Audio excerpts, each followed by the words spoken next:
Boss, let go of me, I have a husband. The phone rang. Wife Yarn Ling, honey, have you arrived home yet? Husband Qin Gang, it's raining heavily, I'll be home soon. A loud crash was heard, followed by the sound of beeping. I knew something had happened for sure. I quickly set down what I was doing and ran through the heavy rain. On the way, I heard the sirens of an ambulance.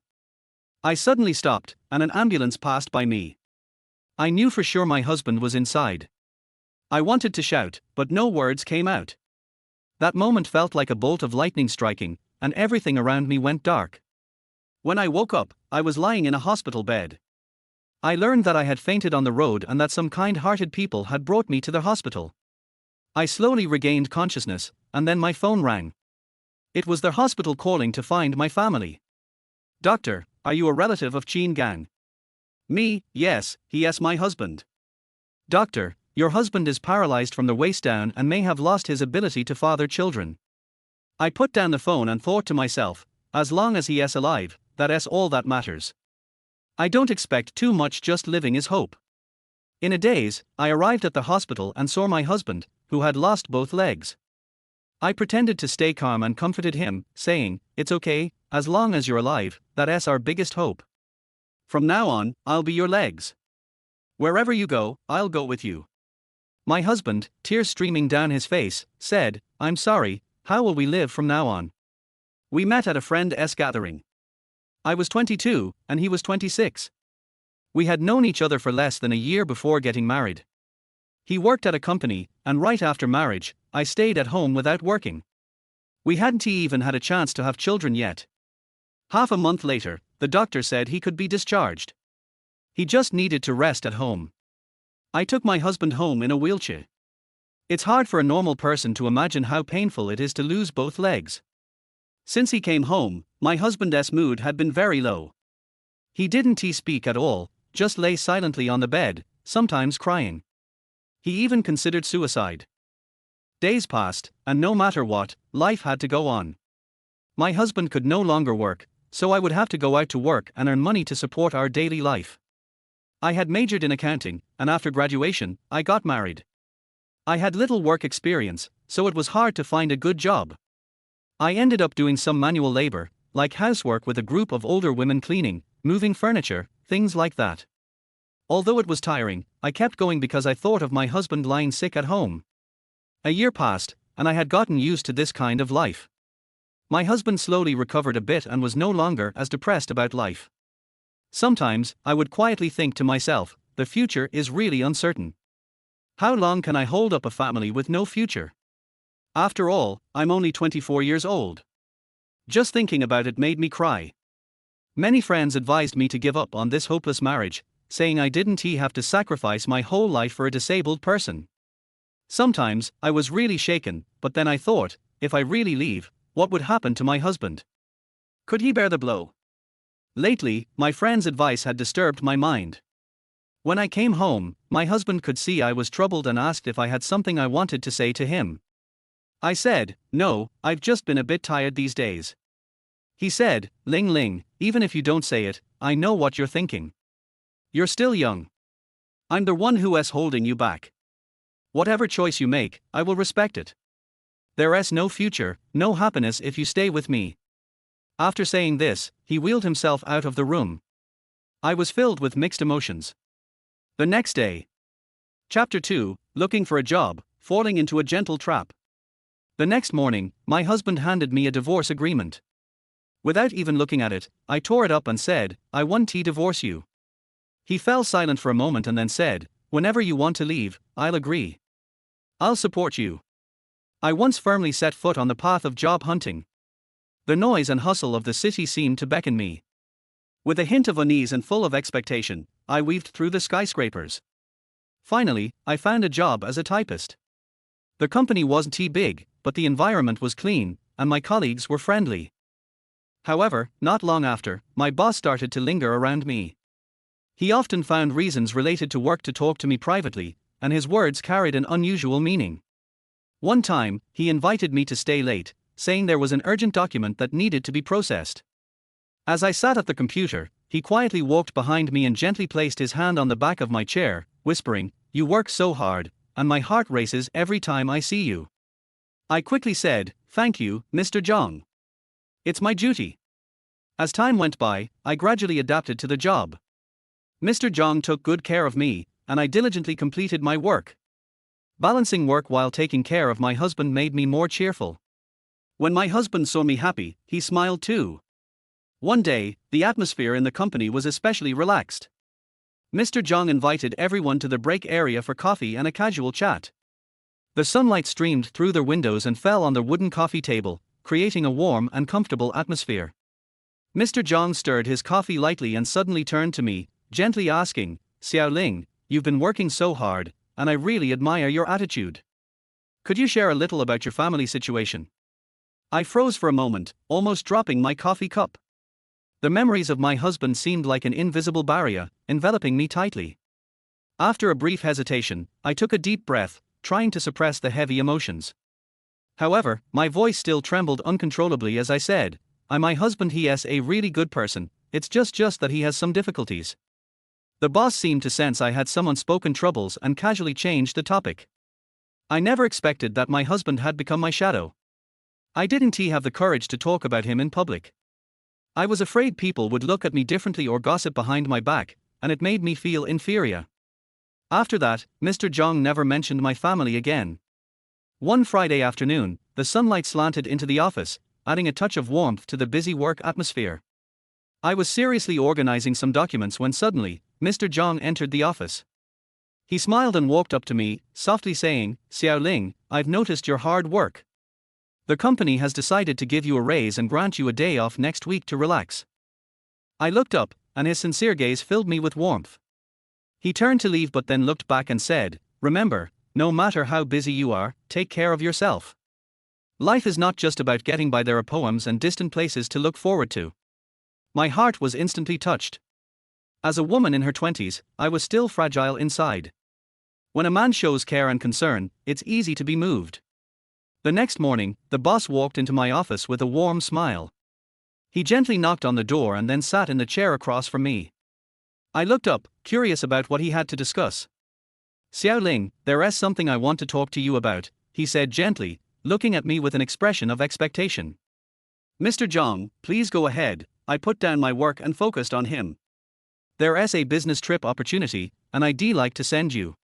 It's a great chance for growth and will greatly benefit your future work development." His words were filled with affirmation and encouragement. I thought for a moment and said, "Can I think about it?" Mr. Zhang nodded. I was torn. I wanted to go, but how would I explain it to my husband? He had limited mobility and still needed help. When I got home, my husband noticed my gloom. He asked me about it, and I told him the situation. He said, "I support you going. Don't worry about me. Even though I've lost my legs, I still have my hands." Hearing that, I felt relieved. I was grateful that my husband understood. The next day, sunlight streamed through the gap in the curtains, shining on my bedside, lighting their way forward. I woke up early, carefully got ready, and walked confidently to the company. Mr. Zhang was already waiting for me in my office. When he saw me, a look of appreciation flashed in his eyes. "Xiao Ling, have you made your decision?" he asked with a smile. I nodded and said firmly, "Mr. Zhang, I've decided to take this business trip opportunity. Thank you for giving me the chance to grow and improve. I'll do my best to complete the task." Mr. Zhang smiled even more brightly. He stood up, walked over to me, and patted my shoulder. "I believe you'll do great. Get ready, we leave this afternoon." When I got home, I packed my things and said goodbye to my husband. It was my first time going far from home, and my husband insisted on sending me a bit of the way in his wheelchair. I told him to go back. I didn't want him to go too far, but I could see he was reluctant to let me go. He nodded and forced a smile. I could tell he didn't want me to leave but couldn't stop me. Suddenly, I felt very selfish. Standing at the company entrance, a gentle breeze brushed through my hair, and the sun bathed me in warmth. Mr. Zhang had arranged a car, and I, with my luggage and a mixture of excitement and nervousness, walked toward the waiting car. The driver smiled and opened the door. I stepped in, and the car's interior was neat and comfortable. Outside the window, the city's scenery slowly passed by. As I gazed into the distance, my heart was full of hope for the future.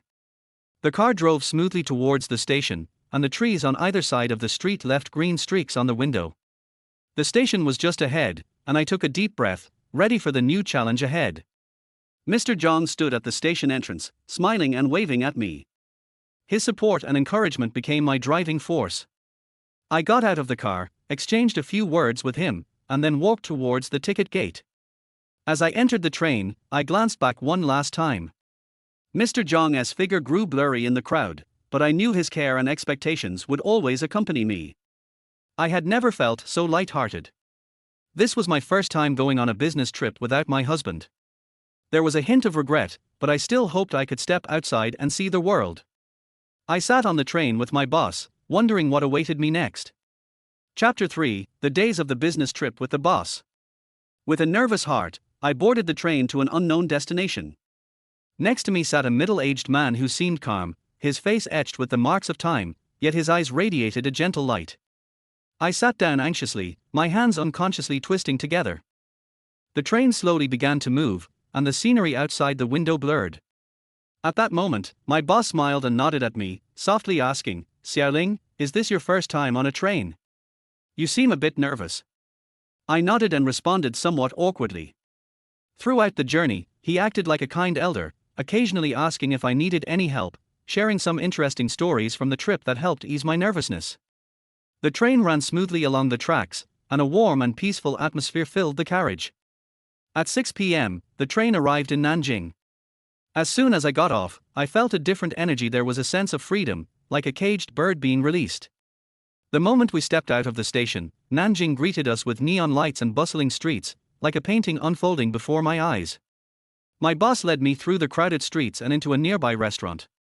The soft lighting and delicious smells welcomed us, and we sat at a window-side table. Outside, the traffic flowed continuously, while inside, it was a warm, intimate scene of the two of us sitting across from each other. The boss ordered a few local dishes, and soon, a series of delicious, aromatic plates arrived at the table. We ate and chatted. His witty conversation made me laugh, and the tension inside me gradually faded in this relaxed atmosphere. After dinner, the boss took me for a stroll through Nanjing. We walked through the bustling commercial district, watching the neon lights flicker on the shopping malls, listening to the laughter and chatter from the streets. He occasionally pointed out a mall or tourist spot and shared some historical and cultural details about Nanjing. As I followed his footsteps, I felt as if I were in a whole new world, filled with curiosity and anticipation. Suddenly, my phone rang. It was my husband asking if I had arrived safely and reminding me to be careful. He quickly ended the call, and I had more to say, but it seemed like he was afraid of disturbing me. I didn't tell him I was on a business trip with my boss, fearing it might cause misunderstandings. The boss had already booked a hotel room for me in a high-end hotel in the city center, which was elegant and quiet. Upon entering the room, warm light filled every corner, and the soft bed and comfortable sofa made me want to lie down and rest immediately. The boss looked at me and smiled gently, saying, "Ling, you've had a long day. Take a shower and get some rest. We have work waiting for us tomorrow." He added, "I'm staying next door. Call me if you need anything." I nodded, feeling a warmth in my heart. I walked into the bathroom, turned on the shower, and let the warm water wash away the day's fatigue. After showering, I changed into soft pajamas, lay down on the bed, and savored this rare peace and comfort. Outside the window, the Nanjing nightscape appeared faintly, as if it too were telling the story of the city's splendor and charm. I closed my eyes, filled with anticipation for the future. The next morning, sunlight gently streamed into the room. I rubbed my sleepy eyes and sat up on the soft bed, enjoying the serenity and beauty of the morning. I opened the window, and fresh air rushed in, mingled with the unique smell of Nanjing's streets. In the distance, the high-rise buildings shimmered in the sunlight, showcasing the vitality and charm of the city. At that moment, I heard a soft knock on the door. I opened it to find the boss standing outside with a steaming breakfast, wearing a warm smile. "Ling, are you awake? I brought you some local breakfast. Come try it." He handed me the breakfast. I accepted it without hesitation. I felt that this level of care exceeded what a boss would typically show for an employee. I'm married, with a husband, and I know that boundaries should not be crossed. After breakfast, I went with the boss to the workplace. Along the way, he thoroughly explained the tasks and objectives of the business trip, and I listened attentively, mentally noting every key point. Upon arrival, we entered a spacious and bright conference room. The boss had a friendly exchange with the other party's representatives, while I carefully took notes. The meeting went smoothly, and both sides gradually reached a consensus. After the meeting, it was already evening. The boss suggested arranging a cocktail party for the evening and asked me to attend with him. I felt a bit nervous, but seeing this as a good opportunity for self-improvement, I mustered the courage to agree. As night fell and the city lights lit up, I entered the vibrant cocktail party wearing a white dress. The skirt swayed gently, like the brightest star in the night sky, emitting a subtle glow. My long hair was gently pinned up, revealing my graceful neck, and the pearl earrings I wore sparkled in the light, adding a touch of elegance to my demeanor. The party was lively, with people exchanging toasts and laughter echoing through the air. I followed the boss's lead, keeping my composure and smiling as I conversed with each guest. The boss introduced me to several key industry figures, and I listened attentively to their insights and experiences, occasionally expressing my own thoughts. In this cocktail party, I gradually found my rhythm and confidence. As the night wore on, the atmosphere became even livelier. I noticed the boss had drunk quite a bit, and his face had turned a shade of red. Concerned that he might get drunk, I mustered the courage to offer to drink on his behalf. "Mr. Zhang, our boss has already had quite a bit to drink. Let me have this one for him," I said with a smile, raising my glass toward a guest. The guest was slightly surprised but nodded in agreement. I took a deep breath and drank it all in one go, feeling the fiery liquid burn down my throat.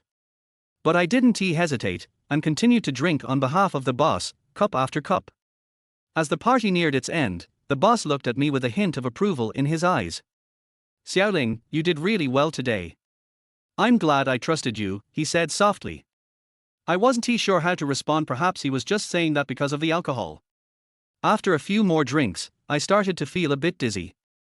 "Boss, I think I've had too much," I said. The boss immediately understood and got up to bid farewell to everyone, then we headed back to the hotel. Slightly tipsy, I found myself walking unsteadily. The boss quickly reached out and steadied me. His hand was warm and strong, and the faint warmth came through my thin clothes. I looked up at him, and his gaze was filled with concern and tenderness, as if he could dispel all my fatigue and worries. He supported me through the bustling streets, and we returned to the hotel. He gently helped me into the room, tucked me into the soft bed, and covered me with a blanket. I lay there, watching his busy figure, feeling a surge of inexplicable emotion. "Rest well. I'll be outside. Call me if you need anything," the boss said gently, then turned and left the room. I fell asleep soundly. Chapter 4. I like you, boss. The boss's sudden hug made me panic, my heartbeat accelerated, and my cheeks burned. He hugged me tightly, his hands seemed to tremble a little, as if he was trying to calm his excitement. I lowered my head shyly and said in a trembling voice, I have a husband, he is a disabled person." The boss seemed to be awakened by my words. He was stunned for a moment, then slowly let me go. I could feel his arm withdraw from my waist, and the warm feeling gradually disappeared. He stepped back a few steps, his eyes full of surprise and guilt. He whispered, "I'm sorry, I lost my temper." I looked up and saw his somewhat embarrassed expression, and I couldn't help but feel a little sorry. I knew he had no ill intentions, but was just overwhelmed by the impulse. I smiled softly, trying to ease the awkward atmosphere. "It's okay, I understand." I turned and left the room, ran back to my room and started crying. The next morning I went to bring breakfast to my boss. He was still sleeping. I put down the breakfast and walked out slowly. At noon, I heard a knock on the door. I opened the door and saw that the other party was very embarrassed. When I didn't know how to start, their waiter came over and broke the awkward atmosphere and asked us if we wanted to stay longer. The boss said, "No, we will check out tomorrow morning." I said, "Boss, are we going back tomorrow?" The boss smiled and said, "What, you still don't want to go back? How about you stay for a few days?" I blushed and said, "I want to go home." It was lunchtime at noon. The boss said, "Ling, let's go eat." He said, "Eat whatever you like. You won't be able to eat it tomorrow when you return." We went to eat a bowl of hot pot noodles. The boss didn't mention the embarrassing incident last night, as if it had never happened. I think the boss was drunk and might have forgotten it. It's better to forget it. It's the last night and I can go home tomorrow. I quickly picked up my phone and called my husband, but no one answered. I felt a little disappointed and couldn't help but worry about him. There was a gentle knock on the door. I looked up and was surprised to see the boss standing at the door with a cup of hot milk tea in his hand. He walked in with a smile that seemed to carry a hint of apology and warmth. "Xiaoling, this is the milk tea I just bought, try it," the boss said, and gently placed the milk tea on the coffee table next to my desk. The aroma of the milk tea instantly filled the whole room, sweet and warm, as if it could dispel the uneasiness in my heart. I looked at him gratefully and whispered, "Thank you, boss." I picked up the milk tea and took a sip. The sweet taste instantly filled my mouth, and the warm feeling spread from the tip of my tongue to the bottom of my heart. The boss tiptoed and sat down opposite me, with a barely perceptible embarrassment and apology on his face. He took a deep breath, as if trying to calm down his emotions, and then slowly said, "Xiaoling, I'm really sorry about what happened last night." His voice was low and sincere, and every word was full of sincerity. I looked up and met his sincere gaze, and the tension in my heart eased a little. He continued, "My actions at the time were indeed too abrupt and I didn't consider your feelings. I know this has caused you trouble, and I am really sorry." As he finished speaking, the atmosphere in the room seemed to soften. I could feel his sincerity and regret, and the dissatisfaction and embarrassment in my heart slowly dissipated. I nodded gently to show that I understood his apology. Seeing this, the boss seemed relieved, and a grateful smile appeared on his face. The boss sighed softly, with a hint of curiosity and concern in his eyes. He said gently, "Xiaoling, can you tell me about your husband?" I was slightly stunned. I didn't expect him to bring up this topic. I looked down at the milk tea in my hand, and my thoughts drifted back to the little things I had with my husband. Those warm and ordinary days seemed like they were just yesterday. I took a deep breath and tried to calm down the emotions in my heart. "He is a very kind man," I whispered. "Although he is physically disabled, he has never complained about the unfairness of fate. He always faces life with optimism and brings me a lot of strength and courage." My voice trembled a little, but I could feel that the boss was listening carefully. He asked if we had any children, and I murmured, "We had just been married for less than a year when my husband had an accident. The doctor said that he might not be able to have children." At this point, I couldn't hold back my tears anymore, and I cried more and more sadly, venting all the grievances I had accumulated. The boss handed me a tissue and said, "Don't be sad, you and your husband will definitely be fine." Seeing this, the boss stood up and slowly sat down next to me. He reached out his hand and gently patted my shoulder, saying in a low and gentle voice, "Xiaoling, don't cry, everything will be fine." I raised my head and looked at him with tears in my eyes. The grievance and sadness in my heart seemed to have found an outlet and burst out instantly. I choked and wanted to speak, but found that I couldn't cry anymore. The boss didn't say anything, but just let me lean on his shoulder. I could feel his body temperature through my clothes, warm and comfortable. His embrace was like a safe haven, allowing me to temporarily forget the storm and difficulties outside. The boss sat quietly, his hands folded in front of his chest, his eyes looking out the window. After a while, he spoke softly, his voice full of emotion. "Life is always full of surprises and unknowns. Sometimes, we will encounter some difficulties and setbacks, and even feel that we can't bear it. However, it is these experiences that shape our character and make us stronger and more mature." The boss's eyes suddenly became a little blurry, as if he was lost in distant memories. He sighed softly and said slowly, "Actually, my wife and I divorced more than 10 years ago. The reason is somewhat similar to yours, because we have never had children." His voice was low and slightly heavy, and every word seemed to come from the bottom of his heart. I looked at him in surprise. I didn't expect that this boss who seemed strong and omnipotent at ordinary times also had such an unknown past. The boss continued, his eyes seemed to penetrate time and space, returning to the era that was once full of hope and loss. "We have tried various methods and even traveled half of the country to find possible treatment. However, fate did not seem to favor us. In the end, we chose to separate." The boss is 50 years old this year. The traces of time have left deep marks on his face, but his eyes are still firm and bright. He gently strokes the teacup, as if recalling every bit of the past. "I have always wanted a child," he whispered, with a hint of helplessness and regret in his voice, but fate always seems to be playing tricks on me. My ex-wife and I tried various methods and even spent huge amounts of money to find possible treatments. However, every hope was accompanied by greater disappointment. He looked out the window, as if searching for something. The sunlight shone on his face, casting a golden glow.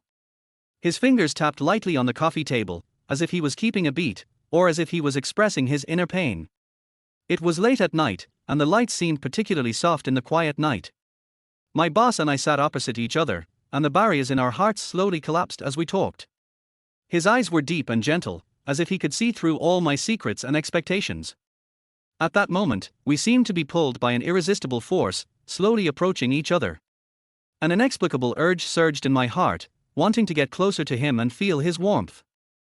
I gently reached out my hand and placed it on his shoulder. His body trembled slightly, as if he was also looking forward to this moment. We sat there quietly, and each other's heartbeats were particularly clear in the silent night. The boss's action was sudden, but it seemed premeditated. He hugged me tightly, with a gentle but firm grip that made it impossible for me to break free. His palms slid gently across my back, with an inexplicable force that made my heart beat faster and my breathing quicken. His other hand slowly began to take off my shirt, and every tiny movement was full of caution. I could feel his fingertips gently brushing against my skin, bringing waves of tingling sensations. My heartbeat rang in my ears, as if it was beating the rhythm for this moment of intimacy. His eyes were fixed on me, as if he wanted to carve me deeply into his heart. I could see a hint of confusion and desire in his eyes, an emotional intersection I had never experienced before. At this moment, I seemed to be completely attracted to him and couldn't extricate myself. Afterwards, I regretted it very much. I was sorry to my husband. I cheated on him and betrayed my marriage. I felt deeply inferior and shed tears. I didn't know why I was like this. I could have refused, but I didn't. The next day, I was going home. Chapter 5. I was drowned in rumors. The next day, the morning light was slightly sprinkled, and the loudspeaker of the station announced that the train was about to arrive. I stood on the platform, holding the return ticket in my hand, and a feeling of indescribable loss surged in my heart. In front of me was a familiar scenery, but the emotion of leaving was like a thick fog. The train slowly pulled into the platform, making a dull roar, and the scenery outside the window quickly retreated in front of my eyes. I got on the train and found my seat. The scenery outside the window gradually blurred, but those beautiful memories emerged clearly in my heart. The train started, taking me to the distance, and also taking me away from this place where laughter and tears were once left. I looked at the scenery flying outside the window, and my heart was full of reluctance and expectation. I didn't know when I could return to this place full of stories again. The train was speeding on the rails, the scenery outside the window was constantly changing, but my thoughts were still on the boss's impromptu decision. His voice was still echoing in my ears, "You go back first, I have some things to deal with here, I will go back in a few days." Although his words were brief, every word was like a heavy hammer hitting my heart. I looked out the window, trying to find some comfort in the passing scenery. However, the trees, fields and mountains seemed to be silently telling the sadness of parting. I couldn't help but recall every day I spent here, the laughter I shared with my colleagues, and the days and nights I worked hard for a common goal. The roar of the train kept echoing in my ears. I looked at the scenery passing by the window, feeling mixed emotions. I knew that the boss's decision was not made rashly, but because of the sudden embarrassment and confusion last night. The age gap between us was like an invisible chasm between us. I originally regarded him as a father figure, but the deep trust and dependence on him was ruthlessly torn apart last night. I closed my eyes, and the boss's embarrassed and helpless expression emerged in my mind. He must also be troubled by what happened last night. After all, this kind of emotion across ages is a huge challenge for anyone. I think he chose to avoid me temporarily to give us some time and space to calmly think about and deal with this complicated emotion. I told my husband the news that I had returned, and he was very happy. But I just couldn't be happy at all. I didn't know how to face it. The afternoon sun shines on the platform of the station. I stand there with mixed feelings. From a distance, I see the company car slowly approaching, the windows gleaming in the sun. I take a deep breath, trying to calm my inner waves. The door opens, the driver smiles and nods to me, and I step into the car with heavy steps. The car is quiet, with only the sound of my breathing echoing in the air. I look out the window, and the familiar scenery passes by, but it seems to be a little strange and alienated. The car drove into the company's gate, and I got out. The scene in front of me stunned me for a moment. My colleagues came out of the office one after another, with warm smiles on their faces, as if they were welcoming a long-lost relative. Their eyes were full of concern and expectation, which made my heart surge with warmth. However, I couldn't smile like them, because I knew that everything was different this time. Little did I know that a rumor was waiting for me. I walked into the office and the atmosphere seemed a little strange. My colleagues gathered in groups of 3 or 4, whispering and looking at me strangely from time to time. I tried to act as if nothing had happened, but the anxiety in my heart grew like weeds. I heard that she and the boss. A voice sounded in my ears, but quickly dissipated into the air. I stopped and felt a chill down my spine. Their voices of discussion seemed to be like invisible sharp blades piercing my heart. I took a deep breath, tried to stay calm, and walked to my seat. After sitting down, I tried to concentrate on my work, but the whispers were buzzing in my ears like mosquitoes. From time to time, I looked up at my colleagues, and their eyes were evasive, as if they were avoiding looking directly at me. I knew that I had become the topic of their conversation, and all of this was due to the secret that should not be mentioned. What should I do? At this point, I just want to go home. After get off work, I returned home with my luggage. Seeing my husband sitting in a wheelchair and cooking for me, my eyes were filled with tears. When I got home, my husband was sitting in a wheelchair, busy preparing dinner for me. He looked up and saw me, with a flash of surprise in his eyes, and then turned into a hint of sadness. He smiled and said, "You're back." I walked over and hugged him gently, tears streaming down my face. "Honey, do you know what day it is today?" I asked, choking with sobs. He was stunned for a moment, then shook his head, seeming a little confused. I let go of him, took out a delicate little box from my bag, and handed it to him. "Today is your birthday, how could I forget?" I said with a smile, although my voice was trembling a little.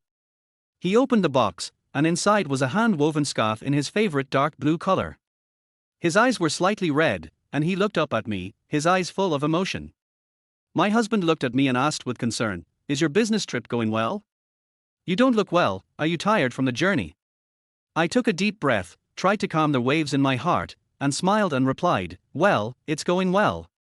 I'm just a little tired from the journey, and I want to rest early." He nodded, pushed his wheelchair to the dining table, pointed at the steaming food and said, "Come and eat. I know you've been on a business trip, so I made your favorite braised pork." I sat down, looking at the delicious dishes on the table, and a warm feeling welled up in my heart. My husband is always like this. No matter what difficulties I encounter, he will silently support me and give me strength. I know that what happened that night has been weighing on my mind like a heavy stone that I can't let go. I want to tell my husband, but I'm afraid he will leave me because of it. After all, it's a secret between me and my boss, a taboo that shouldn't be mentioned. At night, I turned over gently, looking at my husband's peaceful sleeping face, and an inexplicable emotion surged in my heart. He has always been so good to me and trusted me so much. If I tell him, what will he think? Will he forgive me? The next day I went to work as usual. I walked into the company's gate, and a familiar yet strange atmosphere hit me. I tried to stay calm, but my heartbeat accelerated involuntarily. As soon as I walked into the office area, I heard a whisper, not loud, but enough for me to hear clearly. "Look, she's coming," a girl whispered. I heard that she and the boss. Another voice continued, but deliberately lowered the volume, as if afraid that I would hear it, but deliberately spoke loud enough for me to hear it. I stopped, feeling panic in my heart. I could feel those eyes piercing me like needles, as if they were going to penetrate me. I took a deep breath and tried to look calm, but I knew that my expression must have betrayed me. I stood at the door of the office, feeling an inexplicable sadness in my heart. This place in front of me, where I had fought, sweated and worked hard for, has now become a nightmare that I cannot escape. Those whispers and strange looks are like invisible shackles that bind me and make it difficult for me to breathe. I took a deep breath and opened the office door. My colleagues looked up at me, their eyes full of mixed emotions. I tried my best to ignore their gazes and walked straight to my seat. After sitting down, I turned on my computer and started to organize my work materials. I knew that this was the last time I would sit in this position and face these familiar yet unfamiliar faces.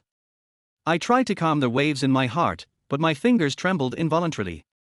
I quietly packed up the items on the table, each of which carried my memories here, including laughter, tears, success, and frustration. But at this moment, they only made me feel heavy and depressed. I glanced at my colleagues around me. They were still whispering and looking at me strangely from time to time. I knew that they were all speculating on why I suddenly resigned and whether it was related to those rumors. But I didn't care anymore. I just wanted to leave this suffocating place as soon as possible. I stood up, took a deep breath, and hugged the folder in my hand tightly to my chest. Then, I walked out of the office without looking back. The door slowly closed behind me, as if it also cut off the last connection between me and this place. When I got home, I gently opened the door. My husband was sitting on the sofa in the living room, holding a book in his hand. The sunlight shone on his quiet face, making him look particularly gentle. Hearing the sound, he raised his head, a hint of surprise flashed in his eyes, then put down the book in his hand and walked towards me with a smile. "What's wrong? Why do you suddenly not want to go to work?" he asked softly, his tone full of concern. I walked over, snuggled in his arms, buried my head in his chest, and felt his familiar body temperature and heartbeat. I took a deep breath and poured out all the grievances and fatigue in my heart. There are too many rumors in the company. I don't want to face those strange looks and whispers anymore. My husband patted my back gently without saying anything, but gave me strength with his silence and warmth. His embrace was like a safe haven, allowing me to temporarily forget the troubles and pain of the outside world. After a while, he whispered, "Don't pay too much attention to those rumors. You know, they are not important. What matters is your feelings and decision. If you really don't want to work there anymore, then we will face it together and find a new way out together." I looked up and saw his determined eyes, and a warm feeling surged in my heart. I knew that no matter what difficulties I encountered, my husband would stand by me, support me, and encourage me. I took a deep breath, dispelled the haze in my heart, smiled and said to him, "Thank you, husband." Chapter 6: Unexpected Pregnancy, Marriage in Crisis. I quit my job and returned to my home, which was once familiar yet strange. The days seemed to be slowed down, plain and peaceful. In the morning, the sun shone through the gaps in the curtains and sprinkled on my bedside. I got up lazily, brewed a pot of fragrant coffee, and let the aroma permeate the room. In the afternoon, I picked up a book and sat in the rocking chair by the window. My mood fluctuated with the story in the book. The leaves outside the window swayed gently in the breeze, as if they were listening to my story. In the evening, I strolled in the alleys nearby, watching the sunset sprinkle on the bluestone slabs, listening to the laughter coming from afar, and my heart was full of peace and satisfaction. Such days are simple and beautiful, allowing me to find the long-lost peace and happiness. The days passed quietly in peace, but the peaceful life was quietly broken one morning. I sat by the window, holding the cup of coffee I had to drink every day, but I couldn't feel the fragrance of the past. I looked down at myself, and an inexplicable panic surged in my heart. My menstrual period was not coming. I stood up, walked to the bathroom, and stared at myself in the mirror. My face was pale and my eyes were full of anxiety. I tried to take a deep breath to calm the panic in my heart, but the feeling of uneasiness came like a tide, and I couldn't ignore it. I knew that I needed to face and accept the changes that might be about to happen. I took a test with a test strip, and the moment I saw the result, the whole world seemed to stop. I stared at the test strip in my hand with wide eyes, and the obvious 2 bars made me unbelievable. My heartbeat accelerated instantly, and my hands trembled, and I could hardly hold the thin test strip. I stood there, at a loss, and my mind was in chaos. Pregnancy, this word echoed in my mind, bringing shock, confusion, and a hint of inexplicable expectation. I stroked my lower abdomen, where a new life was being nurtured, and I was about to become a mother. This sudden news made me fall into deep thought. What will the future be like? How should I tell my husband that the truth will come out eventually?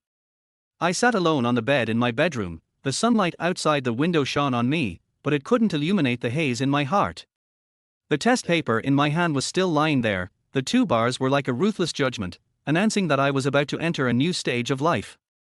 I closed my eyes, and an indescribable pain surged in my heart. Abortion, the word echoed in my heart, like a cold choice, but it seemed to be my only way out. I imagined walking into that cold hospital, lying on the operating table, listening to the sound of machinery ringing in my ears. I imagined that innocent life disappearing in my body, and imagined myself becoming the executioner who strangled life. My heart was filled with pain and struggle. I decided to confess to my husband. Even if he didn't forgive me, I still wanted to tell him that I couldn't stand the torment in my heart anymore. I mustered up my courage, sat across from my husband, and clasped my hands together. I was so anxious that I could hardly breathe. I took a deep breath and tried to make my voice sound steady. "Honey, I have something to tell you." He looked up, his eyes full of confusion. "What's wrong? You look so nervous." I closed my eyes, tears welling up in my eyes. I'm pregnant." He was stunned, obviously not expecting me to say that. The air seemed to freeze, with only the ticking of the clock echoing in the room. I bit my lower lip and finally said the unspeakable truth. It belonged to my boss. It was an accident. When I heard my husband say, "I won't blame you, after all, I can't have children," I was struck by lightning and froze in my place. His words were like a gentle breeze, but they set off a storm in my heart. I looked up at him, and his eyes were full of understanding and tolerance, as if he had accepted this sudden change. I stood up, walked to him, and hugged him tightly. His embrace was warm and solid, giving me great comfort. I buried my head in his chest, and finally couldn't hold back my tears. He stroked my hair, his voice gentle but firm. "We will face it together. No matter what the future holds, I will be by your side." At that moment, I seemed to see the dawn of the future. Although the road was full of unknowns and challenges, I knew that with him by my side, I had the courage to face everything. We hugged each other and cried, tears and laughter intertwined, and together we wrote the chapter of our future. Hearing my husband's words, I was overwhelmed with mixed emotions. He sat across from me, his eyes firm and warm, as if telling me that no matter what happened, he would be by my side. I took a deep breath and tried to calm the waves in my heart. "Do you really not mind?" I asked softly, with a slight tremor in my voice. He smiled and shook his head, then reached out and held my hand. I said, "I won't blame you. Besides, this is also a life, we should give it a chance." I stared at him, and a warm feeling welled up in my heart. His understanding and tolerance made me feel extremely fortunate, and also filled me with hope for the future. I nodded gently, and decided to put aside my worries and welcome this new life. I know this is unfair to my husband, but who can tolerate a wife having another man's child? I bowed my head and said nothing, tears welling up in my eyes. He looked at me, a complex emotion flashed in his eyes, but it eventually turned into firmness and tenderness. He stood up, walked to my side, and hugged me gently. "I know this is difficult, but let's face it together, okay?" His voice was low and powerful, as if it injected me with courage and strength. I looked up at him, the guilt and gratitude in my heart intertwined, turning into a gentle "yeah." He smiled and kissed my forehead. At that moment, I seemed to see hope for the future and a stronger love between us. After a while, he spoke, with a hint of sadness in his voice. "Have you thought about divorce?" I was stunned and looked up at him. His eyes revealed complex emotions, as if he was going through an inner struggle. His fingers gently stroked the edge of the teacup, making a slight rustling sound that was particularly harsh in the silent room. I opened my mouth, but found that my throat was tight and I couldn't speak. Divorce, the word echoed in my heart, bringing a stabbing pain and reluctance. I looked at him, my eyes filled with tears, but I couldn't answer his question. During these days since I resigned, my boss didn't even say a word to me, as if I had never appeared in his world. I thought that at least after learning that I was pregnant, he would feel a little guilty or concerned, but the reality was so cruel that it was chilling. That day, I mustered up my courage and walked into the company I once knew. The girl at the front desk looked up and saw me, with a flash of surprise in her eyes, but then she regained her composure. I walked straight to the boss's office, but found the door was closed. I stood outside the door, hesitating whether to knock, but I heard laughter coming from inside, as if he was chatting and laughing with a guest. I took a deep breath and turned away. At that moment, I completely understood that the efforts and sincerity I had made were nothing but a joke in his eyes. I walked on the way home. The autumn wind was bleak, the fallen leaves were flying, and my heart was desolate. I knew that from now on, I had nothing to do with that world. I had to face every day in the future bravely for myself and the child in my belly. I couldn't go out to work because I was pregnant, but life at home had to go on. My husband suggested that we open a breakfast shop at home so that we could take care of each other. After adjusting my mood, I started to prepare for the opening of the breakfast shop. Although my husband is physically disabled, his spirit is extremely strong. Every morning, he gets up early to help me clean the shop and prepare ingredients. Although his hands are no longer flexible, his persistence and perseverance moved me deeply. On the opening day, brightly colored flags were hung at the door of the store, and the store was filled with a variety of breakfast ingredients. My husband sat on a small stool at the door, with a smile on his face that he had never had before. His eyes were full of expectation and hope, as if he saw our beautiful future life. Guests came into the store one after another, with expressions of curiosity and anticipation on their faces. I greeted each guest warmly and introduced the store's special breakfast to them. My husband also helped. Although he couldn't cook himself, his smile and enthusiasm infected every guest. Days passed by, so fulfilling that I forgot about the experience in Nanjing. Every morning, when the first ray of sunlight shines into the store, my husband and I start to get busy. The atmosphere in the store is always warm and lively, with laughter and conversation from customers. I can skillfully fry fragrant eggs and bake golden bread, while my husband helps to greet customers, and his smile is always so warm and sincere. In the afternoon, we would bask in the sun together at the door of the store, watching the people coming and going on the street. I would gently lean on my husband's shoulder, feeling his body temperature and breathing. At that moment, I seemed to be able to forget all the troubles and sorrows, and just enjoy this plain and real happiness. One morning, the sun shone through the mist on the street, and everything seemed so peaceful and beautiful. I was busy preparing ingredients for the breakfast shop, when suddenly a familiar black car slowly drove past the shop. My heart tightened and I almost dropped the shovel in my hand. I hurriedly put down my work and ran out of the store, trying to see the license plate of the car. But unfortunately, the car had already disappeared around the corner, leaving only a wisp of exhaust gas dissipating in the air. I stood there, looking in the direction where the car disappeared, and an inexplicable emotion surged in my heart. Memories flooded into my mind like a tide. I thought of the days in Nanjing and my boss. All those little bits and pieces of the past seemed to be reawakened all over again, making me unable to calm down. Since then, I would stand in front of the store every day, my eyes unconsciously chasing the passing cars, hoping to catch the figure of the familiar black car. Every time a car passed by the store, my heart would beat unconsciously, as if I was expecting something. One morning, the sun was shining on the street, and I was standing in front of the store as usual. Suddenly, a black car drove slowly towards me, and my heart instantly rose to my throat. I stared at the car closely until it passed in front of the store, and then I finally saw the license plate clearly. Although it was not the boss's car, the feeling of loss in my heart was indescribable. I quietly returned to the store and continued to prepare breakfast. But the expectation and disappointment in my heart were like a stone pressing on my chest, and I couldn't let it go. I knew that I needed time to let go of the pain of the past and accept my current life. However, every time I saw the black car passing by, my heart would beat involuntarily, as if reminding me of the unforgettable past. One morning, the sun shone through the thin clouds, bringing a touch of warmth to the town. I was busy preparing ingredients in the store, when suddenly a middle-aged man appeared at the door. He was of medium build, wearing a dark jacket, with a warm smile on his face. "Good morning, boss," he greeted warmly, his voice full of kindness. I looked up and smiled and responded, "Good morning, what would you like to eat?"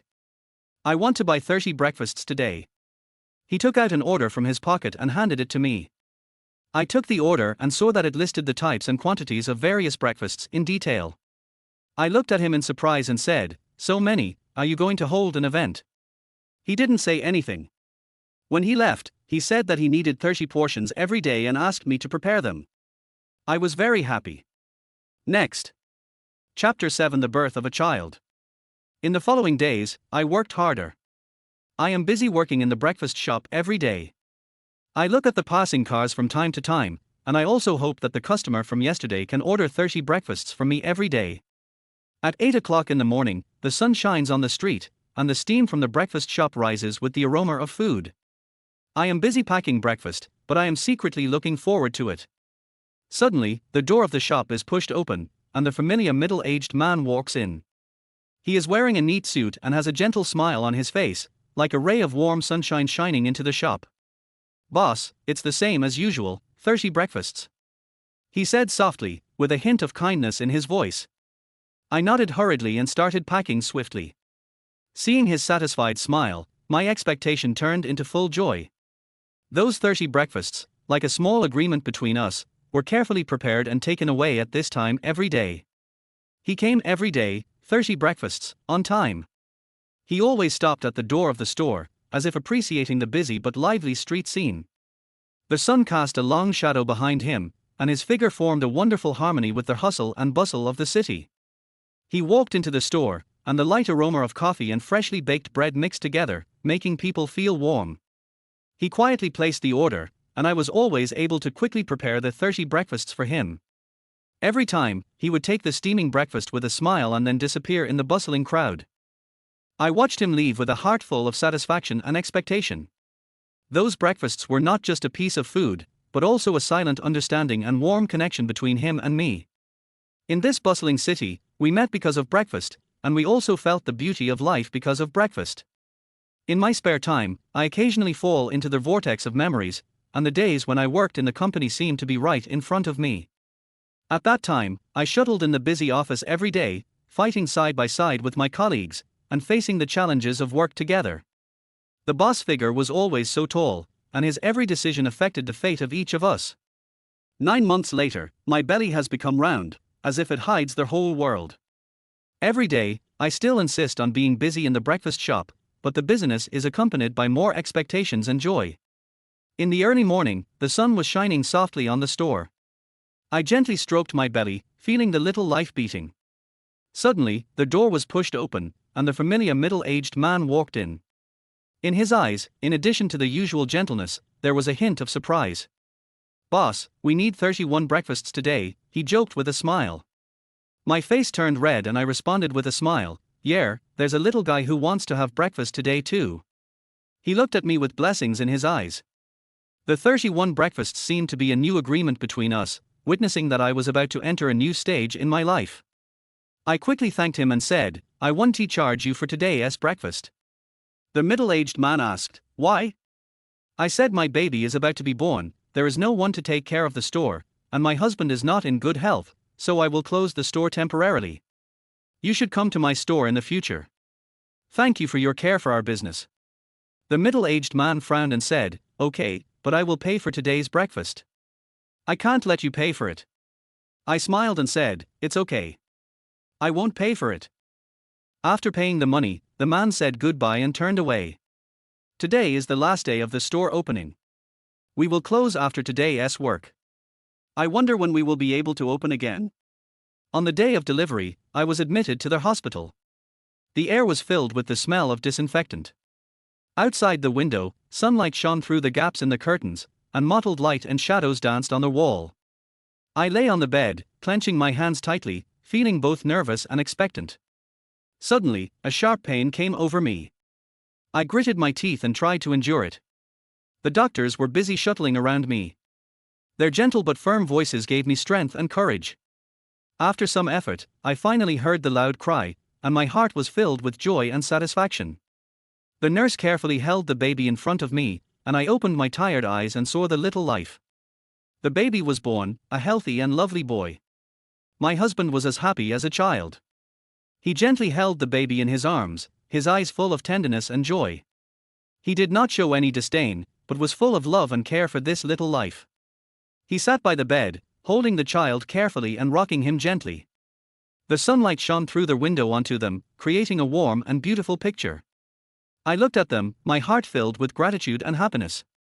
He raised his head and looked at me, his eyes gleaming with determination. "This is our child, I will love him and take care of him like my own child," he said softly, his voice full of determination and love. The family lived happily, with days filled with laughter and joy. However, one morning, the child's sudden high fever broke the peace. His little face was red with fever, and he lay on the bed, crying helplessly.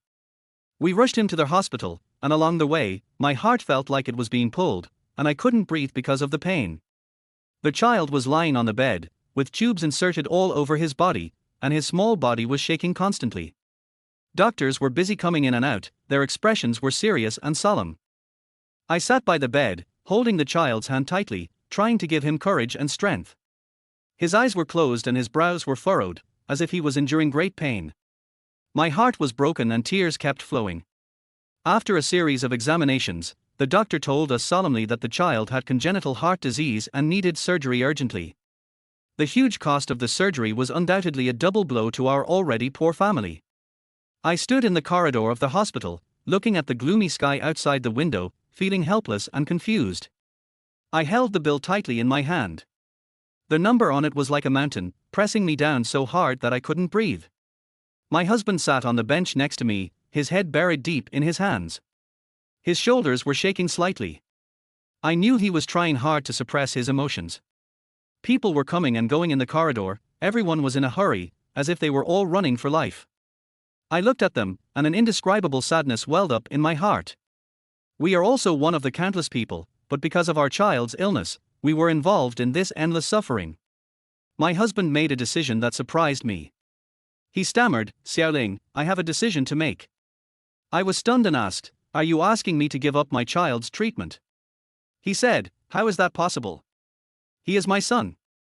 How can a father give up his son?" I was very relieved to hear this, and I was very grateful for my husband's tolerance. He said, "Let's sell their house." I said, "That house is the only thing your parents left you." My husband's parents died unexpectedly when he was 20 years old, and the house is his only memory.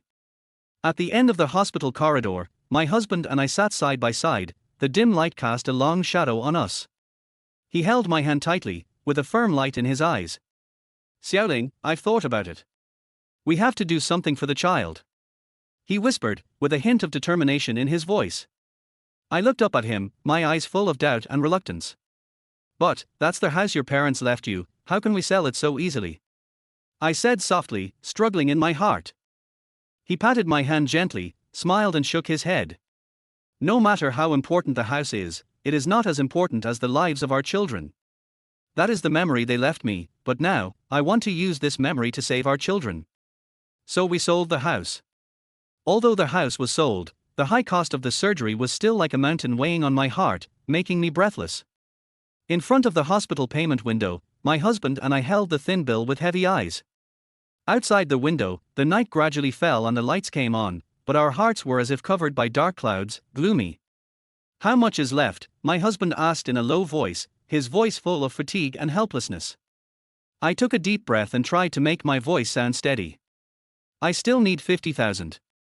He was silent for a while, then raised his head, with a gleam of determination in his eyes. "I will find a way. No matter what, we have to save the child." I told my husband, "You have already helped me a lot, I will figure out the rest." I walked home alone, feeling anxious and helpless. Night had fallen, and the dim street lights shone on my tired and heavy steps. I lowered my head, calculating how much I needed to pay for the surgery. Every step was like walking on a knife's edge, painful and difficult. At this moment, a familiar voice broke my contemplation. "Girl, what's wrong? You look so worried." I looked up and saw the middle-aged man who came to my shop every day standing in front of me, his brows furrowed and his eyes full of concern. I forced a smile to hide my anxiety, but my voice revealed my helplessness. "The child is sick, and we still need some money for the surgery," I whispered, my voice full of bitterness. He asked me if I could help you. I said no thanks. He then said, "I can help you, I will take you to a place," and I followed him somehow. Chapter 8: Selling the Body for Money. He led me into a quaintly decorated coffee shop. The room was filled with the rich aroma of coffee and soft jazz music. He skillfully ordered 2 cups of mocha and sat by the window. The sunlight shone through the glass onto his deep eyes, flashing a warm light. He gently stirred the coffee, his voice low and magnetic. "Don't worry about the money, I will help you solve it." I looked up at him, and an inexplicable sense of security surged in my heart. He stretched out his hand and gently patted the back of my hand. The warmth seemed to pass through my skin to my heart, making me feel unprecedented warmth. The street scene outside the window appears particularly bright in the sunlight, and at this moment, I seem to be in a warm little world, with only him and me, and this cup of hot mocha. He looked at me, his eyes twinkling with tenderness, as if he wanted to draw me deeply into his world. He whispered, "I like you. In fact, I was attracted to you the first time I ate the breakfast you made." His voice was full of sincerity. I looked up in surprise and looked at his serious face. His fingers gently slid across the table, as if he was recalling that morning when he sat in a corner of my shop, enjoying a delicious breakfast while I was busy in the kitchen. He continued, "Your breakfast has a special taste, a taste of home that I have never tasted before. Your smile and your seriousness make my heart beat." I feel like he's going to take advantage of the situation. I took a sip of coffee and smiled bitterly. I said, "I'm a mother, what do you like?" "I'm a married woman." He was slightly startled, a hint of loss flashed in his eyes, but then he regained his gentle expression. "I know, but this does not affect my feelings for you. I will respect your family and your responsibilities. I just hope you can know that there is someone who silently likes you, appreciates you, and cares about you." The sun shines on his face, reflecting his firm outline. I look at him, feeling mixed emotions. This sudden emotion makes me feel a little overwhelmed. But I know that I can't give him any response because I already have my own family and responsibilities. I stood up, trying to escape this sudden emotional vortex.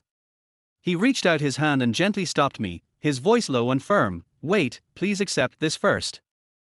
I looked up and saw a silver bank card in his hand, the sun reflecting off the card. He gently put the card in my hand, his eyes full of sincerity. "Take this 50,000 yuan first, I know you may need it now." I was stunned, the card in my hand seemed to weigh 1,000 pounds. I looked at him, a complex emotion welling up in my heart. I knew that I could not accept this gift. It was not only disrespectful to him, but also a betrayal of my own principles. I rushed back to the hospital in a panic. Seeing the young child suffering, my heart ached. Suddenly the doctor came in and asked the family to leave. I walked into the doctor's office and the doctor said that the child was about to undergo surgery. Heart surgery is unusual and very dangerous. His life could be in danger at any time. He asked us to be mentally prepared. I walked slowly into the ward and burst into tears.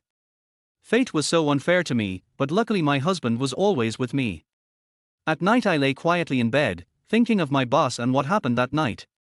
He is the father of my child. Should I tell him? I am confused.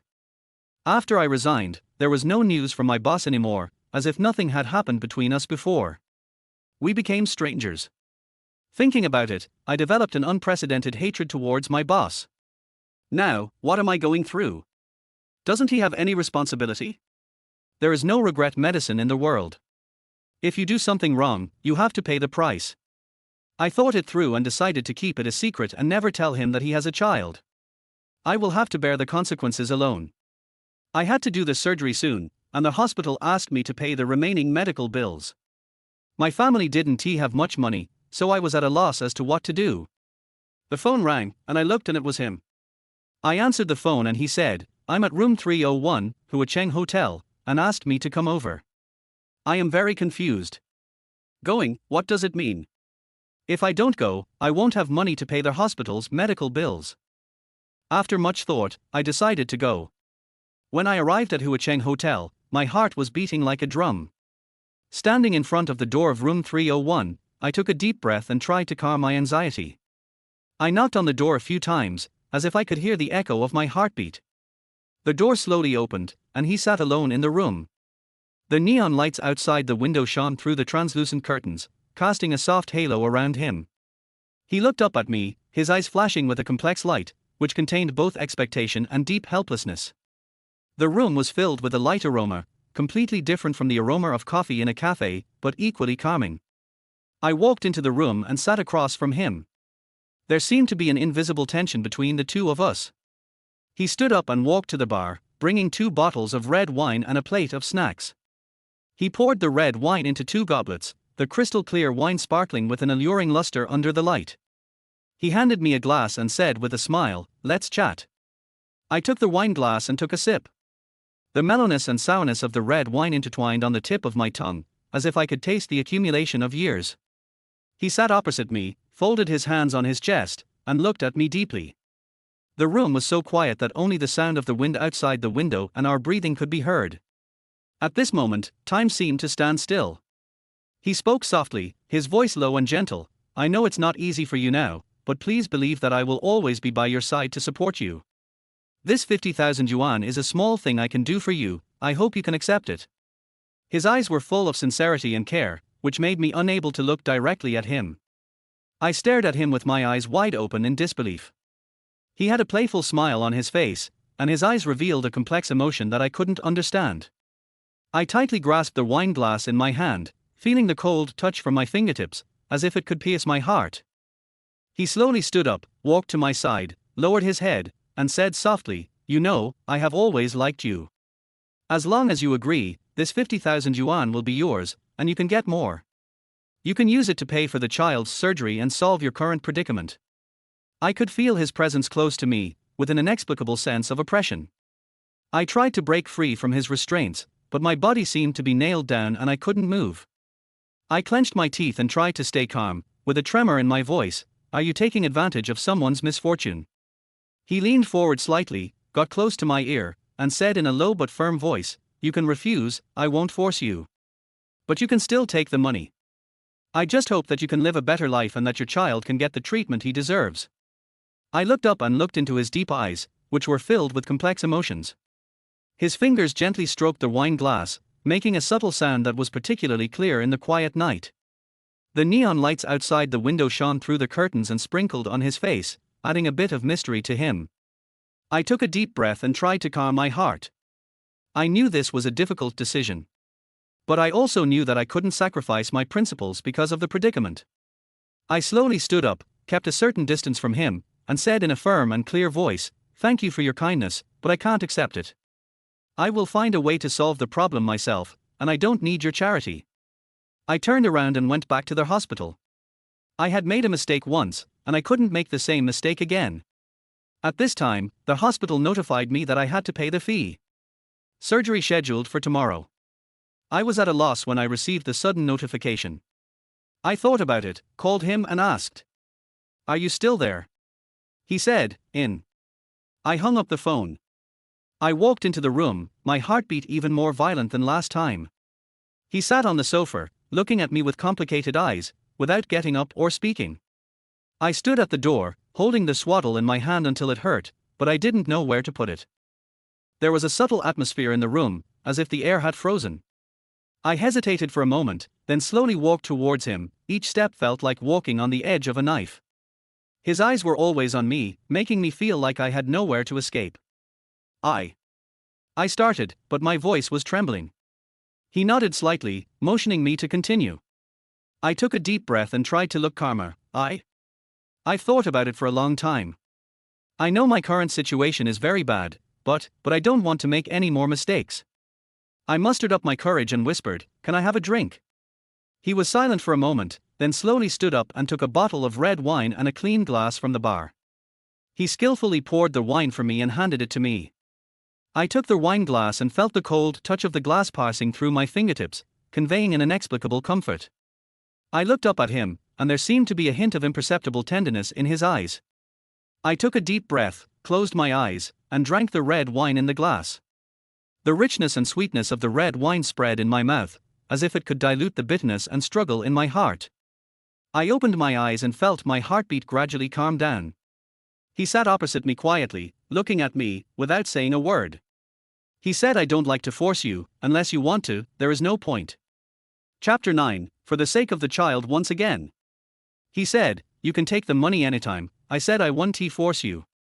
I still understand the principle that one should be grateful when taking something from someone else and one should be soft-hearted when eating something from someone else." I sat in the gorgeous living room. The sofa was soft and heavy, which seemed to echo my mood. The red wine glass in my hand shone with an attractive luster under the light, but I had no mood to appreciate it. I lowered my head helplessly, feeling that the whole world was pressing on my shoulders. Taking a deep breath, I mustered up the courage to look at him again. He sat there, looking calm, as if everything was under his control. I choked and spoke, my voice trembling a little, "I promise you." After saying this, I felt as if a heavy burden had been lifted off my shoulders, but my heart was filled with bitterness.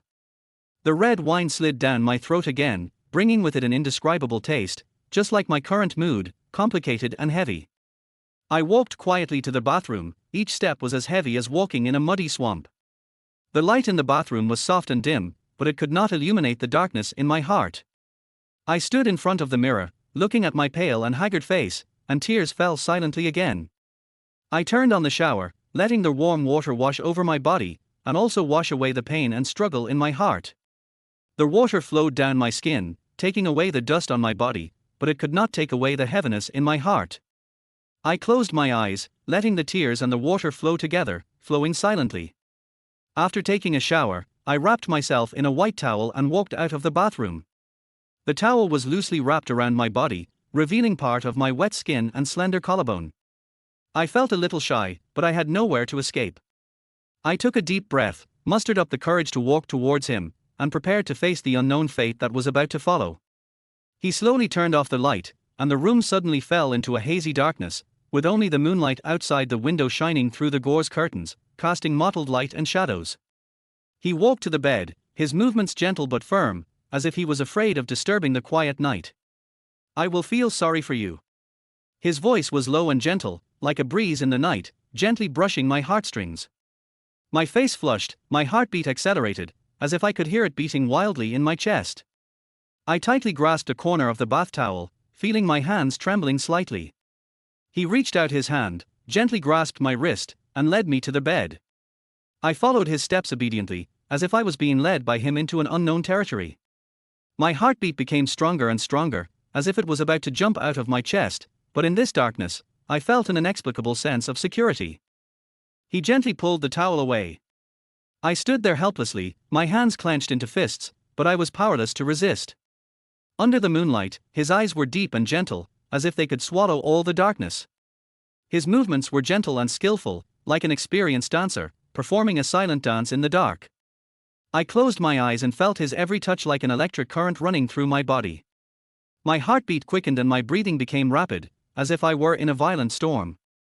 I tried to stay calm, but my body was shaking uncontrollably. He whispered in my ear, his voice was low and full of charm. I felt a tingling sensation from my ears to my whole body, as if I was bewitched by his words. I bit my lower lip tightly, trying not to make any sound. I raised my hand and gently stroked my body. Every inch of my skin seemed to still have his warmth. The close contact made me feel strange and painful. I used to be the proud and confident me, but at this moment, I seemed to have lost all my dignity and strength. I closed my eyes and tears welled up again. I asked myself, is this still me? How could I, who was once independent, strong and had dreams, become so weak and helpless? I felt a deep sense of defeat, as if everything I had was taken away by him. After the meeting, I quietly put on my clothes and sat on the bed, bowing my head and saying nothing. He looked at me quietly, with a hint of complex emotions flashing in his eyes. He reached out his hand, gently held my hand, and put the bank card into my palm. I looked up at him, my eyes full of doubt and confusion. He smiled, his eyes revealing a hint of tenderness and helplessness. "This is what you deserve, I won't force you. I hope you can live the life you want." I held the bank card tightly, feeling it was heavy, as if it carried too much. I looked at him, feeling mixed emotions, not knowing what to say. He stood up, walked to the window, looked at the moonlight outside. I held the bank card in my hand. Its metal edge was cold and hard, pricking my palm slightly. I looked down at it.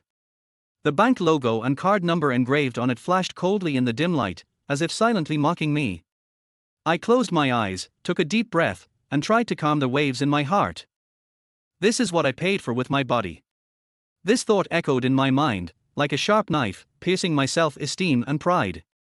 I used to be that proud woman, with my own career and dreams, but at this moment, I am sitting here, using this method to exchange for the money to save my son's life. Tears silently slid down and dripped onto the bank card, forming a small water stain. I held it tightly, as if I wanted to crush it, but I couldn't bear to let go. This is my son's hope, and it is my responsibility and duty as a mother. The moment I walked out of the hotel, the wind outside seemed to carry a hint of chill, penetrating my body and reaching my heart. The hospital gate was right in front of me, but I felt it was extremely difficult to walk, and every step was like walking on the edge of a knife. When I walked into the ward, my husband was sitting by the bed, holding his son's hand, his eyes full of fatigue and worry. When he saw me come in, he raised his head, and a complex emotion flashed in his eyes. "Where have you been?" he asked in a low voice, with a hint of trembling in his voice. I lowered my head, not daring to look him in the eye, and said in a hoarse voice, "Borrow money." He was silent for a moment, as if he wanted to ask more questions, but he finally held back. He patted my shoulder gently and said, "Did you borrow it?" Me, nod. I threw myself into my husband's arms, tears rolling down my cheeks. He held me tightly, saying nothing, but patting my back gently, as if he wanted to pass on all his comfort and strength to me. I looked up at him, his eyes were full of tenderness and determination, as if saying, "Don't be afraid, I'm here." At that moment, I felt unprecedented peace of mind and warmth. I hugged him tightly, as if I wanted to freeze this moment in my heart forever. At this moment, I understood what true love is. It is not the exchange of money or the compromise of body, but the determination and persistence to support each other and face together no matter what difficulties we encounter. My son's surgery was successful and he will be discharged soon. That day, the sun shone through the window into the ward, making it warm and bright. My son was lying on the bed, his face still a little pale, but his eyes had regained their former spirit. He looked at me with a bright smile on his face, as if to say, "Mom, I'm fine." I walked to the bedside, gently held his hand, and felt the warmth from his hand. My heart was filled with gratitude and relief. I was grateful that fate had given us the opportunity to start over, and I was glad that we had not given up and had persisted until now. My husband was sitting next to me, and he had a long-lost smile on his face. He came over, hugged me and my son, and said, "Let's go home." Go home? There is no home to go back to. I have sold my house. I said, "Husband, you forgot, we have no home anymore." My husband smiled and said, "I have rented a small house. Although it is not as big as before, it is enough." I nodded with satisfaction and said, "Thank you, husband, you are very thoughtful." We moved into the newly rented house. Although it was simple, every inch of it was full of hope and a new beginning. The house was furnished with simple furniture, an old dining table, a few beds made of wooden boards, and a few slightly worn chairs. The sunlight from the window slanted in, adding a bit of warmth to this small space. I was busy sorting out the clothes and daily necessities I brought, while my husband was busy preparing dinner in the kitchen. He had his back to me, and his figure looked particularly tall in the afterglow of the setting sun. I stopped what I was doing and looked at him quietly, with an indescribable feeling of being touched. The dinner was simple but delicious. We sat around the table and enjoyed this rare peaceful time. My son sat in the middle, his face filled with a happy smile, as if he had forgotten the pain from his previous illness. At this moment, I felt extremely happy and satisfied. Even if life was difficult, as long as our family was together, we had the courage to face everything. Life goes on. After all this trouble, the family has no money left and is in debt. We are determined to reopen the breakfast shop. In the early morning, the sun shines on the narrow streets, and the air is filled with a faint smell of oil smoke. My husband and I are busy preparing for the opening of the breakfast shop. The clash of pots and pans makes pleasant sounds, and the steaming buns, fried dough sticks and soy milk exude an enticing aroma. My husband was in front of the stove, skillfully frying the ingredients in the pot, his face full of satisfaction and anticipation, while I was arranging the tables and chairs, wiping the tabletop, and making sure everything was neat and tidy. Customers came into the store one after another, with anticipation and joy on their faces. We greeted each guest warmly and served them hot breakfast.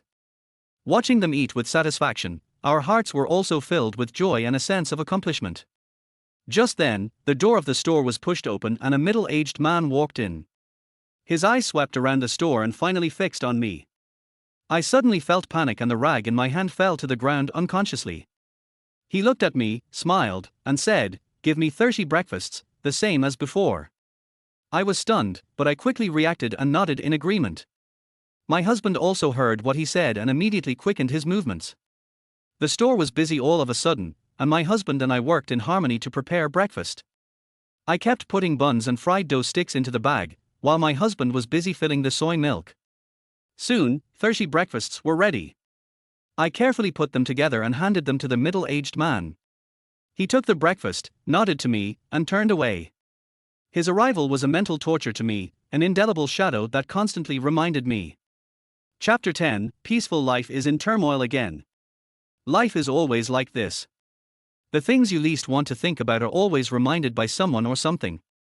Outside the store, pedestrians on the street hurried by, but there were always a few who would stop and walk into the store to order a bowl of hot soy milk with freshly baked dough sticks or bread. Aunt Lin took their orders with a smile and exchanged a few words with them in her busy schedule, filling the store with a warm atmosphere. Although their work is hard every day, I have to be very down to earth. She watched the guests leave with satisfaction, and her heart was filled with a sense of accomplishment. This ordinary and busy life is the happiness she wants. Fate is always like this. One day, he called me, his voice low but full of enthusiasm. Are you free tonight? I want to invite you to dinner. I held the phone, hesitant in my heart, as if two little people were arguing in my ears. Finally, I took a deep breath and said softly, okay. As night fell, I walked into the restaurant we had agreed to meet. He had already been waiting there, and he looked particularly gentle under the light. We sat opposite each other, and the waiter handed over the menu with a smile. He ordered a few signature dishes and asked me if I had any special preferences. I shook my head, but a ripple appeared in my heart. The food was served, and the aroma filled the air. We ate and chatted, and the topics ranged from work to life, from the past to the future. His voice was deep and magnetic, and I couldn't help but be intoxicated by it. The lights in the restaurant were dim and warm, as if creating an independent little world for us. After dinner, it was already dark and the street lights were dim. I stood up and prepared to say goodbye. But he suddenly spoke in a low and serious voice. I have something to tell you. I stopped, turned around, and met his deep eyes. He seemed to be hesitant, but in the end, he spoke. I have always felt that our relationship can go further. My heart skipped a beat, as if it had been hit by something. I looked at him, not knowing how to respond for a moment.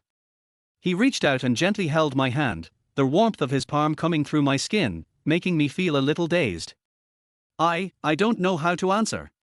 I lowered my head, my voice trembling a little. His words exploded in my ears like thunder, and I was stunned for a moment. I stared at him with wide eyes, and an inexplicable fear and panic surged in my heart. Seeing that I was stunned, he seemed to have misunderstood what I meant. There was a flash of eagerness in his eyes, and his voice became deeper. I know this is a bit sudden, but I really think we are a good match. We can go get a room and have a good talk. Before he finished speaking, I had already pulled my hand back and stepped back, my heart filled with shock and anger. I looked at him and said firmly, no, we can't do this. I have a husband and children, I can't betray them anymore. We can only be friends. He held my hand tightly, ignoring my objections, and walked towards the hotel on the roadside with firm steps. I struggled, trying to break free from his grip, but his grip was as firm as an iron clamp. My heart was like a leaf blown by the wind, up and down, unable to calm down. The hotel was dimly lit at night, but there was an inexplicable atmosphere of ambiguity. He pushed open the door, pulled me into the room, and then slammed the door shut. I looked at him in panic, and saw that his eyes were full of desire and eagerness, as if he wanted to devour me. I struggled desperately, trying to escape from this dangerous place. But he held me tightly, making me unable to move. I felt his breath blowing in my ears, with a strong smell of alcohol. I closed my eyes, my heart filled with fear and helplessness. I felt like he had become a different person. He was usually gentle and polite, but in the face of physical desire, he became rude and overbearing. He hugged me tightly, and his hands groped my body randomly, as if he wanted to dig out all my secrets. His breathing became more and more rapid, and the hot air from his mouth sprayed on my face, making me feel nauseous. I struggled desperately, but my strength was so insignificant in front of him. His palm was rough and powerful, as if it was going to tear my skin. I felt a pain coming from my wrist. It turned out that he was holding my wrist tightly, making me unable to move. His eyes became more and more crazy, as if they wanted to devour me. I looked at him in horror, my heart filled with despair. I knew that if I continued like this, I might lose control. His crazy outburst continued, and every move was full of possessiveness and brutality. I closed my eyes tightly, tears silently falling, mixed with the pain in my body and the despair in my heart. His palms left red marks on my skin, and those pains seemed to be engraved into my heart. His breathing was heavy in my ears, full of fear and humiliation. I tried to open my mouth to call for help, but my throat was tightly choked by fear and pain, and I couldn't make any sound. Time seemed to be extremely long at this moment, and every second seemed to be stretched infinitely. I don't know when this torture will end, I only know that now I am covered with wounds. After it was over, I lay on the messy bed, feeling as if my body had been drained of energy, my heart filled with humiliation and pain. I stared at the ceiling, tears silently falling from my eyes. He sat on the bed, lit a cigarette, took a deep puff, and then slowly exhaled. His face was a little blurry in the smoke, but I could feel his cold eyes falling on me. I gritted my teeth, trying to suppress the trembling in my heart, and then said, "I will pay you back, can you please not treat me like this?" He turned around and looked at me, with a mocking smile on his face. "Do you think money can solve everything? Don't forget, you were the one who provoked me first." I said, "How could you be such a person?" Chapter 11, Take a wrong step and there is no turning back. He said, "Is it wrong to like someone?" I said, "If you like someone, do you have to possess him her?" He said, "Love is selfish, if you like someone, you must possess him." I said, "Have you ever considered my feelings? I have a family and a husband. Is it fair for you to treat my husband like this?" He said, "I know you have a husband and children, I won't disturb your family, I know your husband is disabled and family life is difficult, I will help you." I said, "What is this? Is this a mutual exchange?" I ran home angrily. When I got home, I saw my husband sitting in the corner of the living room, feeding the child carefully, his face full of fatherly tenderness. The child's laughter echoed in the house, adding a bit of warmth to this simple home. However, my heart felt like it was hit by a heavy hammer, and the pain was unbearable. I betrayed my husband and this family. He was so good to me and gave so much for me and my children, but I closed my eyes, tears slid down my cheeks, and my heart was filled with self-blame and guilt. I quietly walked to their side, looked at them, and an indescribable pain surged in my heart. I knew that I couldn't make the same mistake anymore. I had to end it all, return to my husband and children, and protect this family. I took a deep breath and made up my mind. I knew that to end this, I had to face reality and solve all the problems. I took out all my savings and calculated how much I needed to pay off his debts. I knew that this was the only way out and the only way I could be worthy of my husband and children. I walked out of the house, facing the morning breeze, towards the place I had wanted to escape. My steps were firm and powerful, and my heart was full of determination. I walked into his office, looking at his surprised expression, and I said calmly, "I will pay you back, and then we will be even." He was stunned, as if he didn't expect me to say that. I handed him a list with all my savings and my next repayment plan. He looked at me, a hint of mixed emotions flashed in his eyes, and finally nodded. He looked at the list I handed over, and the surprise on his face gradually faded, replaced by a complex emotion. He was silent for a while, then raised his head, with a deep light in his eyes. "I'm not going to ask you to pay me back yet." His voice was low and powerful, as if every word was carefully considered. I was stunned. I didn't expect him to say that. I clenched my fists and wanted to say something, but I felt like my throat was blocked by something. He looked at me and said slowly, "If you really want to pay it back, I won't say anything. But I hope you can understand that this is not what I really want." As he spoke, he stood up, walked to the window, and looked at the scenery outside. The sunlight shone on his body, covering him with a layer of golden light. I stood up, wanting to escape from this oppressive and awkward space. However, he turned around and called me. He walked slowly, and every step seemed to carry a heavy burden. The sunlight shone through the window on his body, forming a long shadow, as if foreshadowing his inner struggle and contradiction. His eyes were complex and deep, as if he had 1,000 words to say, but he didn't know how to start. He stopped in front of me, and the distance between us was so close that we could feel each other's breath. His voice was low and gentle, as if with a hint of pleading, "Can I kiss you again?" I was stunned, and an inexplicable emotion surged in my heart. I looked at him, trying to find the answer from his eyes, but I only saw a bottomless darkness. I knew what this kiss meant and what would happen. However, at that moment, I seemed to be attracted by his eyes and could not refuse his request. I came to my senses immediately, shook my head firmly, and said with an unquestionable determination in my voice, "No, I won't do this again." He was stunned, as if he had not expected that I would reject him so firmly. A trace of disappointment flashed across his eyes, but was soon replaced by determination. He took a deep breath, as if he wanted to say something, but swallowed it back. I looked at him, feeling mixed emotions. I knew that I was wrong this time, and I shouldn't have put myself in this situation. I looked at the sunshine outside the window, and a strong determination surged in my heart. I wanted to end it all, to return to my husband and children, and to protect the home that belonged to me. I slammed the door and left.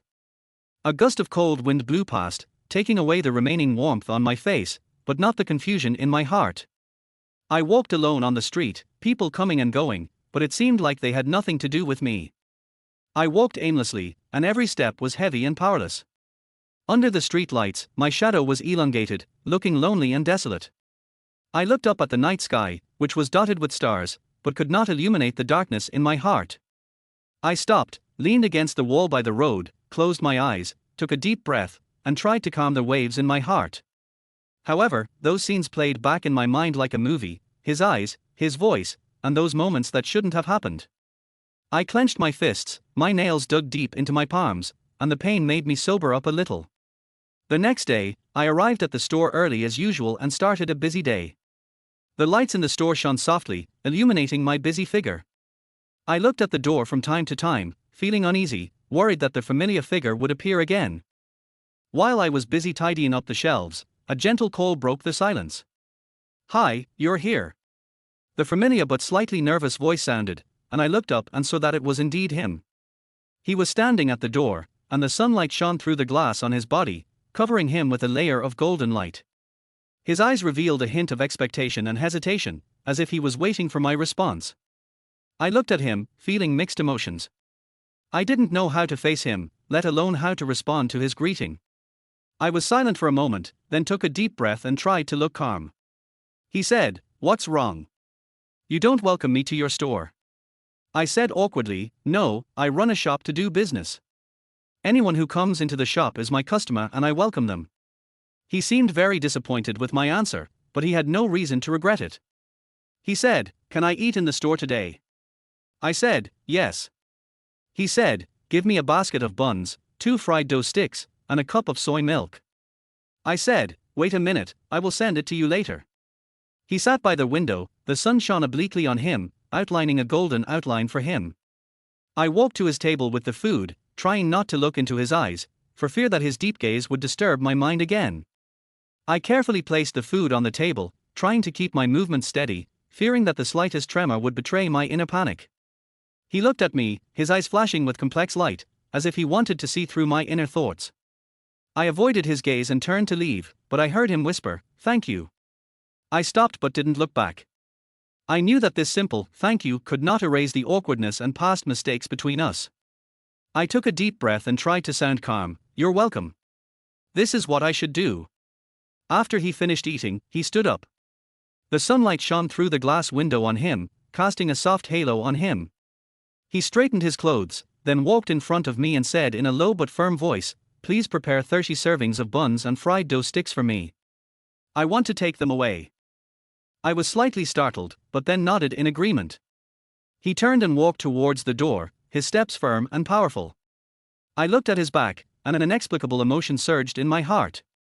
The sunlight shone on his broad shoulders, as if he was covered with a layer of golden armor, looking both solemn and mysterious. I started preparing food busily, but I kept thinking about the scene just now. His every move and every look were deeply imprinted in my mind, and I couldn't forget it.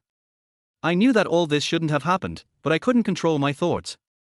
He left, disappearing in the traffic on the street, leaving only a faint back figure. I stood at the door of the store, following his figure as he walked away, and a sense of inexplicable loss surged in my heart.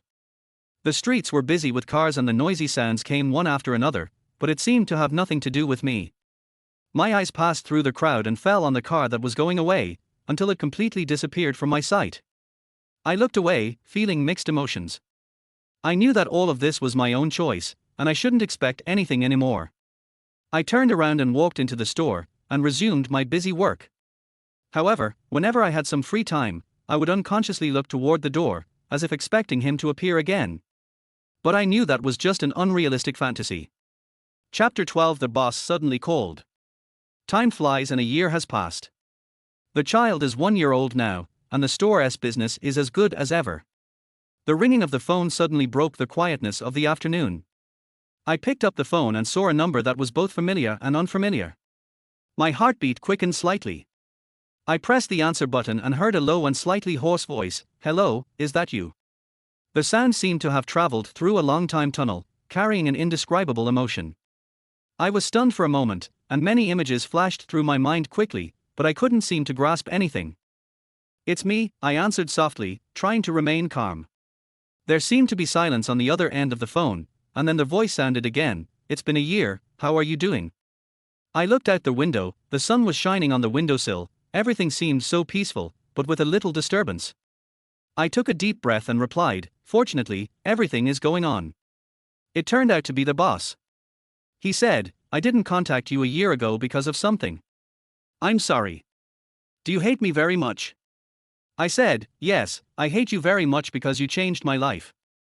You haven't called me since you left. Do you know what I have been through in the past year? He said, can we meet? I rejected him. The sudden call from my boss caused ripples in my originally peaceful life. I stood in front of the window, watching the people coming and going on the street, but my heart was surging. His voice echoed in my ears, and the familiar tone carried a hint of guilt that was barely noticeable. I held the phone tightly, as if I could feel the silence and waiting on the other end. I closed my eyes, and the figure that was once familiar yet unfamiliar emerged in my mind. His face, his voice, everything about him, were like memories sealed by time, awakened by this phone call. The sun outside the window gradually set in the west, stretching my shadow.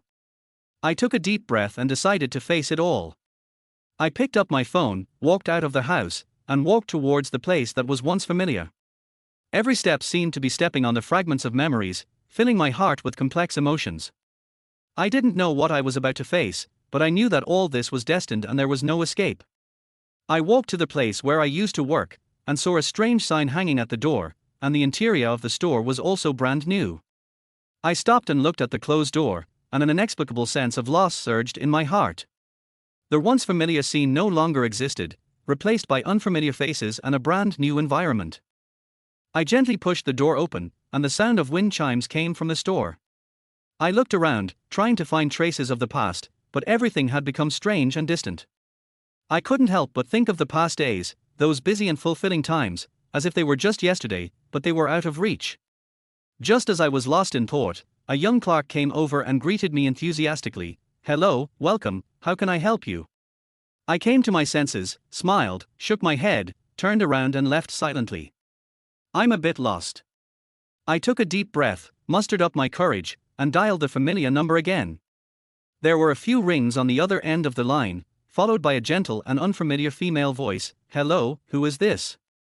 When I heard that voice, I was stunned for a moment, and an inexplicable sense of loss surged in my heart. I quickly hung up the phone, as if I had been burned. I stood on the street, looking at the people coming and going, with mixed emotions in my heart. The figure that was once familiar now belonged to someone else. I closed my eyes, trying to calm the waves in my heart. The sun shines through the clouds and shines on me, but I feel a little bit of coolness. I hold my phone tightly, as if I can feel the strangeness and alienation on the other end. I know that the world I once knew is far away from me, and I can never go back to the past. Go home. When I got home, I was pale and my steps were heavy. My husband was busy preparing dinner in the kitchen. When he saw me come in, he looked up and frowned slightly. What's wrong? You look so unhappy.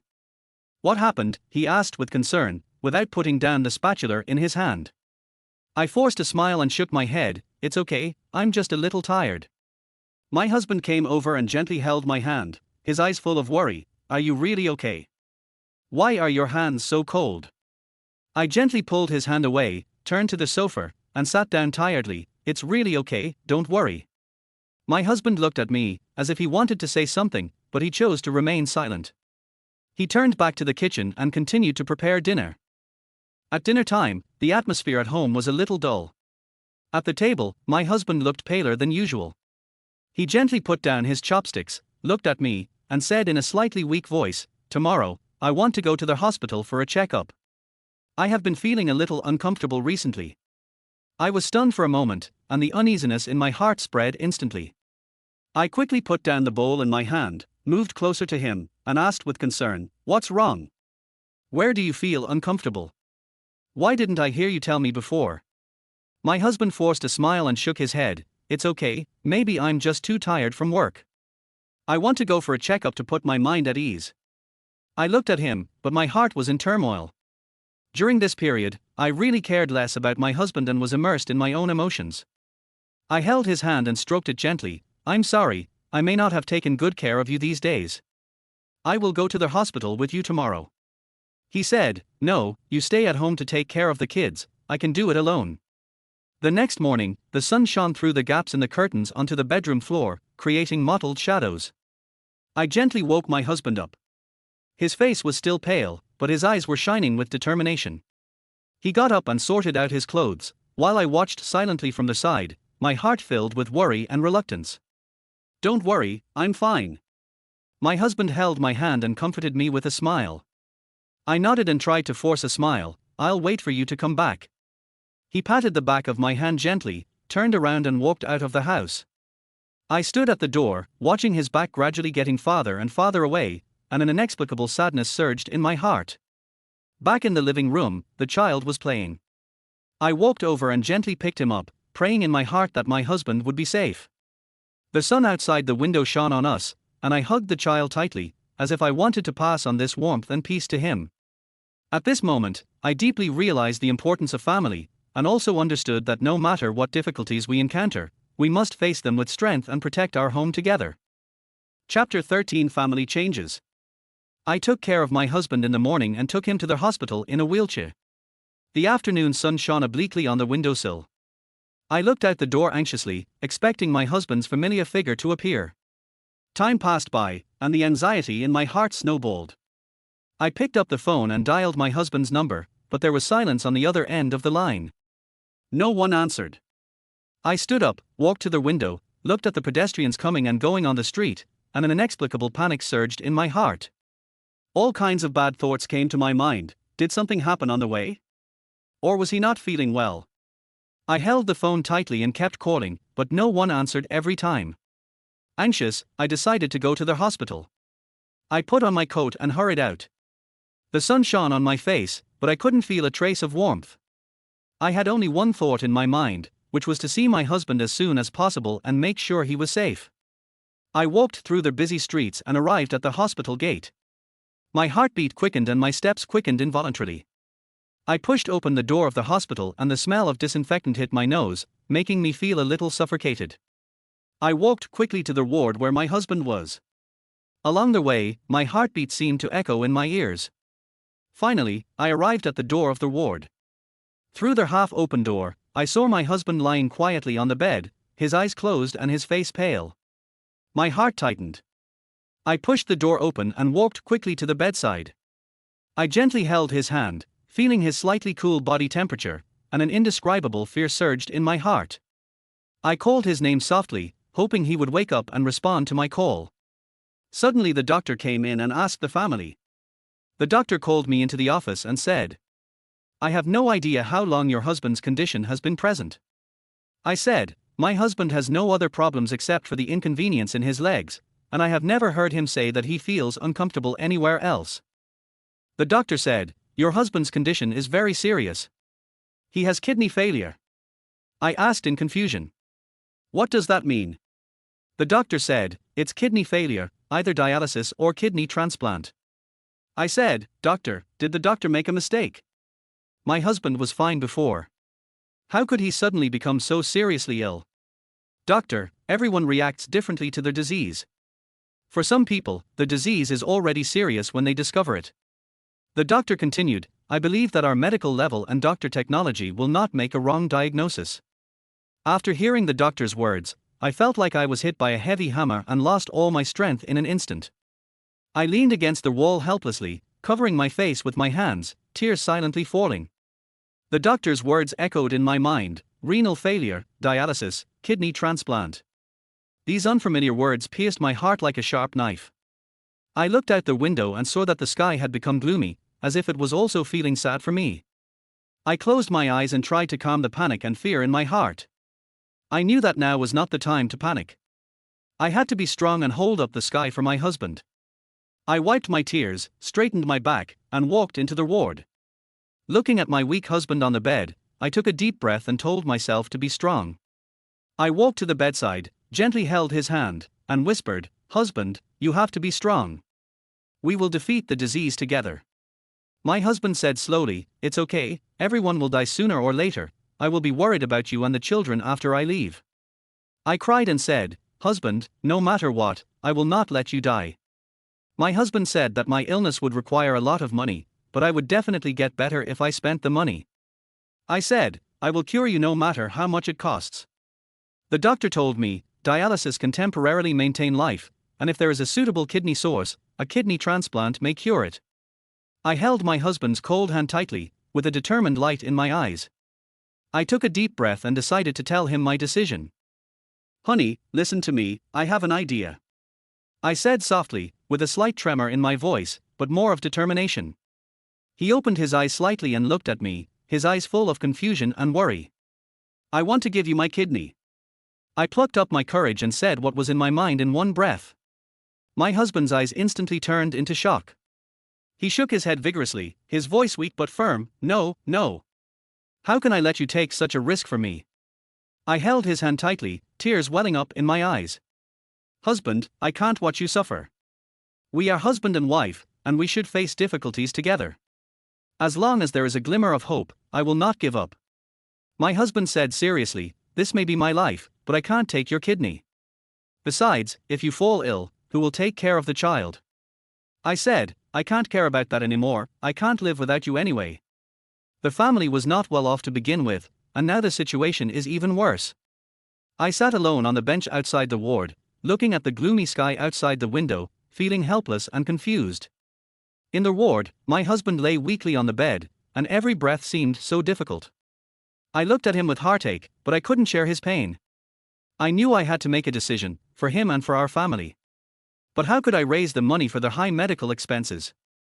Our savings had already run out, and our relatives and friends had done their best to help us. I took a deep breath, and a strong belief surged in my heart. I stood up and walked to the nurse's station to ask for information about medical expenses and assistance policies.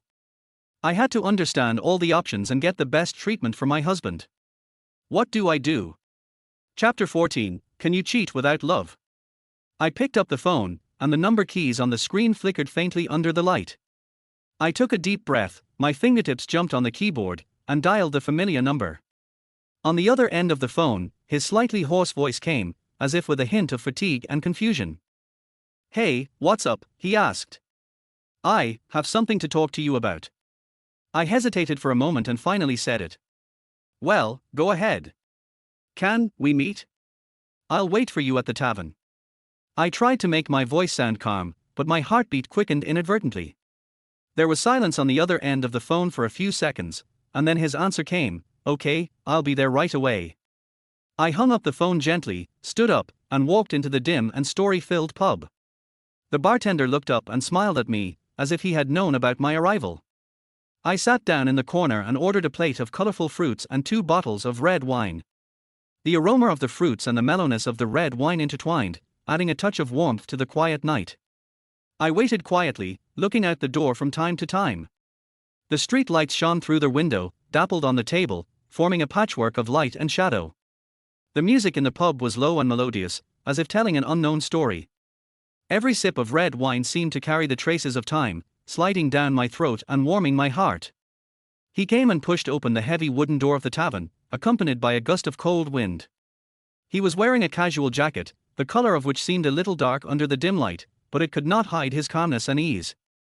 He had a smile on his face, and that smile was like the warm sun in winter, warm and dazzling.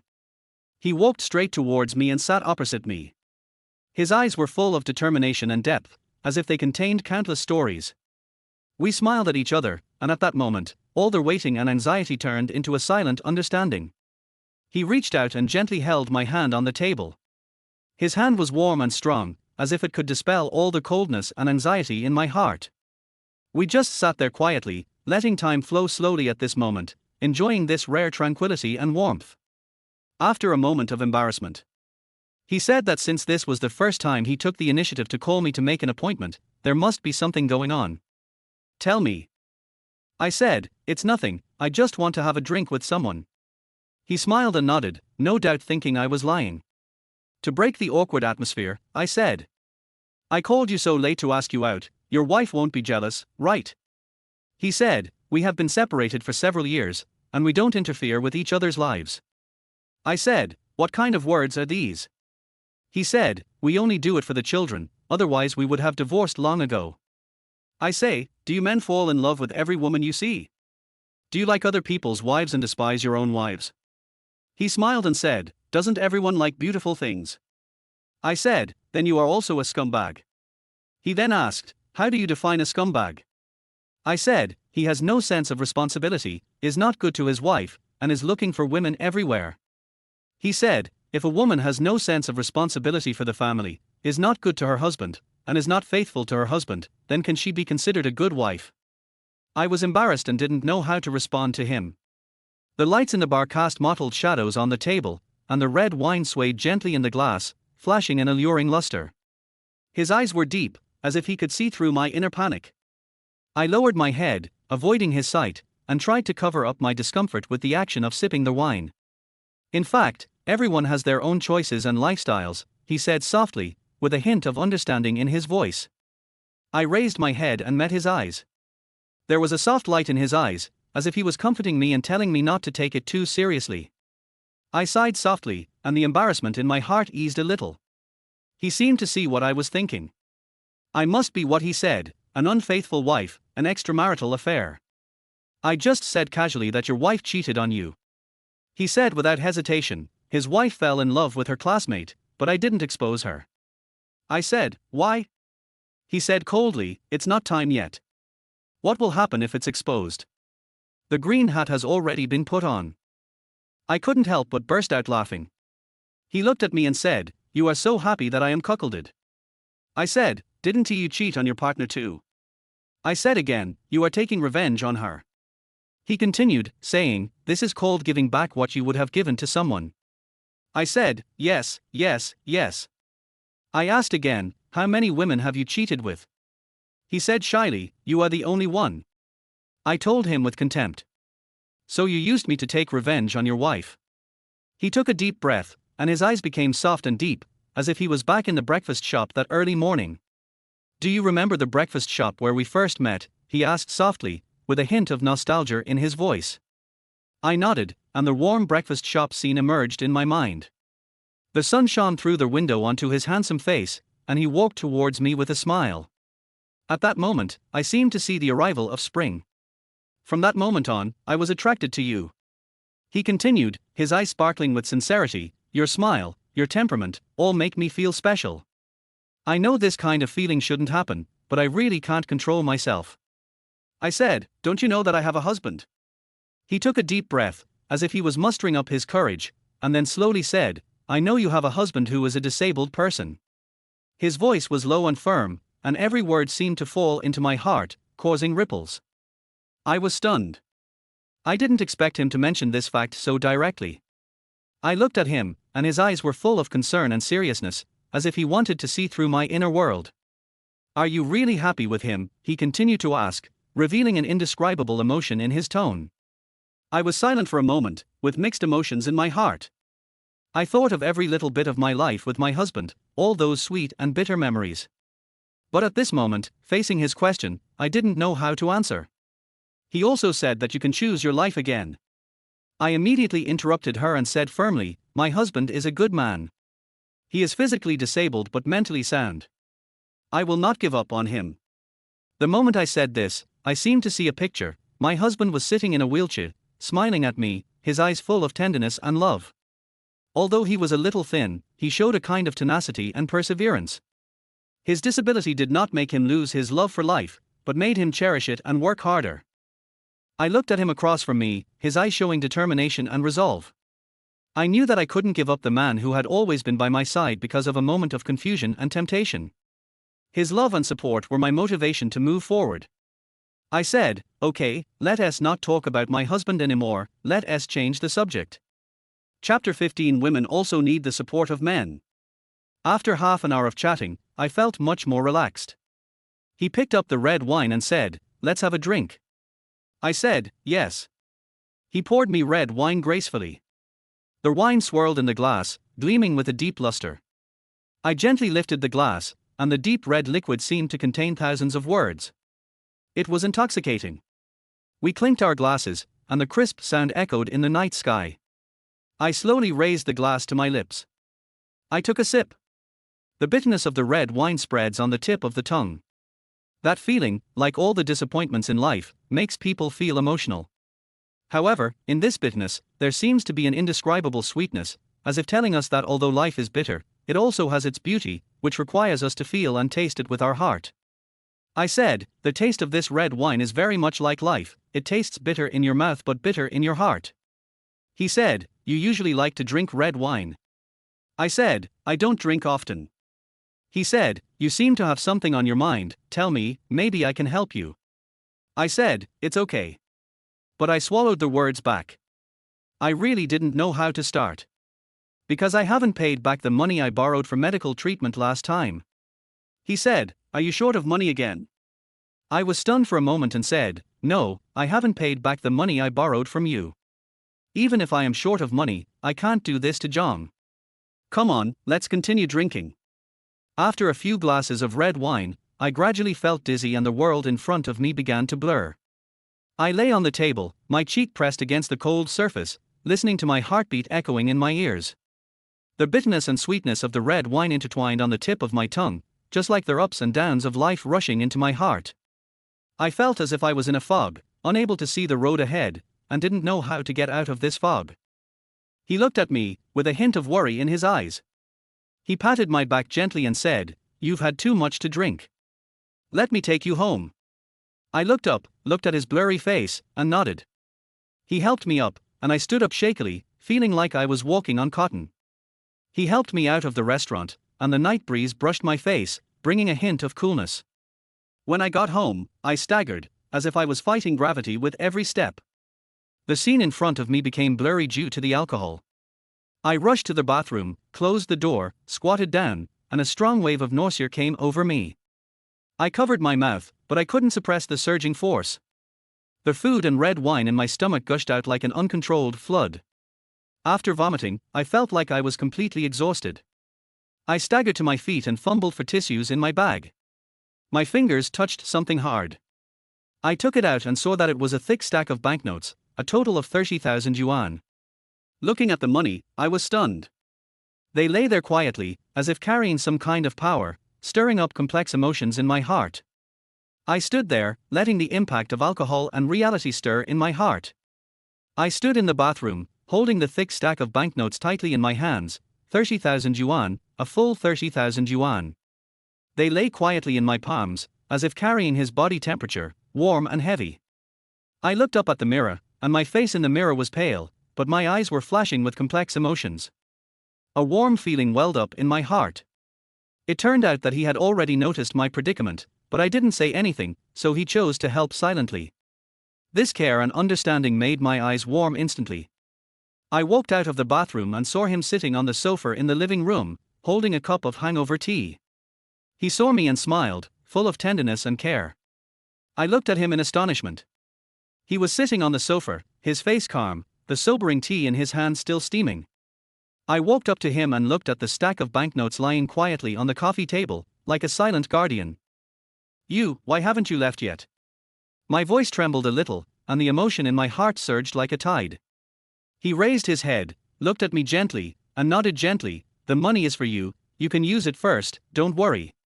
His voice was deep and firm, like a warm current flowing into my heart. My eyes were hot and I almost cried. He reached out and patted my shoulder gently.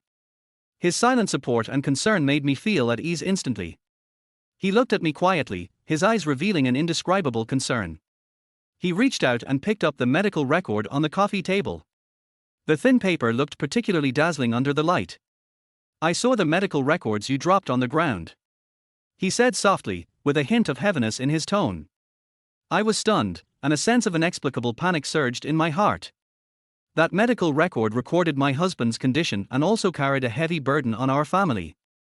I thought I had hidden it well, but I didn't expect that he would find it anyway.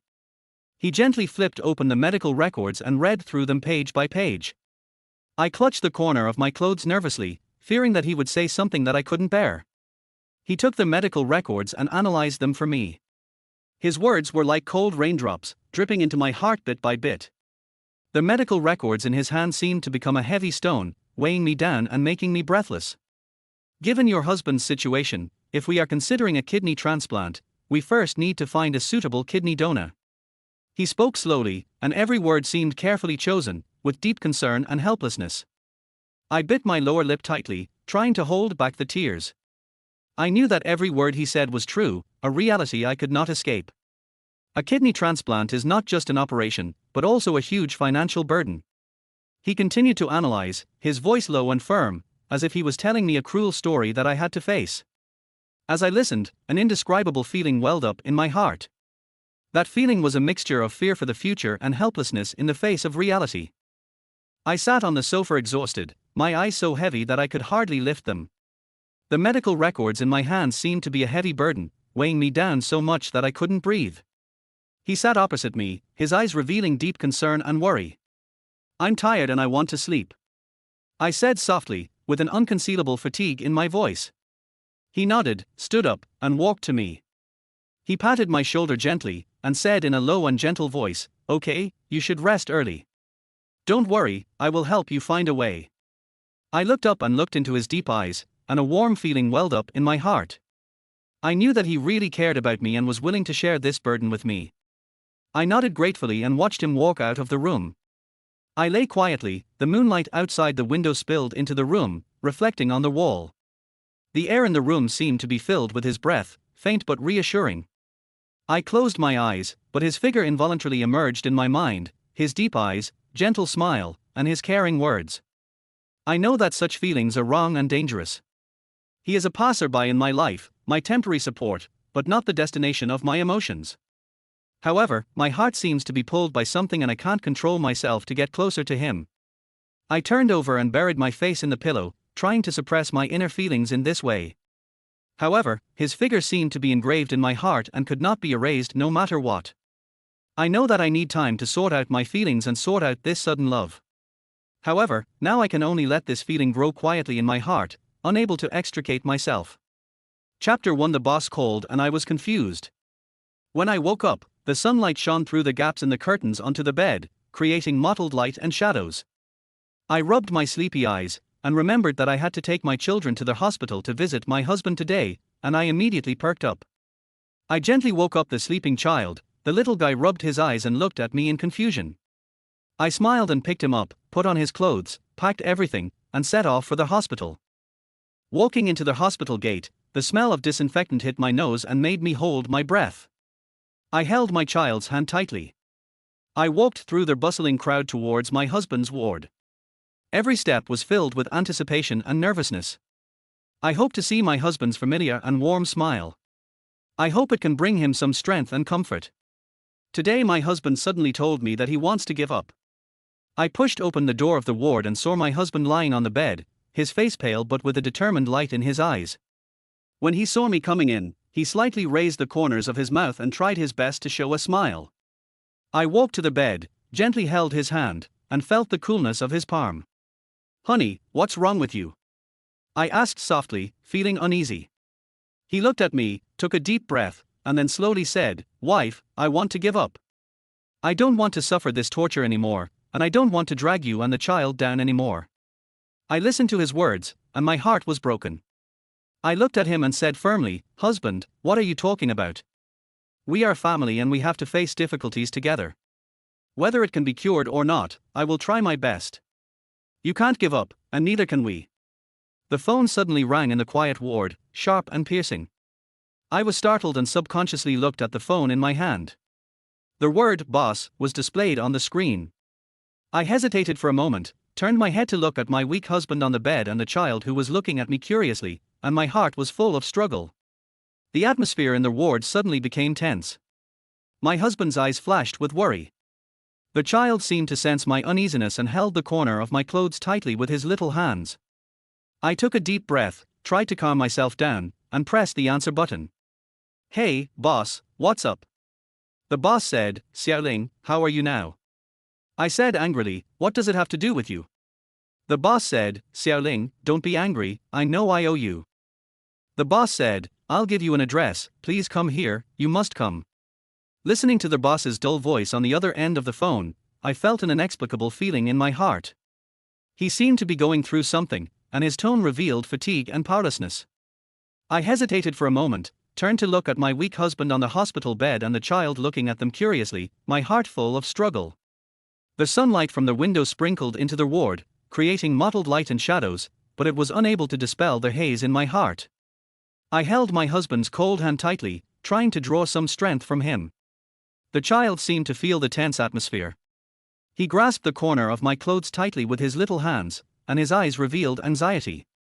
I took a deep breath, tried to calm myself down, and whispered to my boss on the other end of the phone. "Okay, give me the address and I'll be there in a moment." After that, I hung up the phone, but my heart was full of doubts and uneasiness. I didn't know what the boss wanted to talk to me about, nor did I know what impact this sudden call would have on our family. But I know I have to face it, no matter what the outcome. I followed the address given by the boss and came to a slightly old residential area. The exterior walls of the buildings were mottled, and the traces of time were engraved in every corner. I walked into the building. The dim corridor was filled with dampness and a hint of mold in the air. I stepped on the creaking stairs and felt an inexplicable sense of tension. I stopped at the third floor and stood in front of a half-open door. I took a deep breath and mustered up the courage to knock on the door. There was a slight noise from inside the door, and then the door slowly opened. The boss stood at the door, his face pale, his eyes revealing fatigue and helplessness.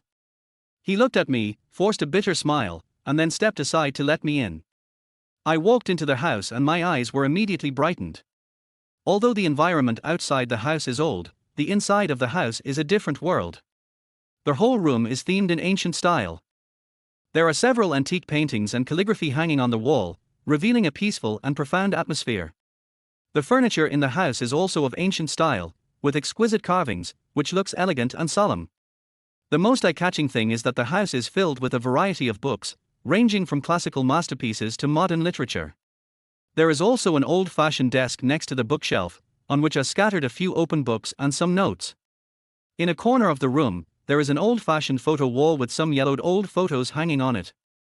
The people in the photos are either smiling or sad. I looked at these photos carefully, as if I could feel the past times and stories. I walked to the photo wall and was attracted by a yellowed photo.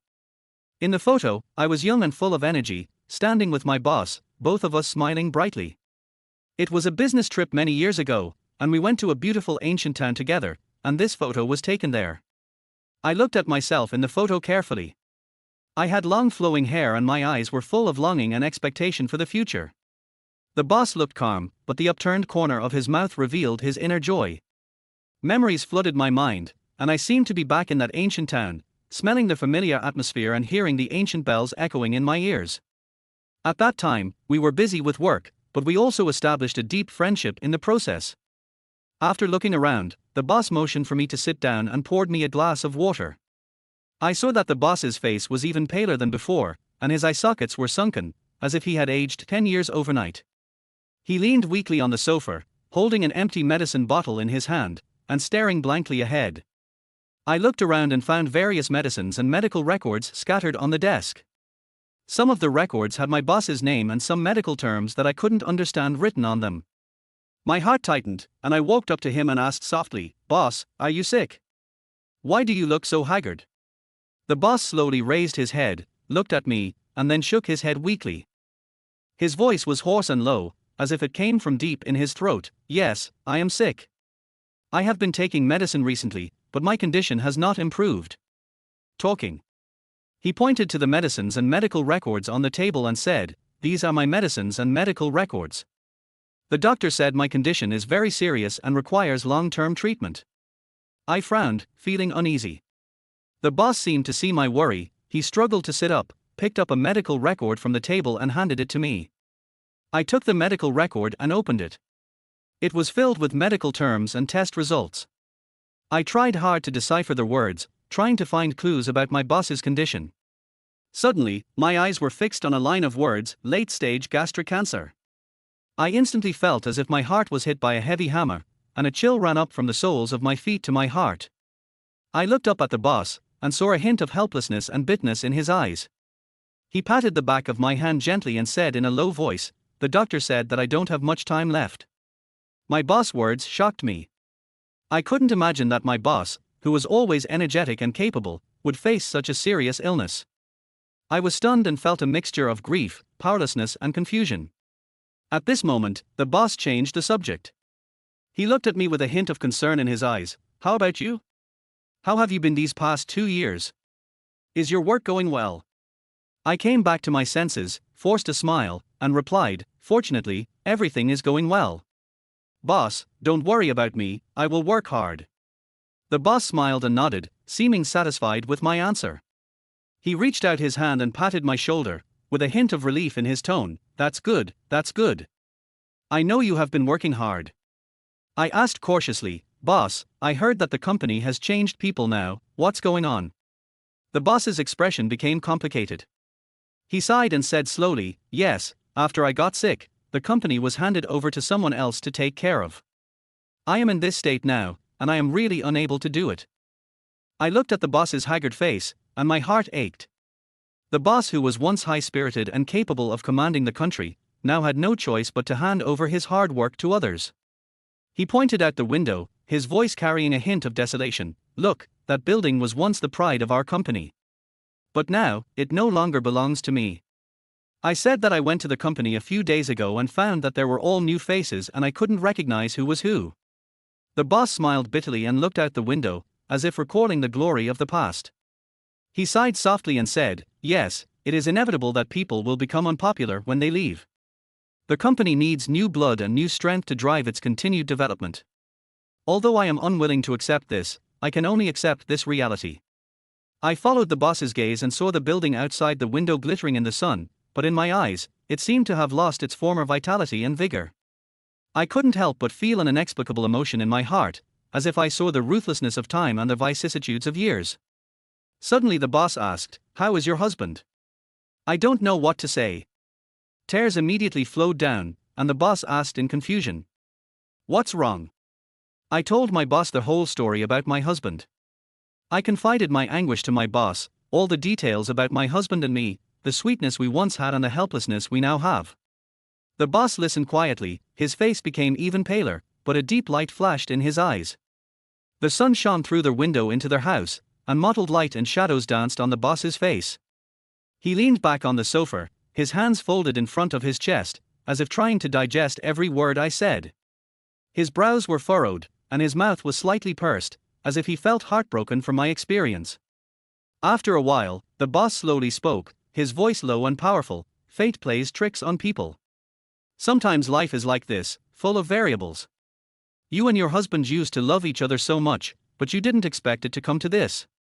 However, life must go on. You must be strong and not be defeated by these difficulties. I mentioned the child unintentionally, and the boss became nervous and asked, you gave birth to a child? I said, years old, it's a son. The boss said that it seems that you have changed a lot in the past 2 years. The boss looked at me deeply, as if he had something to say. Chapter 17, Life-Saving Money. I hurriedly said, boss, I'm going back first. Boss, don't leave yet. I have something to tell you. I said, oh. The boss' words startled me.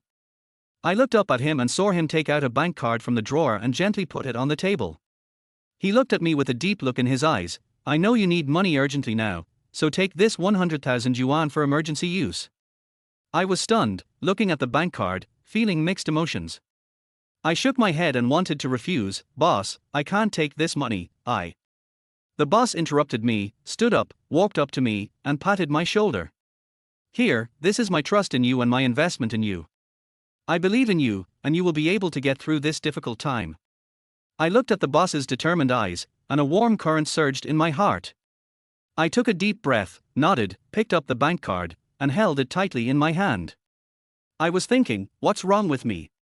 Why do I feel so comfortable with other people's money? I really need money. Or because he is the father of the child. Having said that, I really am short of money, and I am becoming more and more conflicted and entangled. I came back to my senses, took a deep breath, and tried to calm my heart. I looked up and saw my boss's eyes full of trust and expectation, and my heart was filled with gratitude. I stood up and held the bank card tightly with both hands, as if I could feel its heavy weight. Boss, I'm leaving first. I said softly, trying to make my voice sound calm. The boss nodded, a gentle smile on his face. He looked at me as if he were a trustworthy partner. I turned and walked towards the door. Although my steps were a little heavy, my heart was full of strength and determination. The moment I walked out of the room, I took a deep breath of fresh air, as if to blow away all the contradictions and entanglements. I held the bank card tightly, as if I was also holding their hope for the future. I hurried back to the hospital and pushed open the door of the ward. My husband was lying on the bed, his face pale, but his eyes were shining with determination. When he saw me come in, he forced a smile and asked, "Why are you back so soon?" I walked quickly to the bedside, held his hand, and felt his slightly cool fingertips. I took a deep breath and tried to make my voice sound calm and firm. "Honey, I have money now.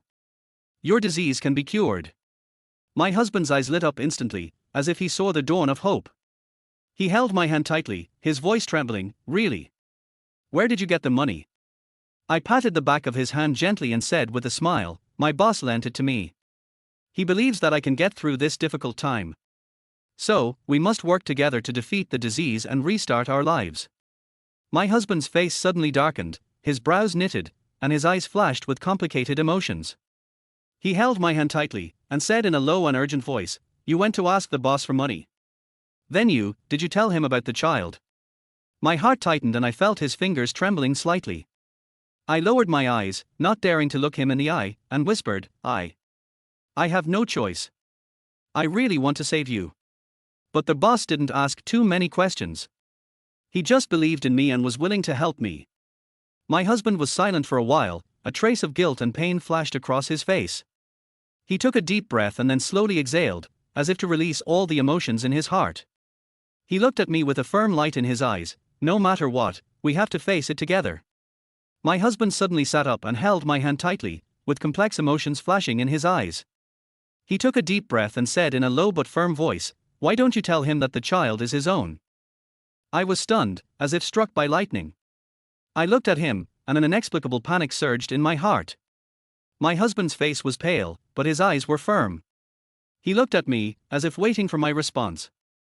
I took a deep breath and tried to calm my heart. I looked at him with mixed feelings, not knowing how to answer. I knew that once this secret was revealed, our lives would change dramatically. My lips trembled as I tried to explain, but I found my throat was dry and I couldn't speak. My husband looked at me, the light in his eyes gradually dimmed. He let go of my hand, lay back on the bed, closed his eyes, and stopped talking. The ward was silent, with only my husband's weak breathing echoing in the air. I stood there, feeling as if my heart was being hit by a heavy hammer, and it hurt so much. I looked at his thin back, and my heart was filled with guilt and helplessness. I can't say it. I finally opened my mouth, but my voice was so hoarse that it was almost inaudible.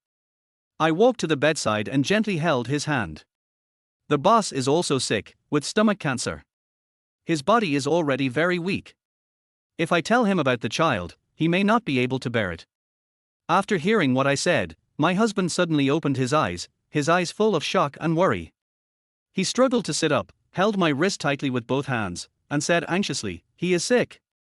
How can you take his life-saving money? This is wrong, we can't do this." I looked at his anxious face, and my heart ached. I gently broke free from his hand, lowered my head to avoid his gaze, and said in a choked voice, "I have no choice, I really don't want to lose you. The boss, he is willing to believe in me and help me, I really don't know what to do." My husband was silent for a while, then he sighed deeply.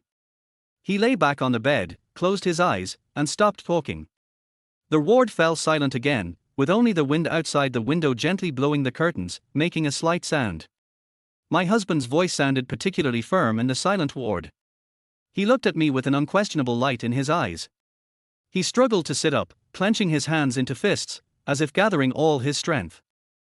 "Ling, send the money back," he said word by word. Each word was full of determination.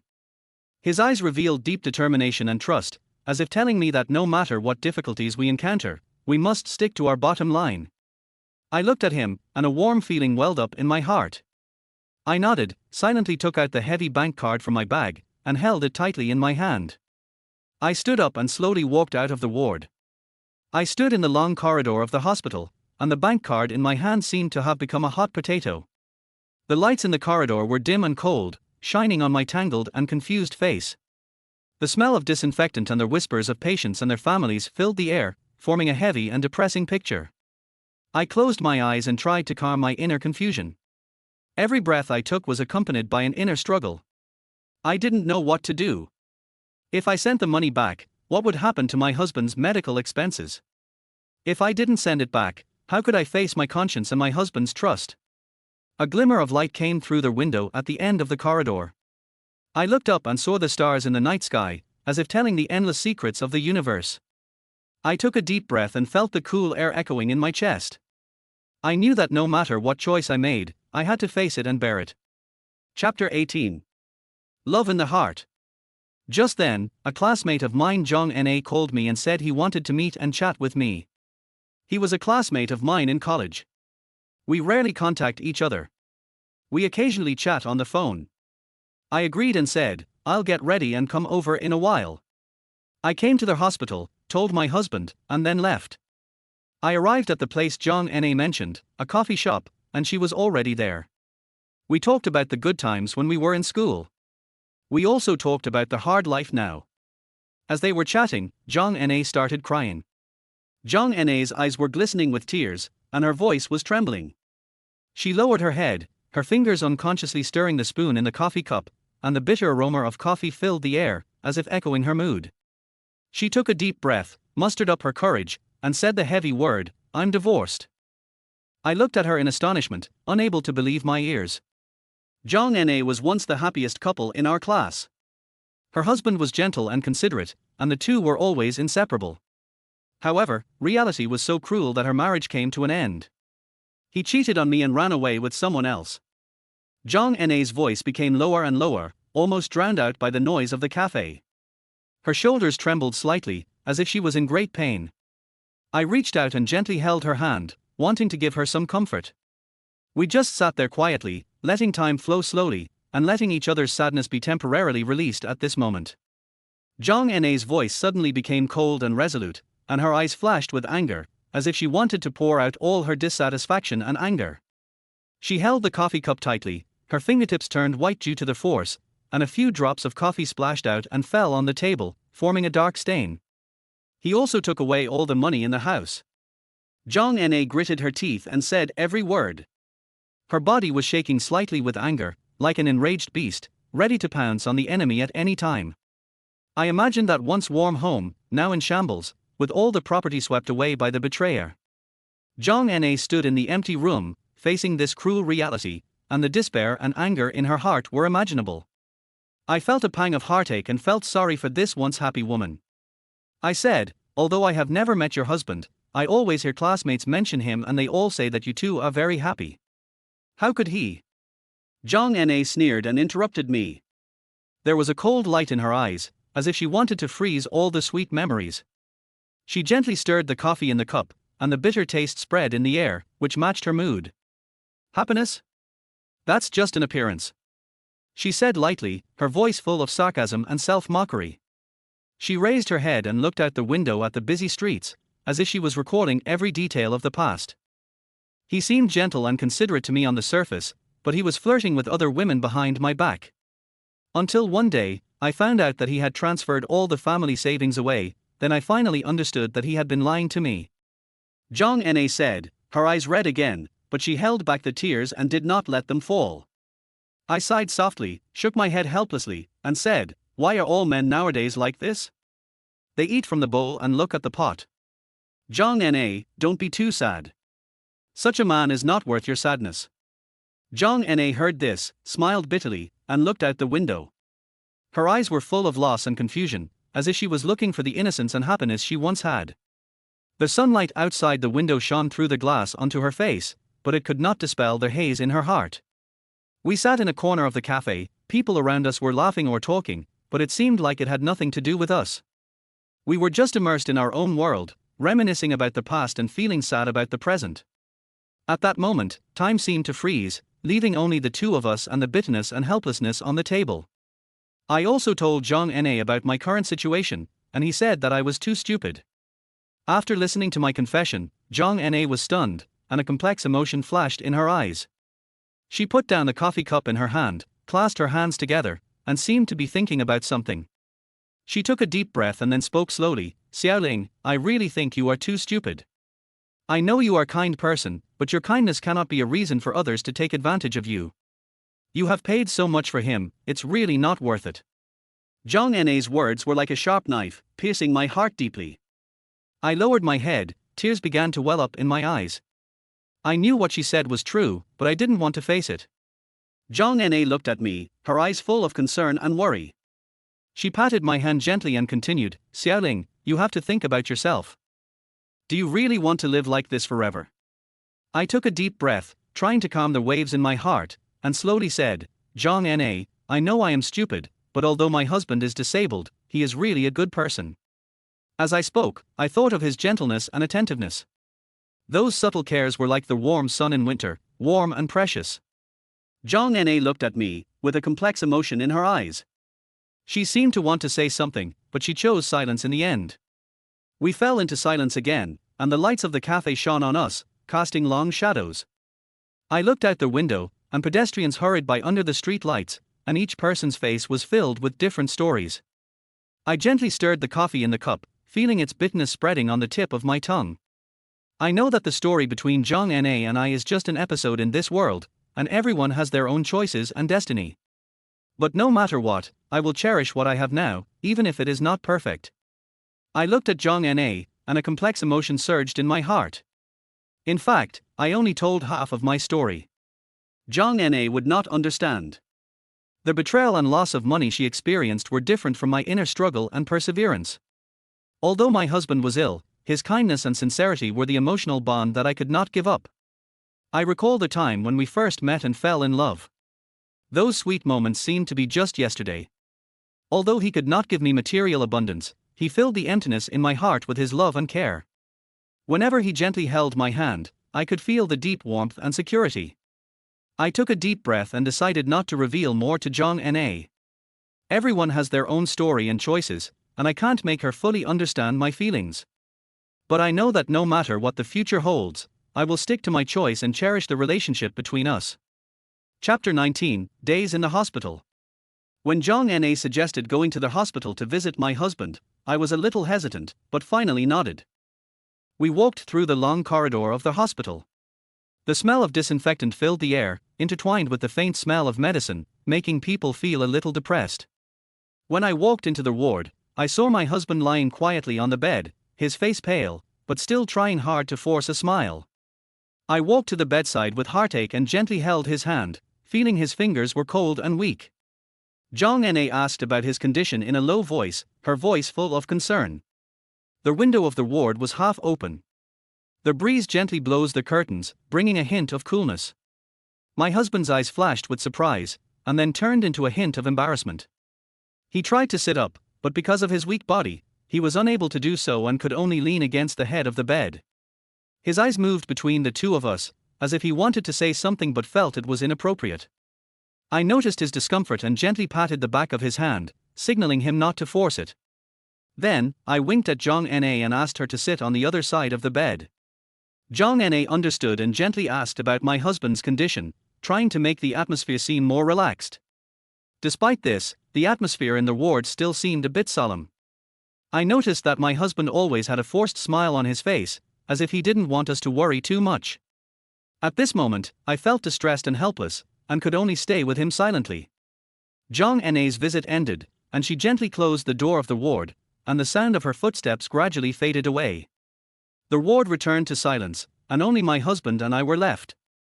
He turned his head and looked at me, with complex emotions flashing in his eyes. From now on, don't let my friends come to see me anymore. He whispered, his voice a little hoarse. I was stunned, and a sense of inexplicable uneasiness surged in my heart. I approached him and gently held his hand. Why?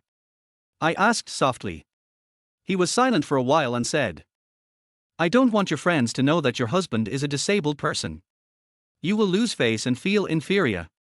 I said, I don't care what others think of me. My husband asked me if I had paid back the money I borrowed. I lied to him and said I had paid it back. Husband, nod. Is this a white lie? A few days passed, and I sent my child to the countryside and asked my mother to take care of him. I really didn't have the energy to do that. I should go see my boss. I wonder how his condition is and return the money. I found my boss's house at the address I gave last time, but the door was tightly closed and no one answered. I knocked on the door anxiously, my heartbeat speeding up as I waited.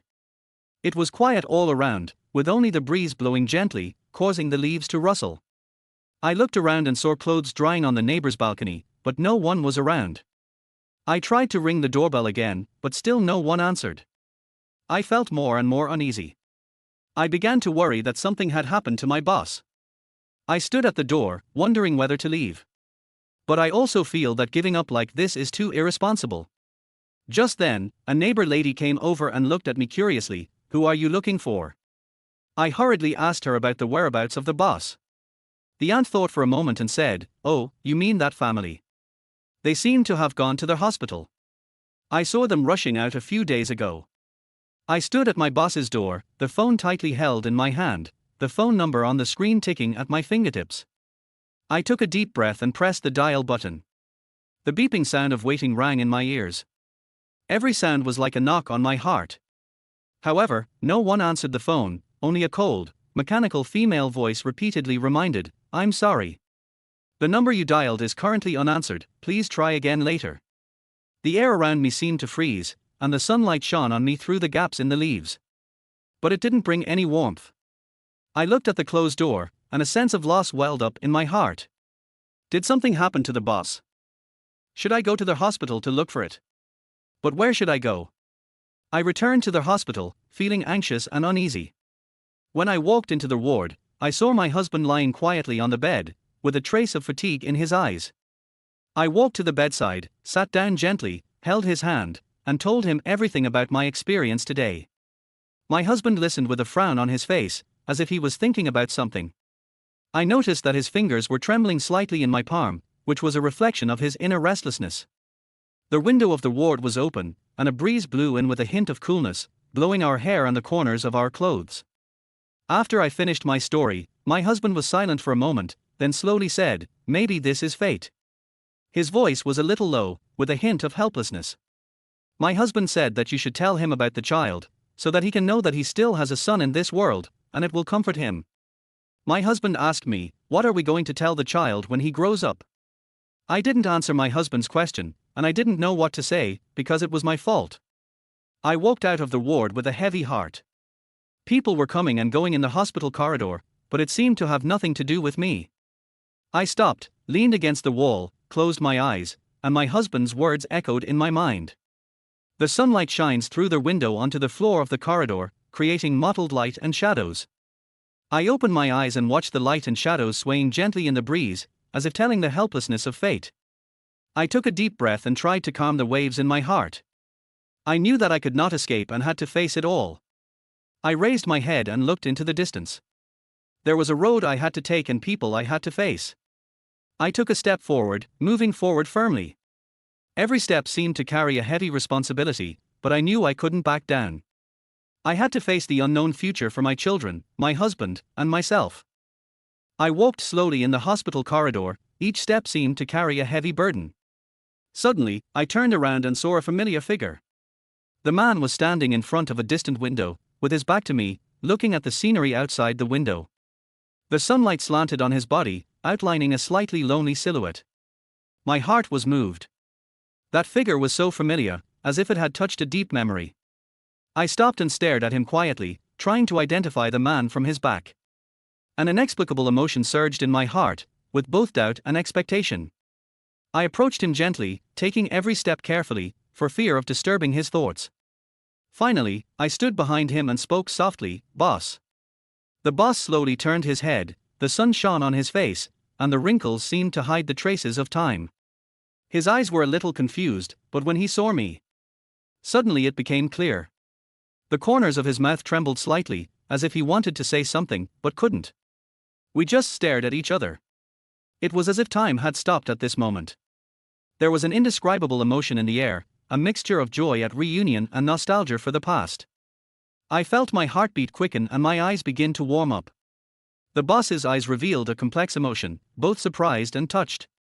He slowly stretched out his hand, as if he wanted to touch me, but stopped in mid-air. After I recovered from my shock, I whispered, I didn't expect to see you here. The boss showed a bitter and complicated smile on his face. He nodded, as if he wanted to say something, but swallowed it back. The sunlight shone through the window, dappled on his body, and his figure looked older in the interweaving of light and shadow. He slowly raised his hand, his fingers trembling slightly in the air, as if he wanted to grasp something, but was afraid that what he would touch was nothingness. He took a deep breath and spoke with a slightly hoarse voice, "Yeah, I didn't expect that we would meet again here." The two of us stood in the hospital corridor, people coming and going around us, but it seemed that they had nothing to do with us. The air between us seemed to be frozen. Only the sun and the breeze were blowing gently. At this moment, time seemed to slow down. It gives us the opportunity to reminisce about the past years and face those emotions that were once unspeakable. The boss' words broke the silence in the corridor. He stretched out his hand and motioned for me to help him. I supported him carefully, feeling his weakness and trembling. We walked slowly towards the ward, each step seemed heavy and firm. The lights in the corridor shone on us, casting long shadows. The boss's face was pale, but his eyes revealed a firm light. He held my hand tightly, as if looking for support and strength. We found a quiet corner and sat down in the ward. The boss leaned against the bedside, and I sat beside the bed. Our eyes met, as if at this moment, all the past and future were condensed in this moment. Chapter 20. Facing two men in the hospital. The boss slowly said, "How is your husband?" I said, "Let's just leave it like that. Apart from dialysis and kidney transplant, there is no other solution." The boss frowned and said that kidney transplantation mainly requires a suitable kidney source, and money is not an issue. I took a deep breath, took out the heavy bank card from my pocket, gently placed it on the table, and pushed it towards the boss. The boss's eyes fell on the card, but he did not reach out to take it. His brows were furrowed, and his face was solemn, as if he was carrying a heavy burden. "You can use it." The boss's voice was low and firm, and every word seemed to be squeezed out from the bottom of his heart. He raised his head and looked directly at me, with determination and trust in his eyes. I looked at the card, then at the boss, and a warm feeling welled up in my heart. At this moment, I felt the care and support from the boss, as if there was a force supporting me, allowing me to face the difficulties of life. I bit my lower lip and mustered up the courage to say, "Boss, my husband asked me to return the money to you. He said that you also need the money and we can't accept such help." After saying that, I reached out and tried to push the bank card on the table to the boss. The boss reached out and gently pressed the back of my hand to stop me. He looked at me with understanding and sympathy in his eyes. "I know you are having a hard time now, but I am giving this money voluntarily. Just consider it as a token of my appreciation for you and your husband. You don't need to feel any burden." I looked at the boss's determined eyes, and a complex emotion surged in my heart. I could feel the warmth on the back of his hand, and that warmth went through my skin and into my heart. I took a deep breath, nodded, and said softly, "Thank you, boss." The boss's voice suddenly became low, and he sighed softly, as if he was carrying an endless burden.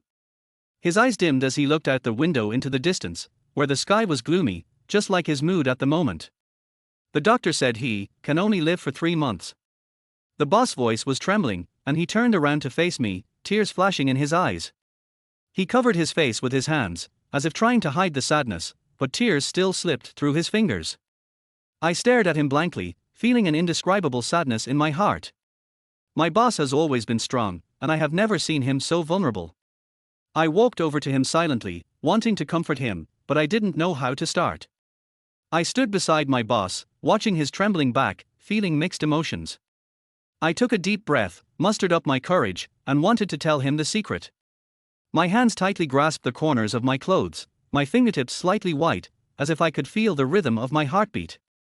I coughed lightly, trying to break the silence.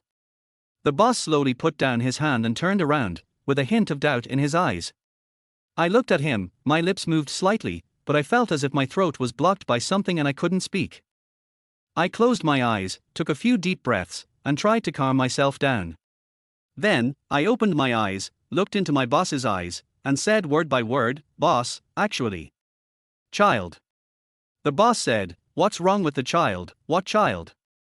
I swallowed my words. I lied and said I was going back to see my kids, then I ran out.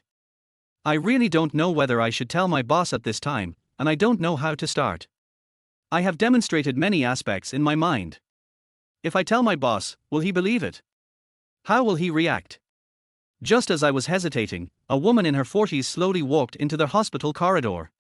She was wearing a plain blue work suit, her hair was simply tied behind her head, and her face was a bit haggard and tired. Although her steps were a bit heavy, each step was firm and powerful. She walked straight to the boss's room and knocked gently on the door. The boss's low voice came from inside the door. She pushed the door open and walked in. The door slowly closed, leaving me alone in the corridor. Through the half-open door, I saw her standing in front of the boss, and they seemed to be talking in a low voice. Her expression was serious and earnest, and she nodded from time to time, as if she was listening to the boss's words. The boss was sitting on the bed, his hands folded on his chest, looking at her deeply. I stood outside the door and could vaguely hear a fierce argument coming from inside through the crack. The boss's voice was low and angry, and every word seemed to be slammed heavily on the ground, shaking me uneasy. The woman's voice was sharp and excited, and she spoke very quickly, as if she was trying her best to argue about something. I pressed close to the door, trying to hear their conversation. The boss suddenly stood up, clenched his fists, and seemed to be trying to control his emotions.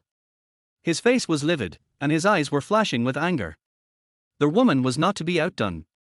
She straightened her chest and looked straight into the boss's eyes without flinching. Suddenly, the boss waved his hand and seemed to knock over something nearby, making a loud noise. I was startled and my heartbeat accelerated instantly. Then, I saw the woman also waving her hands excitedly, as if she was arguing fiercely with the boss. Hearing the quarrel getting more and more intense, I hesitated for a moment, and finally decided to go to the doctor. The doctor was sorting out medical records in the office. Seeing my anxious expression, he frowned, put down the pen in his hand, and asked, "What's wrong? What happened?" I briefly explained the situation to the doctor, and his face changed. He immediately stood up and followed me to the boss's room. The quarrel outside the door continued. The doctor pushed the door open and the atmosphere in the room froze instantly. The boss and the woman were stunned and turned to look at us.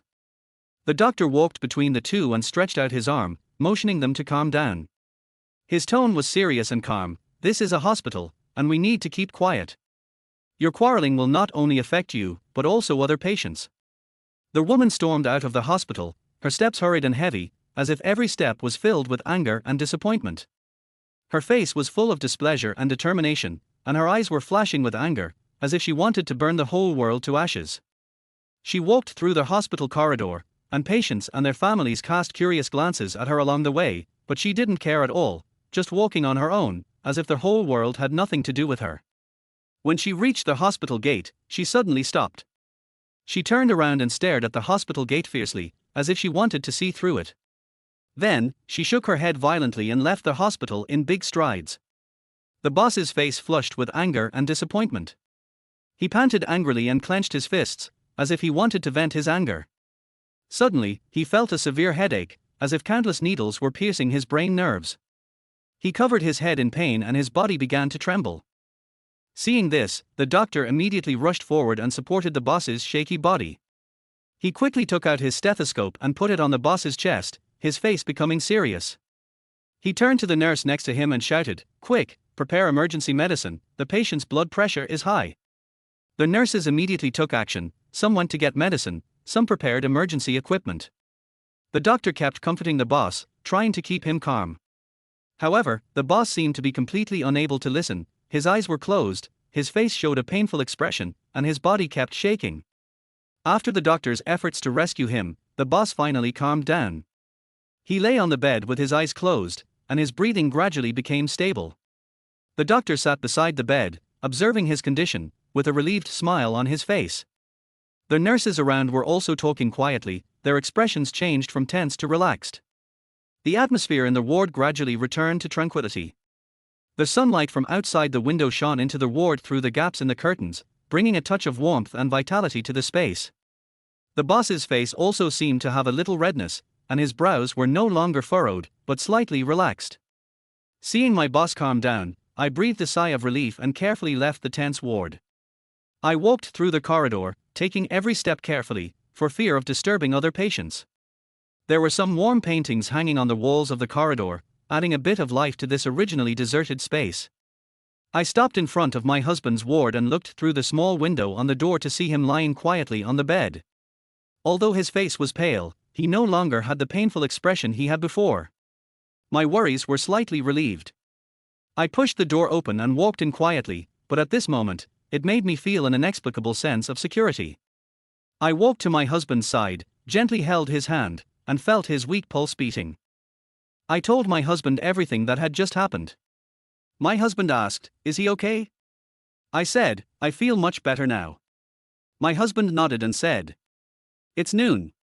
Bring some food to your boss."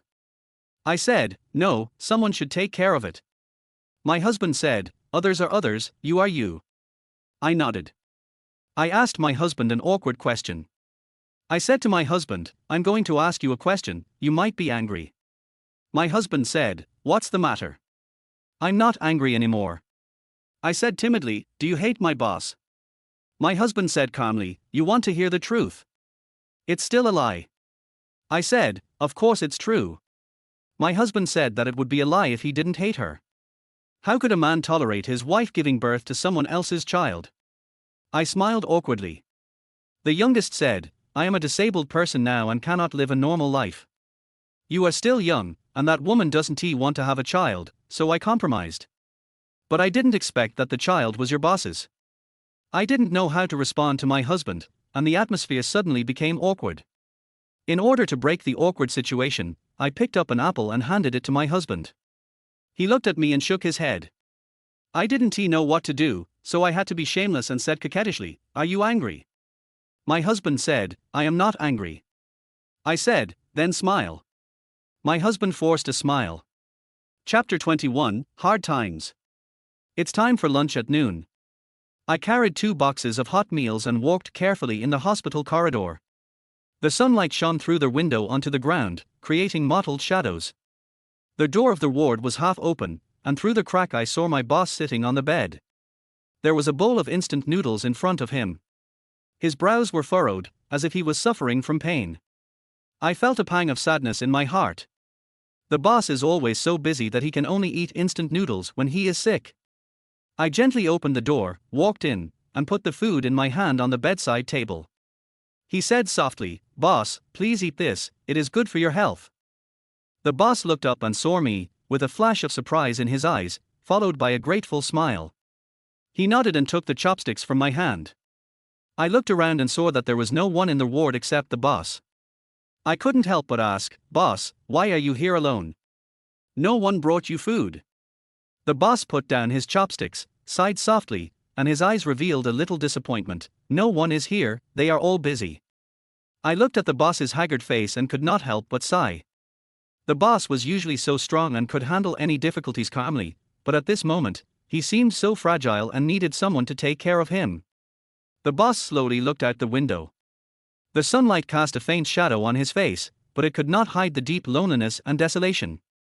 He sighed softly, his voice a little helpless. "You also know that I am divorced, and my life has become lonely since my ex-wife left.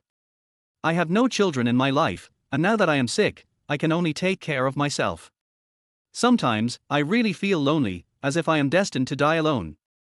As he spoke, his gaze returned to the food in his hand, with a hint of warmth in his eyes. "Thank you for remembering to bring me food. This meal warms me up more than any medicine." He smiled, picked up a bite of food, and slowly put it into his mouth, as if he was savoring this rare care and companionship. In the ward, the sunlight was still mottled, but at this moment, there seemed to be a hint of warmth.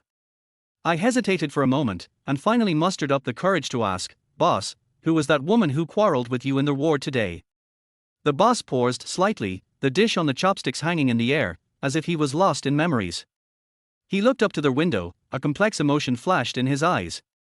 "She," the boss sighed, with a hint of bitterness in his voice, "is my ex-wife. Although we are divorced, some things are still not completely resolved. She occasionally comes to see me, but every time she comes, we quarrel over trivial matters." At this point, the boss lowered his head, continued eating, and stopped talking. I looked at him, and an indescribable feeling welled up in my heart. The ward fell silent again. Only the sunlight outside the window was shining quietly, as if silently listening to this unspeakable past. The boss said again, This time, she wants me to leave my property to her. The boss's voice was low and heavy, as if it carried too many past events that he was unwilling to mention. He slowly raised his head and looked at the blue sky outside the window, his eyes flickering with complex light. The sunlight shone through the window onto his face, reflecting a bit of desolation and helplessness. She said I was sick and might never get better, so the property should belong to her. She even threatened me that if I didn't agree, she would never come to see me again. The boss's voice trembled a little, and he was more fragile than ever before. I was stunned, looking at the boss's tired but determined eyes, and an indescribable anger and sympathy surged in my heart. I couldn't imagine that the boss who was once so proud and so powerful would now suffer such a blow and betrayal. The boss put down his chopsticks, a hint of doubt flashed in his eyes, and looked at me and asked, "Why did you think of bringing me food today?" I was slightly stunned, then smiled and said, "Boss, you always take care of us. Now that you are sick, I should naturally come to take care of you." The boss looked at me, a warm light flashed in his eyes, and he nodded, seeming satisfied with my answer. The sun shines through the window into the ward, forming patches of light. I walk to the window and gently draw open the curtains to let more sun in. The ward suddenly becomes bright and warm. I turn to look at my boss, who was smiling at me, his eyes full of gratitude and relief. I knew that at this moment, my company might be more effective for him than any medicine. The boss asked about my husband's condition again. The boss said, "If someone donated a kidney to your husband, would you accept it?" Of course. I asked the boss in surprise, "What's wrong? Is there anyone who can donate a kidney?" The boss smiled bitterly and said that even if someone donated, it might not be suitable. The boss said, "You can go back first, but don't forget to come and see me when you have time." I said, "Okay." I walked out of the hospital, feeling heavy-hearted but with a hint of warmth. The neon lights on the street had already started to flash, and amid the hustle and bustle of traffic, I was walking alone on my way home. I walked into their house and closed the door gently, as if to isolate myself from the noise outside. The silence at home made me feel a little uncomfortable. I usually work with my husband, but now I am the only one left. I walked into the bedroom, took off my coat, and lay down on the bed. The softness of the mattress made me feel a little relaxed, but my thoughts were flooding in my mind. The boss words echoed in my mind. His loneliness, his ex-wife's betrayal, and the unknown possibility of donating a kidney all made me feel an indescribable heaviness. I lay on the bed, the moonlight outside the window spilled through the gaps in the curtains onto the floor, creating mottled shadows. I closed my eyes, trying to put all my worries behind me. But the boss's figure and the quarrel of my ex-wife lingered in my mind, replaying like a movie. I turned over, trying to find a more comfortable position. But no matter how I adjusted, I couldn't let go of the heaviness in my heart. I sighed, opened my eyes, and looked at the night sky outside the window. The stars seemed to be telling of endless loneliness and helplessness. I patted the pillow gently, trying to make myself fall asleep faster. But my thoughts were like a wild horse that could not be restrained. I sighed helplessly and thought, perhaps, only time can dilute all this. The morning sun shines through the gaps in the curtains and gently falls on my face, bringing a touch of warmth. I slowly opened my eyes, feeling the tranquility and beauty. Suddenly, a strong feeling of longing surges in my heart, that is, longing for my children and home. I got up quickly, washed up, and walked out of the house impatiently. The sun was shining on the street, and the air was filled with a fresh scent. I walked quickly on the familiar road, my heart full of anticipation and joy. Soon, I arrived at my mother's house. As soon as the door opened, the laughter of children came into my ears. I walked into their house quickly and saw the children playing with innocent smiles on their faces. At that moment, I seemed to see the beauty of the whole world. The only thing that can make me laugh now is my children. I walked into the room, and a child immediately threw himself into my arms, his little body pressed tightly against me, as if to pass on all his thoughts to me. I gently stroked his hair, feeling the soft touch, and a warm current surged in my heart. "Mom, why did you come just now?" The child raised his head and looked at me with his bright big eyes, with expectation flashing in his eyes. I bent down with a smile, hugged him tightly in my arms, and kissed his cheek. "Mom misses you too, baby. Mom will definitely make more time to spend with you in the future." The child listened to what I said and seemed to feel my commitment and determination, and he smiled happily. Chapter 22, Going Home. Today, Mom and Dad cooked a table full of dishes. Since I seldom go home, they always look forward to my return. At this moment, the dishes on the table are dazzling, colorful, and fragrant. The source of the braised pork gleams attractively under the light, the tenderness of the steamed fish seems to be felt across the table, and the lush green vegetables look even more fresh and refined. My mother was busy shuttling between the kitchen and the dining room, adjusting the placement of dishes from time to time, while my father was sitting at the dining table, looking at me with a smile, his eyes full of anticipation and joy. I sat down, picked up a piece of braised pork and put it in my mouth. The familiar taste immediately filled my entire mouth. At this moment, the warmth and happiness of home seemed to be condensed in this meal. My parents rarely get involved in my affairs, and they always respect my opinions. But this time when I went home, I found that there was a hint of worry in their eyes. During the meal, my mother gently put down her chopsticks and asked me tentatively, "Yongting, how is your work recently? You seem to be always busy, don't be too tired." I looked up at her, and the eyes that were once full of smiles were now full of concern. Dad also put down his glass and nodded, "Yes, Yongting, although we know you have been working hard, you should also pay attention to rest. No matter how important work is, it is not as important as your health." My heart warmed up. It turned out that they had been caring about me silently. I smiled and comforted them, "Don't worry, Mom and Dad, I know my limits. Although I am busy with work, I will take care of my health." Dad sighed softly, his face became serious. "Xiaoling, I heard from your mother that your husband hasn't been feeling well recently, what's wrong?" I lowered my eyes slightly, with a complex emotion in my heart. "Yes, he was recently diagnosed with a chronic disease and needs long-term treatment and recuperation. He has always been very strong and didn't want me to worry too much, but I know he must be feeling bad." My mother held my hand, her eyes full of heartache. "Xiaoling, you must take good care of him. Health is the capital of revolution. If you need help, just tell us, we will do our best." Dad nodded as well, his voice low and firm. "Yes, we are all a family, and we face difficulties together. You young people are busy with work, but don't forget to take care of your health and your family." I didn't tell my parents about my husband's kidney transplant. They were already worried about me, and I didn't want to put them under more pressure. Whenever I think of their worried and old faces, my heart aches like a knife.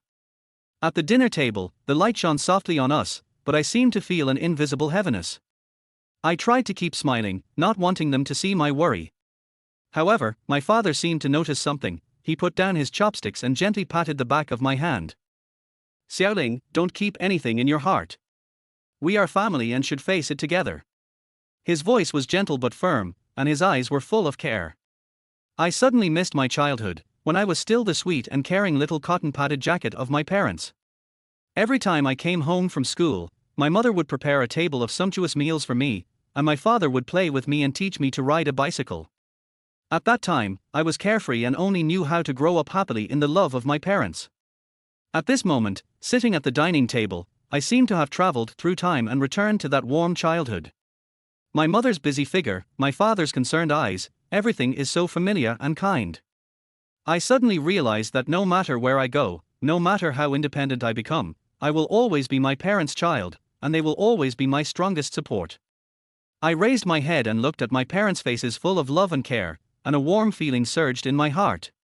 I know that no matter how many difficulties and challenges there are in the future, as long as they are by my side, I will have the courage to face them. At this moment, I felt extremely happy and at ease, as if I had returned to my carefree childhood. At this moment, the doorbell suddenly rang, and the crisp sound echoed in the quiet restaurant.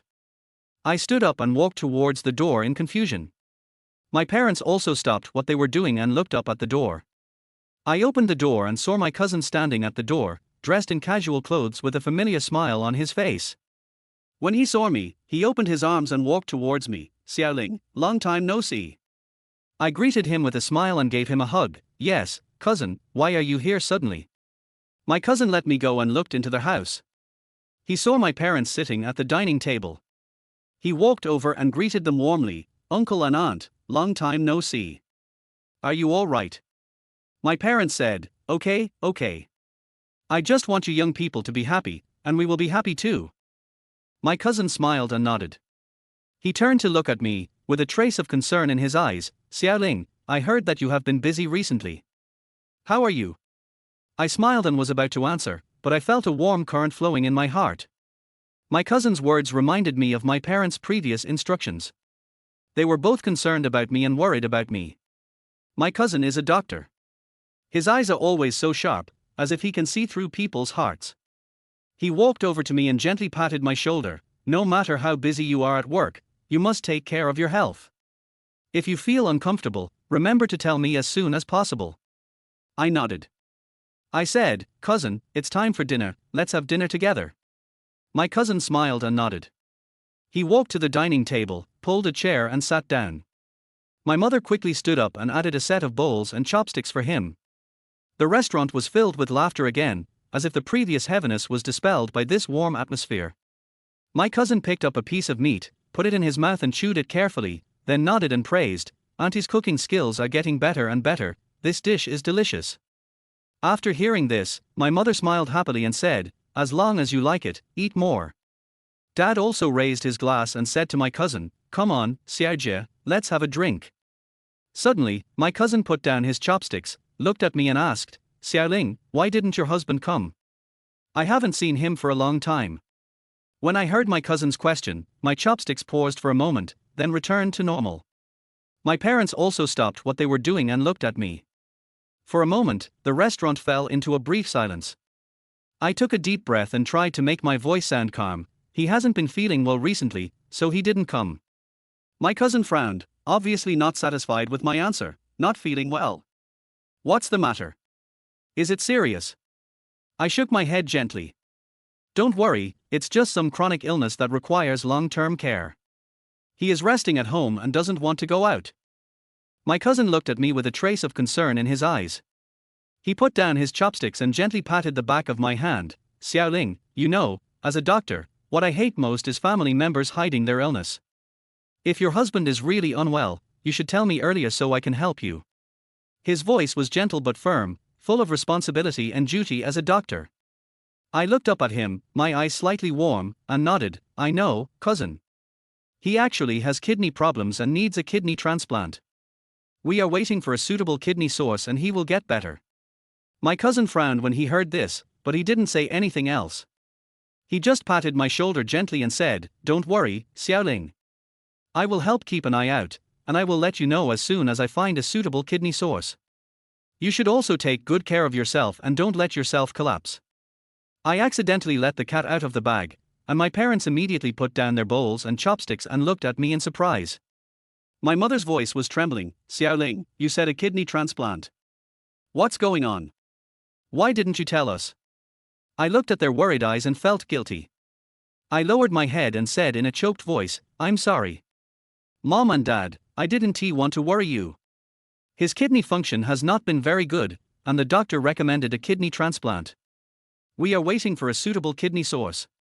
Dad's face was solemn. He patted the back of my hand and said, silly child, you are our daughter. How could we not worry about you? How could you handle such a big thing by yourself? My cousin took a deep breath, turned his gaze to my parents, and spoke with the calmness and seriousness that only doctors can give. Uncle and aunt, from a medical point of view, a kidney transplant is indeed a big deal. It not only involves surgical risks, but also a series of issues such as post-operative rejection and recovery period. He paused, as if considering his words, and then continued, finding a suitable kidney source is only the first step, and every step thereafter cannot be taken lightly. We should not only pay attention to the patient's physical condition, but also his mental state. A kidney transplant is a huge challenge for him, but it is also a test for his family. My cousin's words were like a gust of cold wind, blowing away the remaining warmth in the restaurant. My parents' expressions became more solemn. They exchanged glances, as if they were silently digesting this sudden news. The restaurant fell silent again, with only my cousin's voice echoing, and every word seemed so heavy. I looked up at the sky outside the window, and the deep blue seemed to be telling of endless helplessness. I gently held my parents' hands, and my voice was trembling. Mom, Dad, cousin, I know you are all worried about me and him. But now that things have come to this, we can only leave it to fate. We will do our best to find a suitable kidney source and make all the necessary preparations. If in the end, it is really irreversible, then we can only accept the reality. Dad was silent for a moment, then patted the back of my hand vigorously and said, Ling, you are right. We have to leave it to fate, but we must also do our best. No matter what the result is, we will always support you and accompany you. I took a deep breath, tried to change the topic from the heavy atmosphere, and said to everyone with a smile, okay, let's not talk about him anymore, let's eat. I was the first to pick up my chopsticks, picked up a piece of fresh fish, put it in my mouth, and savored the delicious taste. My parents and cousin also started eating, and the sound of chopsticks and bowls hitting each other could be heard again in the restaurant. The sunlight from the window shines through the glass onto the dining table, creating a warm spot of light. The dishes on the table exude an alluring aroma, complementing the warm atmosphere. For a moment, we all seemed to have forgotten the previous heaviness and enjoyed this rare reunion time. However, everyone knows that the worry and anxiety have not really disappeared, but have been temporarily buried in the bottom of our hearts. But at this moment, we prefer to believe that as long as the family is together, no matter what difficulties we face, we can get through it together. Chapter 23. Believe in yourself. I took my child and my cousin to the hospital. When I opened the door of the ward, the smell of disinfectant hit my nose, mixed with a little heaviness of illness. My husband was lying on the hospital bed, his face pale, but when he saw us, a warm light flashed in his eyes. He forced a smile and tried to sit up. I quickly walked over and gently held him down to stop him from moving. Why are you here? My husband asked softly, his voice weak. I came to see you, how are you? I held his hand and felt his fingers were cold. The child also ran over, threw himself on the bed, and touched his father's face with his little hands. Seeing this, my cousin frowned, patted my shoulder gently, and signaled me to stay calm. He said, I have an acquaintance in this hospital, he is the most authoritative expert in this hospital. He turned and walked out of the ward, and soon returned with a doctor in a white coat. The doctor looked to be in his 40s, with a calm and caring look in his eyes. My cousin was talking to the doctor in a low voice, pointing at my husband on the bed from time to time. The doctor's brows were sometimes furrowed, sometimes relaxed. I watched them nervously, my heart was in turmoil, and the child was sensible and didn't say anything, just holding my hand tightly. After the conversation, my cousin came over with a relieved smile on his face. The doctor said that the condition is still stable, but it needs a few more days of observation. I have asked him to take care of him. My cousin's voice was low and powerful, which brought me great comfort. My cousin patted my shoulder gently, his tone full of care, take care of yourself, the child, and him first. I have something urgent here, so I have to leave first. I will come to visit you again in a few days. After that, he turned and walked out of the ward. I watched his back gradually disappear at the end of the corridor, and a warm feeling welled up in my heart. In this strange hospital, my cousin's appearance was like a ray of sunshine, giving us strength and hope. I turned to look at my husband on the bed, and he was also looking at me, with a look of relief and gratitude in his eyes. I gently held his hand and told him, don't be afraid, we will always be here with you. The child also imitated me and gently stroked his father's cheek with his little hands, as if wanting to give him courage and strength. I gathered my thoughts and decided to go to my boss's ward to learn about his condition. I walked slowly along the corridor with my child. There were tightly closed ward doors on both sides of the corridor, and occasional whispers and slight coughs could be heard, which made people feel a little depressed. I walked to my boss's ward and gently pushed open the door. The light in the room was soft. My boss was lying on the bed with his eyes closed. His face was even paler than the last time I saw him. I looked at him distressedly. The child also stood quietly by the side. He seemed to feel the solemn atmosphere in the ward and did not act naughty as usual. I gently held his hand and signaled him not to speak so as not to disturb the boss's rest. I tiptoed to the boss's bed, afraid to disturb his rest. The boss slowly opened his eyes were a little blurry, but after seeing me, he seemed to be a little more awake. He opened his mouth slightly and wanted to speak, but his voice was a little hoarse. I quickly poured a glass of water and carefully handed it to his lips. He took a sip and motioned for me to sit down. I sat on a chair beside the bed, looking at the boss's pale and haggard face, and a feeling of sadness welled up in my heart. He has always been the backbone of our company, but now he is lying on this hospital bed, looking so helpless and fragile. The boss looked at the child beside me with a gentle smile on his face. He stretched out his hand and waved gently. The child hesitated for a moment, but after seeing my encouraging eyes, he walked carefully to the bedside. The boss smiled at the child, his eyes full of kindness and love. He said softly, "Your son is so obedient and sensible." As he spoke, he tried to raise his hand to touch the child's head, but his arm seemed to be a little weak and he could only lift it slightly. Seeing this, the child quickly stretched out his little hand and held the boss's weak hand. His eyes sparkled. The boss's eyes fell on the child, and that look seemed to have traveled through time and space, through the fog of blood, and directly touched the heart. He tried hard to raise his hand, wanting to touch the closeness that came from blood. The child seemed to sense something. He raised his head, and his clear eyes met the boss's. Their eyes intertwined in the air, as if there was an invisible force pulling them. The child said nothing, but just quietly held the boss's hand, and that little palm conveyed warmth and strength. The boss showed a gratified smile on his face, and tears flashed in his eyes. At this moment, he seemed to see his own shadow, and saw the pride and joy that belonged to his father. I stood aside, feeling conflicted. On the one hand, I understood my boss's difficulties, as all his guilt and longing for his family over the years had come together at this moment. On the other hand, I was also worried that this recognition would bring ripples to our peaceful life. I looked at the child's innocent face and then at the boss's expectant eyes, feeling mixed emotions.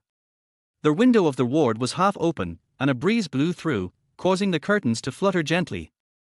The sun shone through the gap onto the bed, illuminating the boss's pale face and the tears in his eyes. I took a deep breath, trying to calm the chaos in my heart. I didn't have the courage to tell my boss. This was something I would never let go of. Every night when everyone was asleep, I would think of that night, the night that changed the fate of all of us. I stood in the corner of the ward, my eyes fixed on my child and my boss, my heart filled with guilt and uneasiness.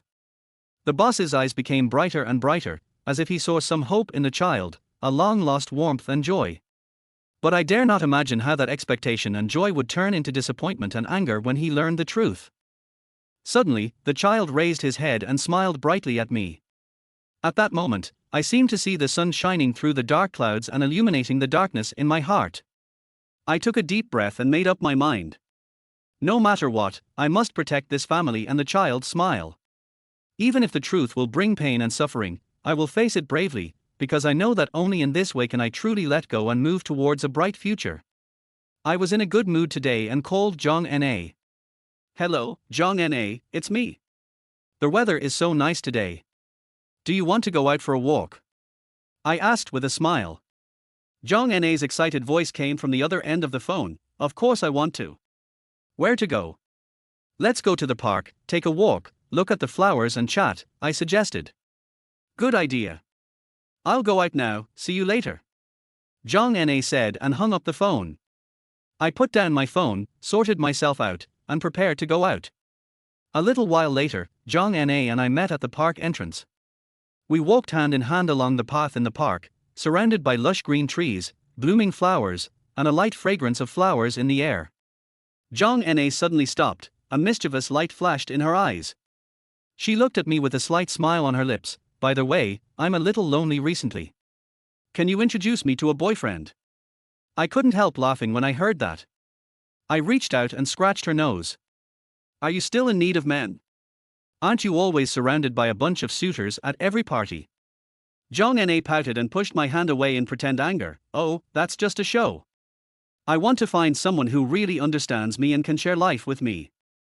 I put away my smile and looked at her seriously. "Okay, then I have to think about it and see if there is a suitable candidate." I thought for a moment, and a figure emerged in my mind. I nodded and said to Jong Na, "Well, I do have a candidate. He has a stable personality, a successful career, and is a person who knows how to cherish."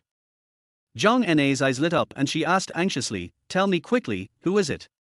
I smiled, pulled her to a bench under the shade of a tree and sat down, then slowly said, "He is a friend of mine for many years. His name is Li Hao. He runs a small company, which is small but prosperous. He is humble and polite, and treats his friends and family very attentively. I remember that he once started preparing for his mother's birthday a month in advance. His attentiveness and care were really touching." After listening to my description, Jong Na showed a satisfied smile on her face. She stared at me with lustful eyes, as if she had seen the scene of her date with Li Hao. She smiled and said, "Okay, you can meet me on that day, so that I can see how good this Li Hao is. I laughed in my heart. Knowing Zhang Na's character, once she becomes interested in someone, she will go all out. I nodded and agreed. I said sarcastically, "You got over your last relationship so quickly." Zhang Na rolled her eyes at me and stretched out her hand to gently twist my arm. HMPH, don't think I don't know what you're thinking. Zhang Na, am not the kind of person who will be easily trapped by feelings. Besides, isn't ending an unsuitable relationship to make room for a new love? As she spoke, she raised her hand to tidy up her hair that was messed up by the wind. The sunlight shone on her face, reflecting her firm and confident smile. Looking at her, I couldn't help but sigh in my heart that Zhang Na is indeed a woman who can take it or leave it. Zhang Na's words made me laugh uncontrollably. Her carefree personality always makes people laugh out loud inadvertently. When she saw me laughing, she didn't get angry. Instead, she raised her chin even more proudly, as if to say, "What I said is the truth. See, I told you, there are men everywhere, why would you hang yourself on a tree?" She said, and deliberately winked at me. I smiled and shook my head, knowing that she was trying to counsel me, telling me not to dwell too much on the past. Chapter 24. Confused and distracted. The phone rang. It was him who called. We hadn't been in touch for a long time, and he called me suddenly. I was surprised and scared. "I'm worried that he wants me to pay back the money," he said. "I haven't seen you for a long time and I miss you a little." I said, "Do you say this to every woman?" He said, "I am only loyal to you." I said, "I am married, you'd better stay away from me." He also said, "I will treat you to dinner tonight." I hesitated for a moment and finally agreed. As night fell, the neon lights in the city began to flicker. I stood at the door of the restaurant we had agreed to meet, my heartbeat slightly faster. His car slowly came into view, the door opened, he got out, and walked towards me with a smile. He was wearing a dark suit, looking mature and steady. "You're here," he said softly, with a hint of tenderness in his eyes. "Well, since I accepted your invitation, of course I have to be on time," I responded, trying to stay calm. He reached out his hand, gently held my hand, and led me into the restaurant. The restaurant was softly lit and the atmosphere was warm. We were arranged to sit by the window, with a bustling street outside the window. The city looked particularly charming in the night. After he sat down, he picked up the menu and handed it to me, asking, "What would you like to eat? The steak and seafood here are very good." I took the menu and flipped through it casually, but I felt confused. The light from the restaurant shone on his face, illuminating his deep eyes and well-defined features. I tried to avoid his gaze and said softly, "Anything is fine, just order it." He smiled slightly, as if he saw my discomfort, and did not insist. He skillfully ordered a few dishes, then put the menu down, folded his hands on the table, and looked at me again. "How have you been lately?" he asked softly, concern evident in his tone. I said I was still like that. My husband was sick and I had to run back and forth between home and the hospital every day. He frowned slightly and a trace of heartache flashed in his eyes. "Don't be too tired and take care of yourself," he said softly, and his hand unconsciously reached out to me, as if he wanted to hold my hand to comfort me. I gently avoided his hand and lowered my head slightly, not wanting him to see the panic in my heart. In the restaurant, soft music flowed slowly, forming a harmonious picture with the night outside the window. I looked up and looked out the window. The city lights in the night were brilliant, like countless stars falling on the earth. He sat quietly opposite me, without saying anything, just staring at me silently. His eyes were deep and gentle, as if they could penetrate my soul and see through my inner fatigue and helplessness.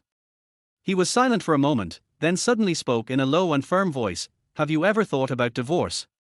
I raised my head in astonishment and met his gaze. His eyes were no longer gentle as before, but a deep and passionate emotion that seemed to draw me in. What did you say?" I asked stutteringly, my heart beating faster instantly. He took a deep breath, seemed to muster up the courage, and said again, "I mean, have you ever thought about leaving your current husband and being with me?" I was stunned, and it felt like the whole world had stopped. His voice echoed in my ears, and every word was like a heavy hammer hitting my heart. I stared at him with wide eyes, trying to find any trace of joking in his expression, but all I saw was seriousness and determination. I took a deep breath and tried to make my voice sound firm and calm. What happened between you and me has made me feel guilty towards my husband. No matter what, I will not choose to divorce. His face turned pale instantly, and a trace of astonishment and loss flashed in his eyes. He opened his mouth, as if he wanted to say something, but in the end he just sat there in silence, staring blankly at the table. The lights in the restaurant seemed to become dimmer, and the air was filled with a depressing atmosphere. I could feel his breath gradually becoming colder, as if even the temperature around him had dropped a few degrees. I lowered my head, not wanting to look at his face again. I knew my words might have hurt him, but I had to let him know my position. We could only be friends, and there could be no more transgressions. He was silent for a long time, as if he was digesting my words, or struggling and making a decision. The lights in the restaurant cast mottled shadows on his face, making his expression even more complicated and difficult to discern. Finally, he raised his head, his eyes revealing a mixture of loss and persistence. He whispered, "Okay, I won't force you. But can we maintain this relationship as lovers? At least, don't lose contact with each other completely." I looked at him in astonishment, with mixed emotions in my heart. His proposal shocked and frustrated me. I knew that our relationship had gone beyond the realm of friends, but I also couldn't accept his proposal of a lover relationship. I took a deep breath, the anger and disappointment in my heart intertwined, turning into a sharp question: "Do you think that if I lend you that little money, I have to sell myself out?" He was stunned, as if he didn't expect me to question him so directly. There was a trace of panic in his eyes, and he wanted to explain but was speechless. I looked at him, and an indescribable sadness welled up in my heart. I used to think that although there was some ambiguity between us, there was at least a sincere feeling. But now it seems that he is just a transaction to me. I stood up, gave him a cold look, and turned to walk towards the restaurant door. He seemed to want to catch up with me, but he finally stopped and could only watch me leave. I walked on the cold street, the night wind cut my face like a knife, but the chill in my heart was even worse. The shadows under the street lights were long, as if they were the endless confusion and pain in my heart. I kept asking myself, was it wrong from the beginning? Was it just a simple transaction between us, or did I fall in love with him without knowing it? Memories replayed in my mind like a movie. His smile, his eyes, everything about him seemed so real and profound. I thought it was a sign of love, but now it seems that it was just my illusion. I stopped and looked up at the dark night sky. The stars twinkled faintly, as if countless pairs of eyes were watching me. I suddenly felt a strong sense of loneliness, as if the whole world had abandoned me. As the night deepened, I walked alone on the quiet street, and every step seemed particularly heavy. The neon lights on the roadside flashed colorful lights, but they could not illuminate the haze in my heart. I suddenly wanted to drink, and wanted to use the spicy liquid to numb myself and forget all the pain and entanglement. I walked into a dimly lit bar and sat at a bar in the corner. The bar was filled with various bottles of liquor, each of which was like an alluring temptation that made me want to drink it all. I ordered a strong drink and watched the bartender's skilled technique, and the irritability in my heart seemed to calm down a little. The strong liquor went down my throat, and the spicy feeling instantly spread throughout my body, as if to take away the pain in my heart. I closed my eyes and let the alcohol spread through my body, feeling the brief relaxation and relief. The music and voices in the bar gradually faded away, and I felt as if I was in an isolated space with only me and this glass of liquor. After leaving the bar, it was already late at night.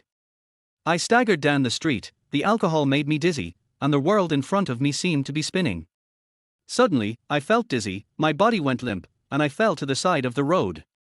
In the dim light, I felt a beam of light shining towards me, accompanied by the sound of wheels slowly approaching. I raised my head with great effort, and saw a black car parked beside me. The car window slowly lowered, revealing a strange face, his eyes revealing concern and confusion. "Are you okay? Do you need help?" His voice was particularly clear in the night. I tried to speak in response, but my throat felt like it was blocked by a rock, and I couldn't make a sound for a long time. Seeing this, he immediately got out of the car, walked to my side, helped me up, and let me lean on him. Chapter 25, Bostonate's Kidney. It turns out that he is the son of the chairman of Xingqian Company Jiang Feng. Night fell, street lights flickered. A black car slowly stopped at the door of my house, the door opened, and Jiang Feng's figure appeared under the light. He was wearing a neat suit, looking steady and handsome. He gently supported me, as if he was afraid of hurting me, and carefully sent me home. Is this your home? He asked softly, his eyes lingering on my house number plate for a moment. I nodded and took the business card he handed me with some embarrassment. The business card had the words Jingqian Company printed on it, and below it was his name and position. I looked down and an inexplicable emotion surged in my heart. Thank you, Jiang Feng. I said softly, and when I looked up, I met his deep eyes. He smiled and shook his head, turned around and walked away, disappearing into the night. The next morning, the sun shone through the gaps in the curtains into the ward, bringing a warm atmosphere. I walked into the doctor's office nervously and expectantly, my heartbeat speeding up involuntarily. The doctor looked at me with a smile, and there was a glimmer of hope in his eyes. Good news, we have found someone who is willing to donate a kidney. The doctor's voice was gentle and firm, as if it injected me with endless strength. My eyes widened, and I could hardly believe my ears. The doctor continued to explain the risks and details of the operation, but my mind was already drifting away. I imagined the moment when the operation was successful, and imagined myself having a healthy body again and being able to live like a normal person. With excitement and curiosity, I asked the doctor again about the information of the anonymous kidney donor. The doctor smiled and shook his head, his eyes showing respect and understanding. That kind person specifically asked us to keep it confidential. He doesn't want anyone to know his identity. He just hopes that you can regain your life and live a healthy life because of this operation. The doctor's words flowed slowly through my heart like a warm current. I imagined that kind-hearted person, who might be a stranger or someone who silently cared about me. He gave my husband a second chance at life with his kindness and selflessness. The door of the operating room slowly opened, and the doctor came out, took off his mask, and showed a tired but satisfied smile. I walked forward and asked nervously, "Doctor, how is my husband?" The doctor smiled and nodded, and said gently, "The operation was very successful. If there is no rejection reaction later, the recovery should be ideal." At that moment, I seemed to see the dawn of hope, lighting up my way forward. I hugged the doctor excitedly, tears welling up in my eyes. My husband also smiled for the first time in a long time. We hugged each other tightly, feeling each other's heartbeats, as if the whole world had stopped. With excitement and joy in my heart, I walked quickly towards my boss's ward. When I opened the door, I found that the ward was empty, and I couldn't help feeling a sense of loss. I turned around and asked the doctor, "Excuse me, where is the patient in this ward?" The doctor looked up, with a look of concern in his eyes. "Oh, he's in the operating room. He just came in not long ago, so he should need some time." I was stunned, and my boss's resolute and deep face instantly emerged in my mind. He was actually fighting against fate in the operating room. I stood silently outside the operating room, staring at the tightly closed door through the glass window. Behind the door was a battle between life and death, an interweaving of hope and despair. I closed my eyes and prayed silently in my heart, hoping that my boss could survive this. Just then, I heard a nurse whisper, "You know, this patient donated his kidney. He was so generous that he donated his kidney to someone else." I froze instantly, as if struck by lightning. I turned to look at the nurse who was speaking, my eyes full of shock and confusion. She seemed to realize something, and quickly stopped talking, with an embarrassed look on her face. My mind was in a mess and I couldn't believe my ears. "Boss, he donated a kidney to my husband." This thought grew wildly in my mind, making it almost impossible for me to breathe. I staggered towards the door of the operating room and looked at the boss. Just then, I heard footsteps at the end of the corridor. I looked up and saw my cousin walking towards me in a hurry. He was wearing casual clothes, but he was still calm and handsome. When he saw me, he smiled warmly. "Why are you here?" I asked in surprise. He smiled and patted my shoulder. "I heard that your husband had surgery, and I was worried, so I came to see you. By the way, I also want to see my friend." As he spoke, his eyes unconsciously drifted towards the direction of the operating room. My heart moved, as if I understood something. Could it be that he knew that the boss was the one who donated a kidney to my husband? I hesitated and said, "Cousin, do you know something?" My cousin nodded and said, "He and I are friends." My cousin asked what was wrong. "You guys know each other too?" I nodded and said that he was my boss and I used to work in his company. My cousin said, "No wonder." I said, "What's wrong?" My cousin told me a few days ago that he wanted to donate a kidney to a friend. His life was coming to an end anyway, and if he could save one person, it would be a good deed. I didn't expect it was your husband. My cousin also said that your boss is a very good person, very kind, and has no children, which makes him very pitiful. Ask your doctor for specifics. I rushed to the doctor's office, my heart pounding as if it was about to jump out of my chest. I nervously held the doctor's hand and asked anxiously, "Doctor, I want to know about my boss, the kidney donor." The doctor looked at me, with a flash of understanding in his eyes. "I know you have a lot of questions." When the patient came to see me, he looked very calm. He said that he didn't have much time left and hoped to use his kidney to save a life. After a detailed examination and matching, we found that he and your husband are very suitable. As I listened to the doctor's words, my boss's determined and deep face emerged in my mind. He actually made such a decision to use his own life to prolong the life of another person. My heart was filled with emotion and respect, and tears blurred my eyes. I walked back to the ward with heavy steps, opened the door, and the scene before me made me feel heartbroken. Ban lay quietly on the bed, his face as pale as paper, his eyes closed, as if he had fallen into an endless sleep. His chest rose and fell slightly, and every breath seemed so difficult. I walked to the bed and gently held his hand. The cold feeling made my heart tremble. His hands, once so strong, were now so thin that there was almost no sign of life. My tears fell uncontrollably and dripped onto the back of his hand, as if trying to awaken his dormant consciousness. I sat silently by the bed, staring at my boss's haggard but peaceful face. There seemed to be a hint of a smile on his lips, as if to say, "Don't cry, I'm fine." But I knew that he had reached the end of his life. He had given his all to save my husband.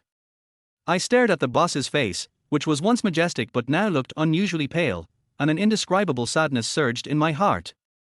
The corners of his mouth seemed to move, as if he was saying something. I moved closer and could only hear his weak and intermittent voice, "I'm sorry, I can only help you this much. This is also my compensation for the wrong things I did." My heart was like being hit by a heavy hammer, and I could hardly breathe. I thought back to the days when I worked in the company. Although my boss was strict, he always took good care of me. I didn't expect that he would make such a sacrifice to save my husband.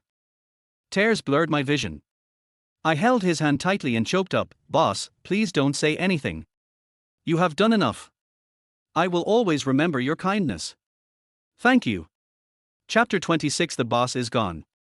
I finally couldn't bear it anymore and wanted to tell my boss the secret that I had kept in my heart for years. I couldn't bear to let my boss leave with regret.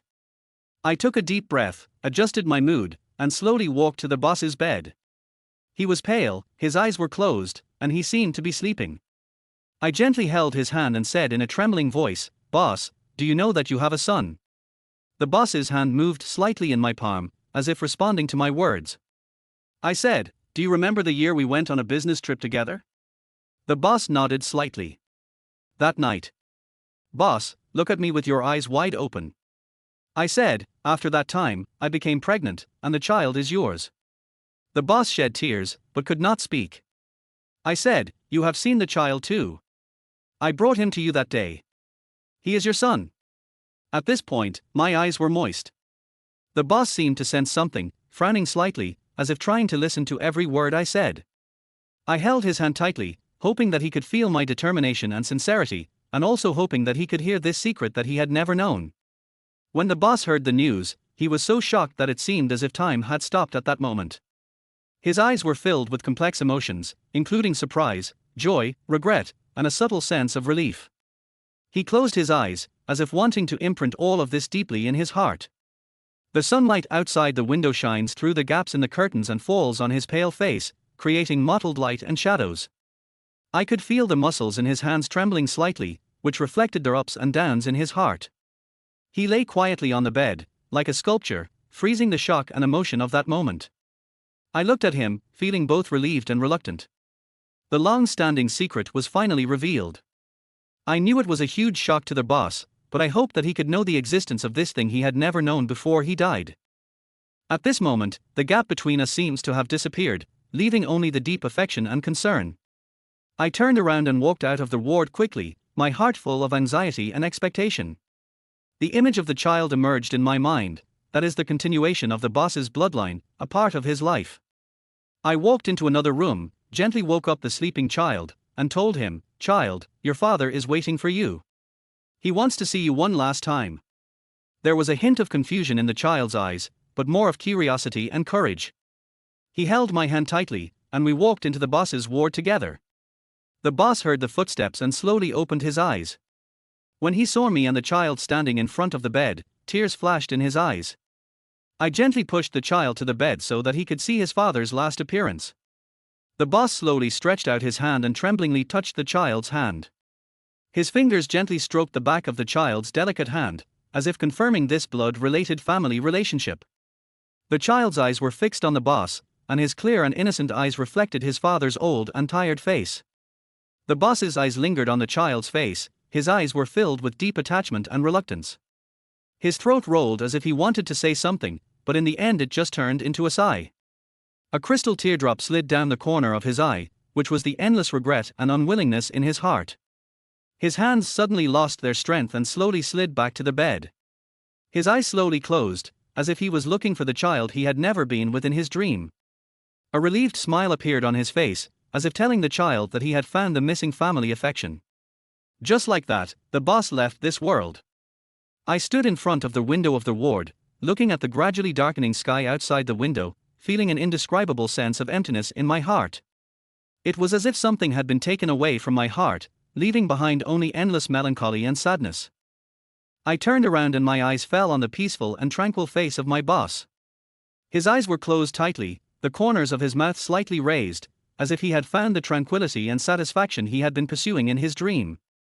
I walked gently to the bed, stroked his cold hand, and tears couldn't help but fall. The ward was quiet, with only the sound of the wind outside the window and my heartbeat echoing. I looked around, and the colors that were once full of life seemed to have dimmed with the departure of the boss. His belongings were neatly placed aside, and each one carried our memories and shared experiences. I stood in the corridor of the hospital, feeling mixed emotions. My boss was gone, and his passing made me feel an indescribable sense of loss. Just as I was immersed in grief, a middle-aged man in a well-tailored suit walked over. He stopped, looked at me with scrutiny, and then slowly said, "You are Ling." I nodded and looked at him in confusion. He smiled and introduced himself, "I'm a lawyer. My former boss asked me to deliver a letter to you." As he spoke, he took out a thick envelope from his briefcase and handed it to me. My name was written on the envelope in strong and vigorous handwriting, just like my boss. I opened the envelope with trembling hands, unfolded the letter, and the boss's handwriting came into view. Every word seemed to carry his warmth and emotion, which made my heart surge with warmth. The letter reads, "Ling, you are a kind girl. After that night, I felt deeply guilty, but there is no way to make up for it. Thank you for your care and companionship all the time, which made me feel warm in this cold world. I know that I owe you too much, and I hope this letter can bring you some comfort. I have already told the lawyer about the funeral arrangements, and he will handle everything properly. I wish you a happy and healthy life in the days ahead. Forever, boss." After reading the letter, my eyes were moist. The boss words flowed into my heart like a warm current, making me feel his love and guilt. Although he has left this world, his love and blessings will always be with me. I gently closed the letter, put it back into the envelope, and treasured it in my heart. The lawyer's voice rang in my ears, breaking the silence of the ward corridor. His words, like a spring breeze, brought the boss's last gift. "Ling, the boss has given you a house and a 200,000 yuan fund. This is his gratitude and guilt towards you, and also his blessing for your future. Let's go through the formalities now." I looked at the documents in the lawyer's hand, and a complex emotion surged in my heart. Those words seemed to be the boss's soul whispering to me, telling me that he had been paying attention to me and had been planning for me. I took the document with trembling hands and signed my name stroke by stroke. Every word seemed to carry the boss's expectations and blessings, which made me feel heavy and warm. I have never felt more lost in my heart. Chapter 27. Finding a new job. The sun shines through the gaps in the curtains into the cozy bedroom. My husband sits by the bed, his face still pale, but the spirit in his eyes has recovered a lot. He gently strokes the new bed sheet by the bed. It was specially selected on the first day we moved into the new home. It has a faint floral scent, as if foreshadowing that the future life will be as beautiful as the floral scent. Outside the window, the birds chirped as if celebrating for us. I was busy packing my luggage, looking back at him from time to time, my heart full of sweetness. Although this new home is not big, every inch is filled with the boss's kindness and our expectations. I walked to the window and took a deep breath of fresh air. His back looked so determined in the sunlight. I knew that no matter how many challenges there were in the future, we would face them hand in hand and create our happy time together. My husband turned around and looked at me with a faint smile on his face. He came to me, gently held my hand, and said in a low and gentle voice, "I am very grateful to him. He not only gave me a second life, but also left us a warm home." I looked up at him, my eyes full of emotion. The sunlight from the window shone on his face, reflecting his determined outline. I imagined my boss as a generous kidney donor, whose kindness not only saved my husband's life, but also gave us this new beginning. I held my husband's hand tightly, my heart full of expectations for the future. This new home, this new beginning, are all gifts from that stranger.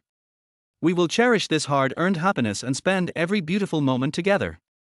I smiled and responded to my husband, my fingers gently drawing circles on his palm. "In fact, it is also your kindness that has touched God. You have always been helpful and sincere to your friends and family. God saw your kindness and sent the generous kidney donor to give you a new life and give us this happy family." My husband's eyes flashed with emotion, and he hugged me tightly, as if he wanted to merge me into his body. The sunlight outside the window shone through the gaps in the curtains and sprinkled on us, warm and soft. In the afternoon, the sun lazily spread across the entire city, and Jong Na's phone ringing broke the tranquility of the home. I picked up the phone and heard her excited voice. "Hello, are you free this afternoon? Let's go shopping together. By the way, can you help me find a date? You know, it will make things more fun." I smiled and teased, "Xiao Na, you are getting better and better at playing. Okay, I'll arrange it for you right away." We arrived at the agreed place, a small park, full of greenery, with a gentle breeze and a hint of coolness. When Jong Na saw me, she ran over excitedly. She was wearing a pink dress, like a blooming flower. "Hey, didn't you say you would introduce me to a handsome guy? Where is he?" Jong Na blinked her bright big eyes and asked me curiously. I smiled and pointed to the distance. A tall boy in casual clothes was walking towards us. His sunny smile seemed to light up the whole park. "Well, isn't that so?" I laughed. Jong Na looked in the direction of my finger, her eyes suddenly lit up, and she patted my shoulder excitedly. "Wow, you're really handsome. This time you didn't waste my love for you." I said, "He is the Li Hao I told you about last time." He walked over, the sunlight shone on his deep eyes, flashing a determined light. He smiled slightly, revealing a row of neat teeth, looking sunny and confident. Jong Na lowered her head shyly, but her eyes were full of curiosity and anticipation. She adjusted her skirt slightly, then looked up at Li Hao. Their eyes met in the air, as if there was an electric current flowing in the air. Li Hao walked up to us, extended his hand politely, smiled and said, "Hello, Jong Na, I'm Li Hao." Jong Na stretched out her hand nervously and gently held Li Hao's hand. A blush appeared on her face, making her look even more charming and attractive. I smiled, looking at their tightly clasped hands, feeling relieved. The sunlight shone through the gaps in the leaves, casting patches of light and shadows on them. I turned and walked in another direction of the park, leaving them there talking. I walked leisurely on the path, and their laughter and conversations came to my ears from time to time. I stopped and looked back, only to see the two of them sitting side by side on a bench, the sun shining on them. The scene was as beautiful as a painting. I smiled slightly, feeling deeply moved, and hoped that they could continue to be happy like this. I turned around and continued walking, passing through a field of flowers. The fragrance of flowers was refreshing. I closed my eyes, took a deep breath, and felt the beauty and tranquility of nature. At this moment, I feel that the whole world is full of beauty and hope. Things at home gradually settled down, and I began to plan my future. I decided to re-enter the workplace, but no longer run that breakfast shop. I missed the hustle and bustle of the place, but I was looking forward to new challenges and growth. In the morning, the sun shines through the curtains onto my bedside. I stretch myself and prepare for a new day. The child is still sleeping. I kiss his forehead gently and then walk to the kitchen. My mother is busy preparing breakfast. When she sees me coming in, she smiles and says, "Go wash up. We'll have dinner soon." I nodded and walked to the bathroom. The mirror reflected my slightly tired but determined face. I knew that starting over was not easy, but I was willing to try and work hard. After a day of running around, I sent my resume to several companies, but received no response. As night fell, I dragged my tired body on the way home, and the dim street lights lengthened my shadow. I passed a small restaurant and the aroma reminded me of the breakfast shop in the past. I stopped, hesitated for a moment, and finally pushed the door and walked in. The restaurant was warmly lit, with a few couples or families sitting at a few tables, their laughter and the sound of clinking dishes and chopsticks intertwined, creating a warm atmosphere. I walked to a corner seat and sat down, ordering a simple dinner. Looking at the food in front of me, I didn't have much appetite. I couldn't help feeling lost. My resume was ignored, which made me feel confused about my future. I sighed, lowered my head and ate my meal in silence. The laughter and chatter from the table next to me made me feel even more lonely. As night fell, the neon lights in the city began to flicker. I walked alone on the busy streets, and people around me hurried by, each immersed in his own world. I looked at the flickering lights, but my heart was confused. Before I knew it, I walked to that familiar street. The once bustling breakfast shop had closed down, with a notice of transfer posted at the door. I stopped and looked at the closed door, feeling an indescribable emotion in my heart. The trees on both sides of the street swayed gently in the night wind, making rustling sounds, as if whispering about the past. I took a deep breath, feeling the familiar breath. Chapter 28. The terror in the dressing room. I dragged my tired steps through the busy streets, feeling lost. For a few days, I ran around trying to find a suitable job, but my hopes were dashed again and again. Every time I opened the door of a company, I could feel the cold eyes and the attitude that kept me away from them. As night fell, I walked home alone. My shadow was long under the street lamp, and I looked so lonely. The shops on the street lit up their neon lights, but they couldn't illuminate the darkness in my heart. I looked up at the sky, and there were stars everywhere, but I couldn't find the one that belonged to me. As I walked into their house, I silently put down my backpack, sat on the sofa, and let the fatigue and loss erode my body and mind. The next day, the sun shone on my face through the gaps in the curtains. I struggled to get up from the sofa and decided to embark on a job search again. Before leaving, I deliberately tidied up my appearance, hoping to leave a good impression on the interviewer. I found Zhang Na's home according to the address I looked up last night. She greeted me warmly, with understanding and encouragement in her eyes. I heard that you haven't had much success finding a job these days. I have an opportunity here. Maybe you can try it. Zhang Na said as she handed me a job brochure. I took the recruitment brochure from Zhang Na, and my heartbeat accelerated. The brochure said, "Model photography" in large letters, and below it was a series of beautiful photos, each of which showed the model's elegant postures and charming smiles. I looked up at Zhang Na, and her eyes were full of encouragement and expectation. Model photography? I asked tentatively, feeling an inexplicable excitement in my heart. Zhang Na smiled and nodded. "Yes, I think your figure and temperament are very suitable, and this is also a good opportunity for you to try something new." I took a deep breath and imagined myself looking confident in front of the camera. I felt that this job was not suitable for me. With Zhang Na's encouragement, I mustered up the courage to step into the model photography interview.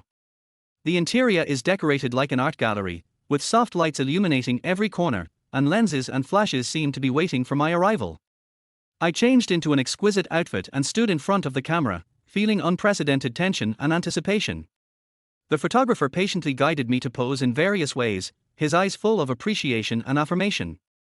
I gradually relaxed and tried to show my temperament and charm in front of the camera. As the flashlights continued to flash, I seemed to enter a whole new world and felt the confidence and charm I had never felt before. I said, "Okay, I'll do an internship first and see if it's suitable for me." The next morning, I arrived at the model photography workplace at the agreed time. As soon as I entered the door, I was attracted by the busy and orderly working atmosphere. The photographer came up to me enthusiastically, handed me a set of exquisite clothes, and said with a smile, "Try this one, it suits you very well." I walked into the dressing room and put on the revealing outfit, and I immediately felt uncomfortable. Although I looked slim in the mirror, the exposed skin made me feel a little shy and embarrassed. I hesitated for a moment, took a deep breath, and tried to adjust my mentality. When I walked out of the dressing room, the the cameraman had already set up the camera and lights, waiting for me. When he saw me, his eyes lit up and he praised me. Perfect, this is the effect. Just after get off work in the afternoon, I was alone in the locker room, preparing to change out of my work clothes. The light in the room was soft, and I looked a little tired in the mirror. But there was still a gleam of determination in my eyes. Just as I was unbuttoning the last button, the door of the dressing room was suddenly pushed open. I looked up in surprise and saw the photographer standing at the door, with a hint of embarrassment in his eyes. He seemed to have not expected me to change clothes at this time, and his expression was a little stiff. "I'm sorry, I didn't know you were in there," he said quietly, sincerity evident in his voice. I quickly pulled the coat beside me and put it on, trying to cover the exposed skin as much as possible. He turned and went out. I didn't think much about it and continued to change my clothes, trying to focus on the action at hand and end this embarrassing moment as soon as possible. However, just as I was about to change my clothes, I suddenly felt a strong force coming from behind, and someone hugged me tightly. I screamed in fear and instinctively tried to break free from this sudden hug. I pushed him away and turned around to see that it was the photographer. His face was full of astonishment and guilt, and his eyes revealed deep apology. I'm sorry, I don't know what happened, He explained incoherently, trying to find an excuse for his behavior. I interrupted him angrily, my heart racing, anger and shame filling my heart. I glared at him, then pushed him away and rushed out of the locker room. I ran wildly in the corridor, hearing the photographer's anxious shouts behind me, but I didn't look back. I just wanted to escape from this place that made me feel sick and uneasy as soon as possible. I walked home angrily. The street lights cast mottled shadows in the night, but they could not dispel the haze in my heart. I took out my cell phone and called Zhang Na, with a trembling and anger in my voice that was difficult to conceal. Zhang Na, what kind of job are you introducing to me? That guy is a gangster. I asked loudly, my tone full of disappointment and anger. On the other end of the phone, Zhang Na's voice sounded a little surprised and flustered. How could this happen? He wasn't like this before. I really didn't expect this to happen. I took a deep breath and tried to calm myself down. Zhang Na, I'm really disappointed right now. I think you should know more about the person you're recommending instead of pushing me into this kind of place. Zhang Na's voice sounded unusually low and guilty on the other end of the phone, and she said in an almost trembling voice, I'm really sorry, I really didn't expect this to happen. I always thought he was a professional photographer, but I didn't expect him to do such an inappropriate thing to you. I'm really sorry for not investigating it properly. I listened to her apology, but the anger and disappointment in my heart did not diminish. I closed my eyes, as if I could still feel the fear and disgust when the photographer suddenly hugged me. I took a deep breath and tried to make my voice sound calm and firm. Zhang Na, it has already happened, there is no point in talking about it now. The sky suddenly turned gloomy, and small raindrops gently hit the ground. I walked quickly on the way home, still immersed in the previous anger and disappointment. Just as I was immersed in my own thoughts, suddenly a rapid car engine sound broke the silence around me. I looked up and saw a black car driving quickly. I didn't have time to react, I just felt a stream of cold water pouring down from head to toe, soaking me. I stood there in astonishment, watching the car go farther and farther away, disappearing in the rain. The rain dripped down my hair, and the wet clothes stuck to my body, making me feel cold. I stood in the rain, letting the rain wash over my body and the anger and disappointment in my heart. At this moment, I seemed to be isolated from the world, and I was the only one left. Just when I was at a loss, the car suddenly stopped not far ahead. The door opened, and a man hurriedly got out and walked towards me. He was wearing a dark suit, which was particularly eye-catching against the rain. He walked in front of me with an awkward and apologetic smile on his face. I'm really sorry. I accidentally spilled water on you just now. He apologized sincerely, and his voice was particularly clear amid the sound of rain. I looked up at him, the rain running down my cheeks, intertwined with the anger and confusion in my eyes. Seeing this, he quickly took out a clean handkerchief from his pocket and handed it to me. Wipe it with this first. I'm really sorry for causing you so much trouble. Chapter 29. Encounter with the CEO. He looked at me in surprise and asked, I think we have met before. He said, yes, I remember now. That night you were drunk and sitting on the side of the road, and I took you home. Have you forgotten? It suddenly dawned on me that you are the one, Jiang Feng. He said, you have a good memory. You still remember my name. It seems that you have a good impression of me. I smiled and said nothing. He asked, what are you doing on the street in the rain? Why don't you go home? I said, I'm looking for a job. He said, did you find it? I said, no, it's hard to find a job. He said, I'll give you my clothes, they are dirty, I'll buy you another one. Then he took my hand and went to the mall. I quickly said, it's okay, I'll just go back and wash them. How could I let a stranger man buy clothes for me? He insisted on dragging me to the mall, and I had no choice but to follow him. The mall was bustling with people and there were all kinds of goods, but I was confused and just wanted to end this sudden date as soon as possible. Jiang Feng walked in front, looking back at me from time to time, with a light in his eyes that I couldn't interpret. He pulled me through rows of clothes racks and finally stopped in front of a women's clothing store. He opened the door and pulled me in. The lighting in the store was soft, and the clothes on the hangers were of new styles. Jiang Feng picked out a piece of clothing, handed it to me, and said with a smile, try this one. I was stunned, looking at the clothes in his hands, feeling mixed emotions. I knew he was just trying to show his goodwill, but such an action made me feel embarrassed and uneasy. I shook my head and wanted to refuse, but he stubbornly pulled me to the fitting room. I walked out of the fitting room slowly. I looked like a new person in the mirror wearing the new dress. Jiang Feng stood by, his eyes full of admiration. He smiled and nodded, saying, this dress suits you very well. Let's take this one. His words were warm and firm, which calmed my anxiety a little. I looked down at the clothes on my body. Indeed, its color and style suited me very well, making me look more energetic and confident.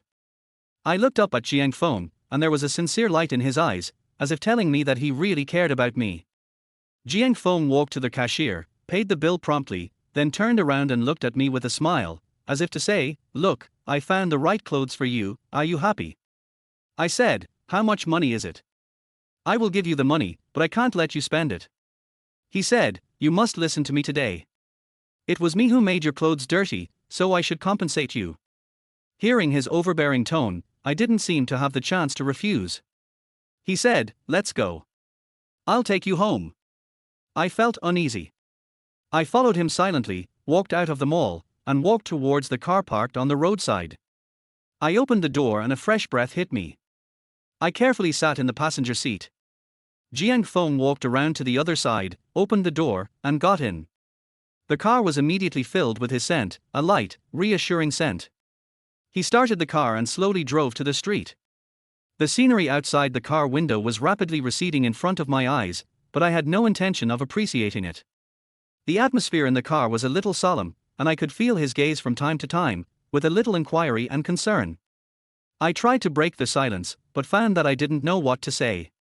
Jiang Feng didn't seem to have any intention of speaking, he just drove the car attentively, occasionally glancing at me. I nervously clutched the corner of my clothes, feeling uneasy and anxious.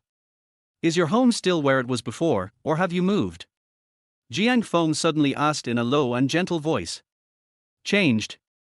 I answered softly, and then pointed forward, turn left ahead and you'll arrive. Jiang Feng nodded, turned the steering wheel steadily, and the car turned into a slightly narrow street. On both sides of the street, there were lush trees, and the sunlight shone through the gaps between the leaves onto the ground, forming mottled light and shadows. At the end of the street, a familiar building came into view. That was my new home. Arriving at the door of my house, I took a deep breath and prepared to get off the car. Jiang Feng suddenly said, aren't you looking for a job? Come to Jingqian building at 8 o'clock tomorrow morning. I was stunned and turned to look at him. His eyes were firm and deep, as if he could see through my inner doubts and expectations. Can I? I asked uncertainly. He smiled and nodded, of course, I believe you can do it. A warm current surged in my heart, as if I saw new hope. I silently noted the time and place, and then got off the bus. Jiang Feng watched me walk into their house before he slowly started the car. I stood at the door and watched his car disappear around the corner. When I got home, as soon as I opened the door, a familiar homely atmosphere hit me. When my husband saw me coming back, he quickly poked his head out of the kitchen with a warm smile on his face. He walked to the dining table with the food, and while placing the dishes and chopsticks, he asked with concern, "Did you find a job today?" I watched him busy at work, and a warm feeling welled up in my heart. On the table, the delicious dishes exuded an alluring aroma, which was the most familiar taste to me, the taste of home. I walked over, gently hugged my husband's waist, buried my head in his back, and felt the warmth and security coming from him. "Not yet, but I met an acquaintance today and he asked me to go for an interview tomorrow," I said softly, not wanting to make him worry too much. My husband turned around after hearing this, with a hint of self-blame and helplessness in his eyes. He gently held my hand, sat beside me, and sighed, "I can't help you with my body. I have to rely on you to take care of me every day. You have to take care of the family affairs and find a job at the same time. It's really hard for you." His voice was low and gentle, revealing his deep guilt towards me. I looked at his slightly haggard face, and a feeling of sadness welled up in my heart. My husband has been bedridden since he fell ill, and the burden of the family has fallen on my shoulders alone. I shook my head gently and tried to force a smile. "Don't say that, we are husband and wife, we should support each other. I will find a job, and everything will be fine." We quietly enjoyed the dinner time. My husband's eyes were full of concern and expectation. He picked up food for me from time to time and told me to eat more. I smiled and nodded, my heart was filled with warmth. After dinner, we cleaned up the dishes together, then sat on the sofa and watched a relaxing program on TV. My husband patted my hands and said gently, "Go to bed early after dinner. You have an interview tomorrow. Don't be too nervous. I believe you can do it." I nodded, feeling touched. Although my husband was not in good health, he was always so considerate and cared about every detail of my life. I stood up, walked to his side, leaned over and kissed him gently on the forehead. "Thank you, husband. I will do my best, and you should also have a good rest and get well soon." The next morning, the sun shone through the gores like curtains and gently sprinkled on my face. I woke up early, my heart full of anticipation and nervousness. I put on the clothes that Jiang Feng helped me pick yesterday, and combed my hair carefully, hoping that I could face the upcoming interview in the best condition. Walking on the way to Jingqian building, I felt the morning breeze brushing my cheeks, bringing a hint of coolness. On both sides of the street, the trees were lush and green, and the birds were singing happily on the branches, as if cheering me up. I took a deep breath of fresh air and tried to calm the tension in my heart. The Jingqian building stands tall and majestic, its glass curtain wall glittering in the sun. I stand under the building, looking up, feeling its solemnity and majesty. Walking into the building, the spacious and bright lobby came into view, with people coming and going, all looking busy. I took a deep breath, mustered up the courage to walk to the elevator, ready to face the upcoming challenges. I stood in the spacious lobby of Jingqian building, looking at the busy scene in front of me, feeling a little confused. I looked around, looking for someone to ask. Not far away, a staff member in professional attire was busy sorting documents, and I plucked up the courage to walk over. "Excuse me, which office is Jiang Feng in?" I asked softly, trying to appear calm. The staff member raised his head and looked at me with a hint of doubt and strangeness in his eyes. He put down the documents in his hand and frowned slightly, as if thinking about my question. "Jiang Feng," he repeated, as if confirming the name. Then, he pointed in the direction of the elevator and said, "Go to the top floor. That's the president's office. He should be there." My heart was shocked. President? Jiang Feng was actually the president of Jingqian Group. This news was like a thunderclap, exploding in my mind. I stood there, looking in the direction of the elevator, with an indescribable complex emotion in my heart. I took a deep breath and tried to calm my panic. But every time I thought about the powerful CEO I was about to meet, I felt a strong sense of uneasiness. I hesitated for a moment, but finally mustered up the courage and walked towards the elevator. The elevator slowly ascended, and my heart beat faster with each floor. When we reached the top floor, the elevator door slowly opened, and a spacious and bright office area came into view. I walked out of the elevator with heavy steps, looked around, and searched for Jiang Feng's office. At this moment, a female assistant in a smart professional suit came up to me. Her brows revealed shrewdness and competence, and she looked at me with scrutiny. "Who are you looking for?" Her voice was clear and powerful, with a certain unquestionable majesty. I took a deep breath, tried to calm my inner tension, and mustered up the courage to say, I'm looking for Jiang Feng." The female assistant raised her eyebrows slightly when she heard this, seeming a little surprised. She looked me up and down, as if evaluating my identity and purpose. Mr. Jiang, she repeated, with a hint of uncertainty in her tone. I nodded, trying to look more confident. Yes, I'm looking for Mr. Jiang's phone.